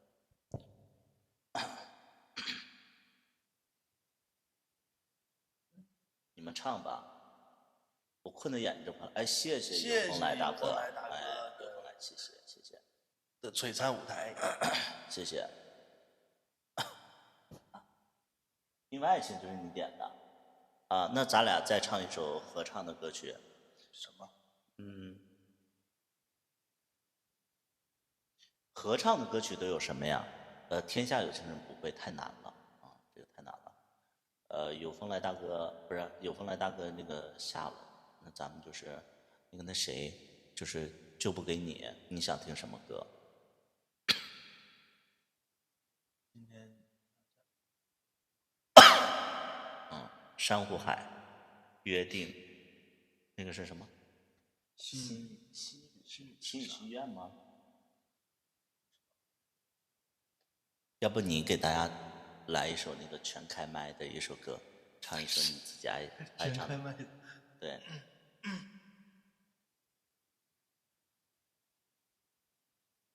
你觉得你会唱什么歌？给大家唱全开麦，展示咱们的这个实力。他们都说我唱的不。没有啊，都说你的声音比我的声音好听啊。我得找。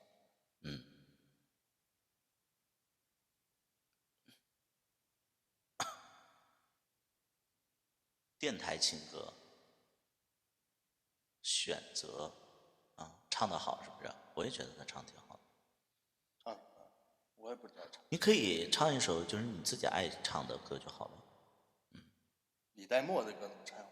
可以啊，为什么不能唱？但是我不会，你唱就好了。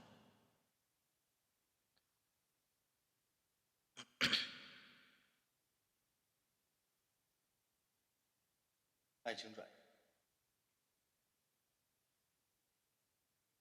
何洁和陈楚生经过。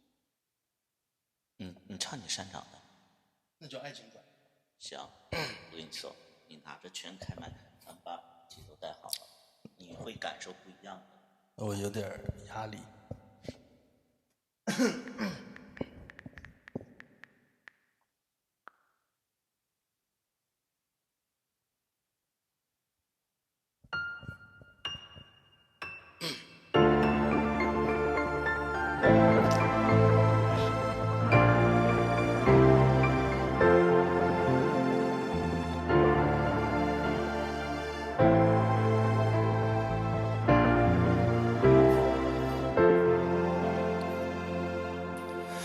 徘徊过多少橱窗，住过多少旅馆，才会觉得分离也并不冤枉。感情是用来浏览，还是用来珍藏？好让日子天天都过得难忘。熬过了多久患难，湿了多少眼眶，才能知道伤感是爱的遗产。流浪几张双人床，换过几次信仰，才让戒指义无反顾的交换。把一个人的温暖转移到另一个的胸膛，让上次犯的错反省出梦想。每个人都是这样，享受过提心吊胆，才拒绝做爱情带罪的羔羊。回忆是抓不到的月光，握紧就变黑暗，等虚假的背影消失于晴朗。阳光在身上流转，等所有业障被原谅。爱情不停站，想开往地老天荒，需要多勇敢。烛光照亮了晚餐，找不出个答案。恋爱不是温馨的请客吃饭，床单上铺满花瓣，拥抱让它成长。太拥挤就开到了别的土壤，感情需要人接班，接近换来期望，期望带来失望的恶性循环。短暂的总是浪漫，漫长总会不满，烧完美好青春换一个老伴。把一个人的温暖转移到另一个的胸膛，让上次犯的错反省出梦想。每个人都是这样，享受过提心吊胆，才拒绝做爱情带罪的羔羊。回忆是抓不到的月光，握紧就变黑暗，等虚假的背影消失于晴朗。阳光在身上流转，等所有业障被原谅。爱情不停站，想开往地老天荒，需要多勇敢。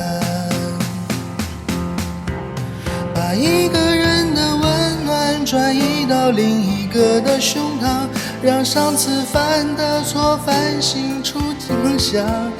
每个人都是这样，享受过提心吊胆，才拒绝做爱情带罪的羔羊。回忆是抓不到的月光，握紧就变黑暗，等虚假的背影消失于晴朗。阳光在身上流转，等所有业障被原谅。爱情不停站，想开往地老天荒，需要多勇敢。你不要失望，当机会尝试，为了最美的平凡。哇哦，谢谢大家。先走了，就给你，就不给你，就来了。谢谢就不给你的一束花开。哦，你挺苦了，真的全是感情。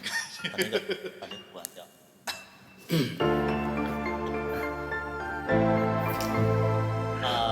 现在是几点12点半了。12点半，就不给你，咱们就点最后一首歌，好不好？啊，点，就是咱们最后一首歌，然后结束今天的直播，好不好？所有朋友也可以帮那个就不给你大哥，然后咱们点最后一首歌，好不好？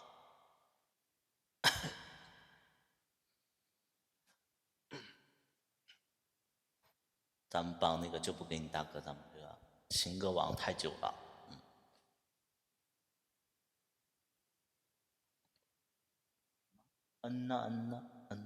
不是，谢谢龙哥呀的，谢谢龙哥。咱们朋友都没有，都不想点歌了，是不是？刚才点了，咱们都没唱，其实就是，就是情歌呀。谁的情歌？桂花香啊，素颜不会，好久不见。6月的雨，浮夸，还有没有？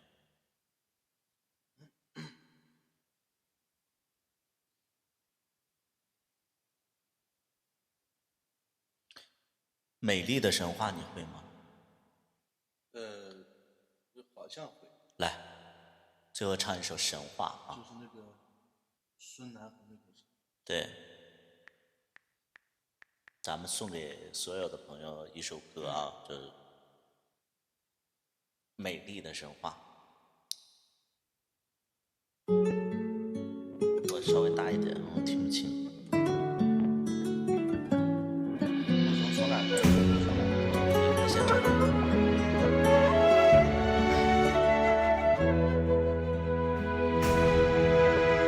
梦中人，熟悉的脸孔，你是我守候的温柔。就算泪水淹没天地，我不会放手。每一刻孤独的承受，只因我曾许下承诺。你我之间熟悉的感动，爱就要苏醒。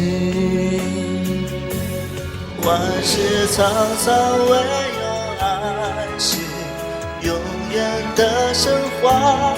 潮起潮落，始终不会真爱的相约。几番苦痛的纠缠，多少黑夜挣扎，紧握双手，让我和你再也不离分。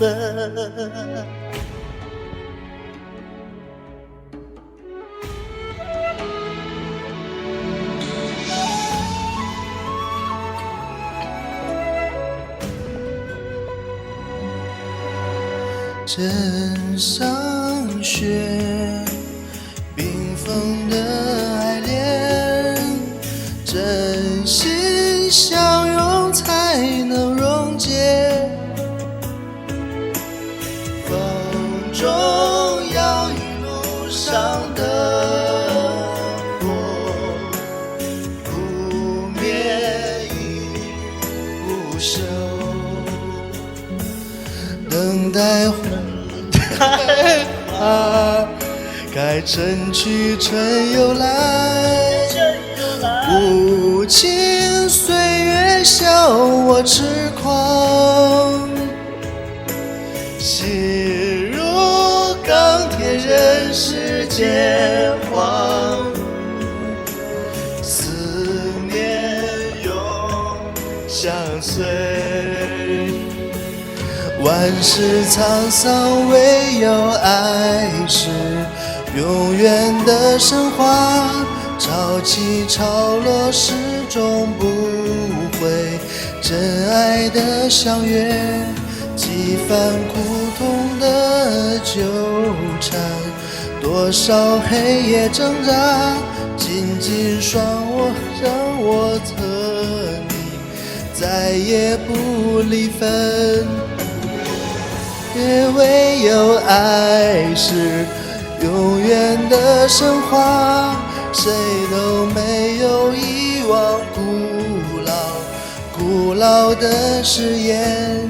你的泪水化为满飞舞的彩蝶，爱是一夏之风凉心，相随自在飞。唯有爱是永远的神话，谁都没有遗忘古老的誓言。你的泪水化为漫天飞舞的彩蝶，爱是一下指缝两心，相随自在飞。你是我心中唯一美丽的神话。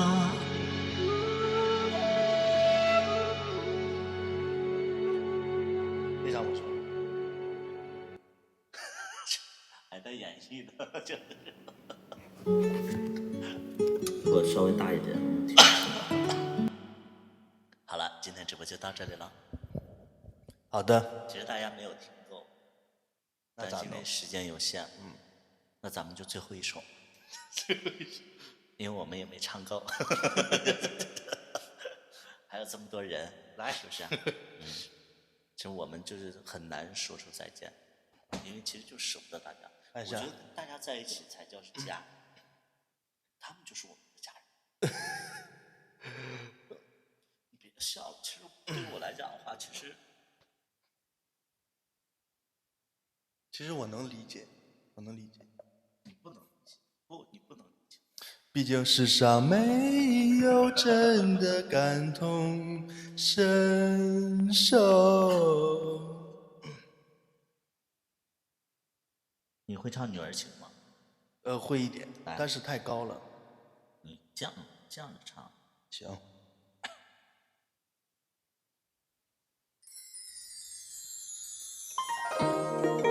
你要手势。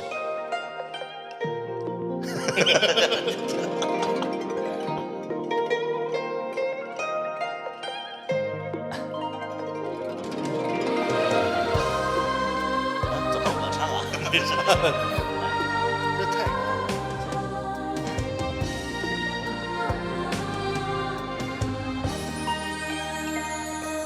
鸳鸯双栖蝶双飞，满园春色惹人醉。悄悄问相思，女儿美不美？女儿美不美？说什么王权富贵，怕什么戒律清规？只愿天长地久，与我意中人儿紧相随。爱恋，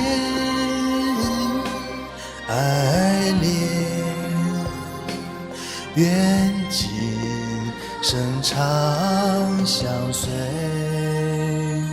他们是有机会。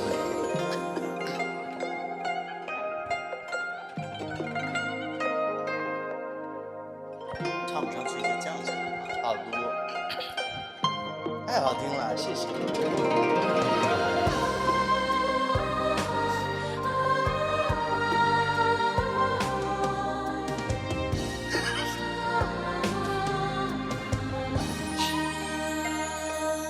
鸳鸯双栖蝶双飞，背刺我是吧？满园春色惹人醉。悄悄问声色，女儿美不美？女儿美不美？说什么王权富贵，怕什么戒律清规？只愿天长地久，是与我意中人儿紧相随。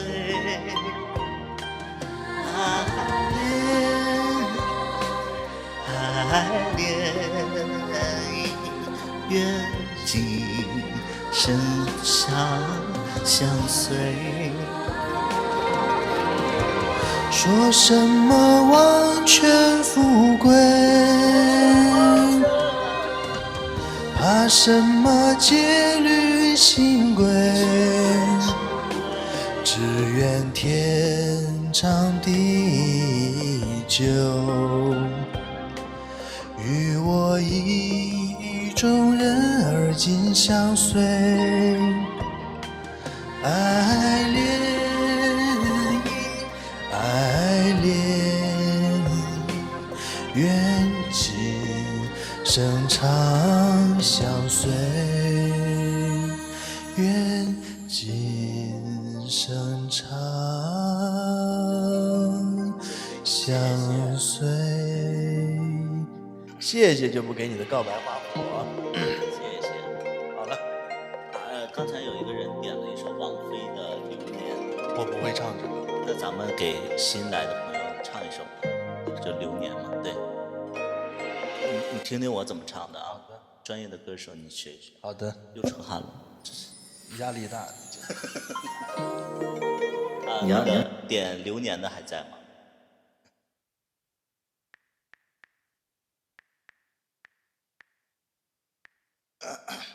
老王，是老王吗？这个流年。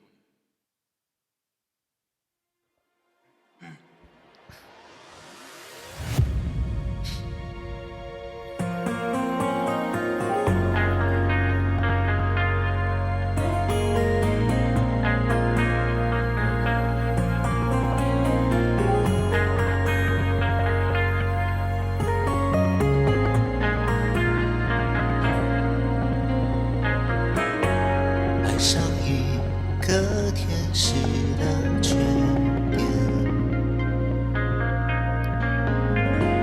用一种魔鬼的语言，上帝在云端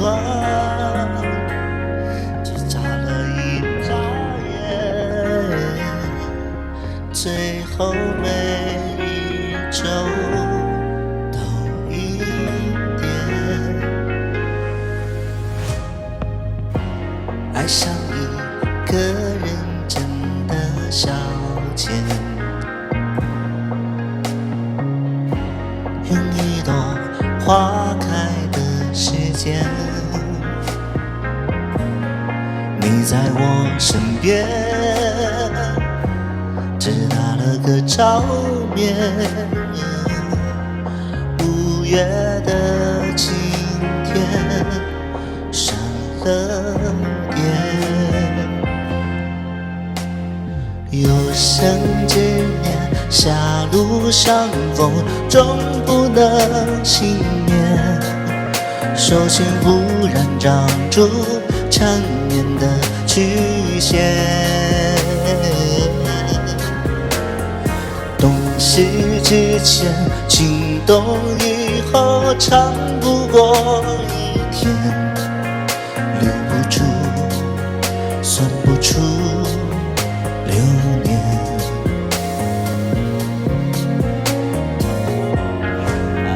吟唱手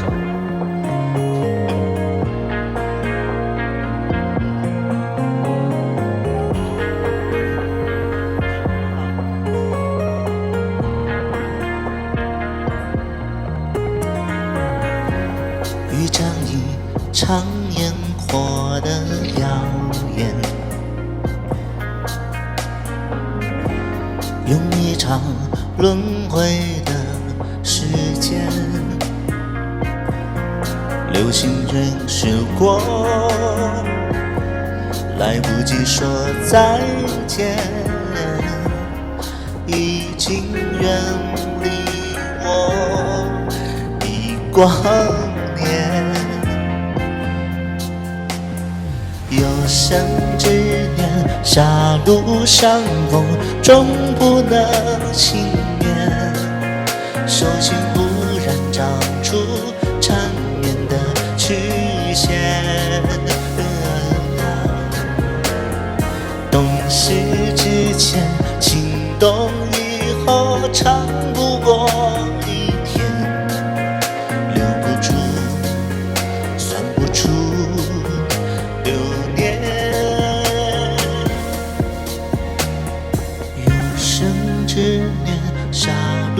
相逢，终不能幸免。手心忽然长出缠绵的曲线。懂事之前，心动以后，长不过一天。那一年，让一生改变。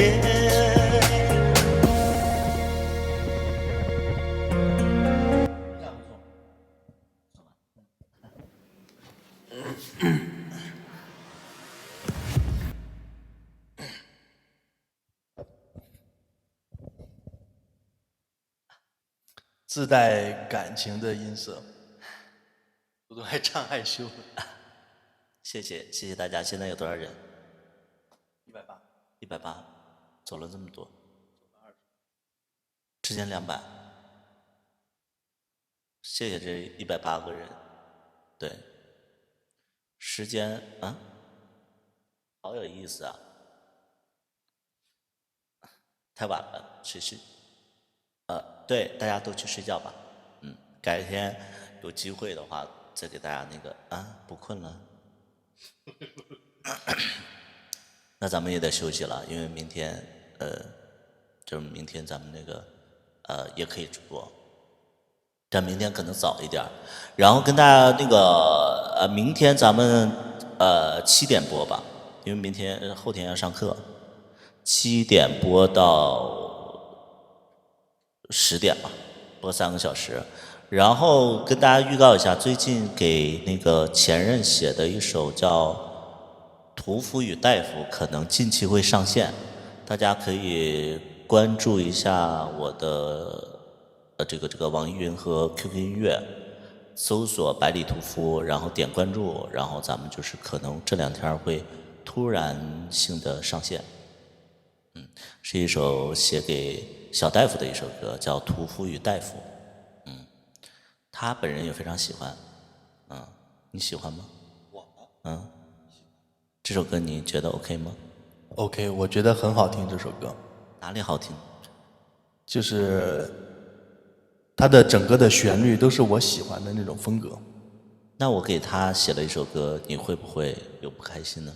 因为你这首歌是很早之前就写的，我知道。所以你觉得这次这首歌大家会喜欢吗？我反正很喜欢，因为我已经反复听了很多遍了这首歌，就是我会就是单曲循环的那种程度，特别真的很好听。这你单曲循环所以你针对于钟主席这个抢 C 位这个事情你是怎么看的呢？我觉得他做的还挺对的。钟主席？对呀，人要给自己找这种出头的机会。所以你抢了小大夫的位置，你有什么想说的？我觉得挺对的。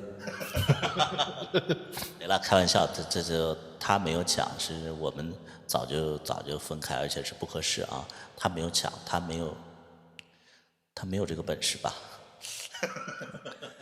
什么时候给我写歌？他已经给我写了2首歌了，而且另外第3首歌是我自己唱的，他写的另外一首歌。好的，那今天直播就到这里了，感谢大家支持，拜拜。大家再见，我们明天见。明天我们早点上线。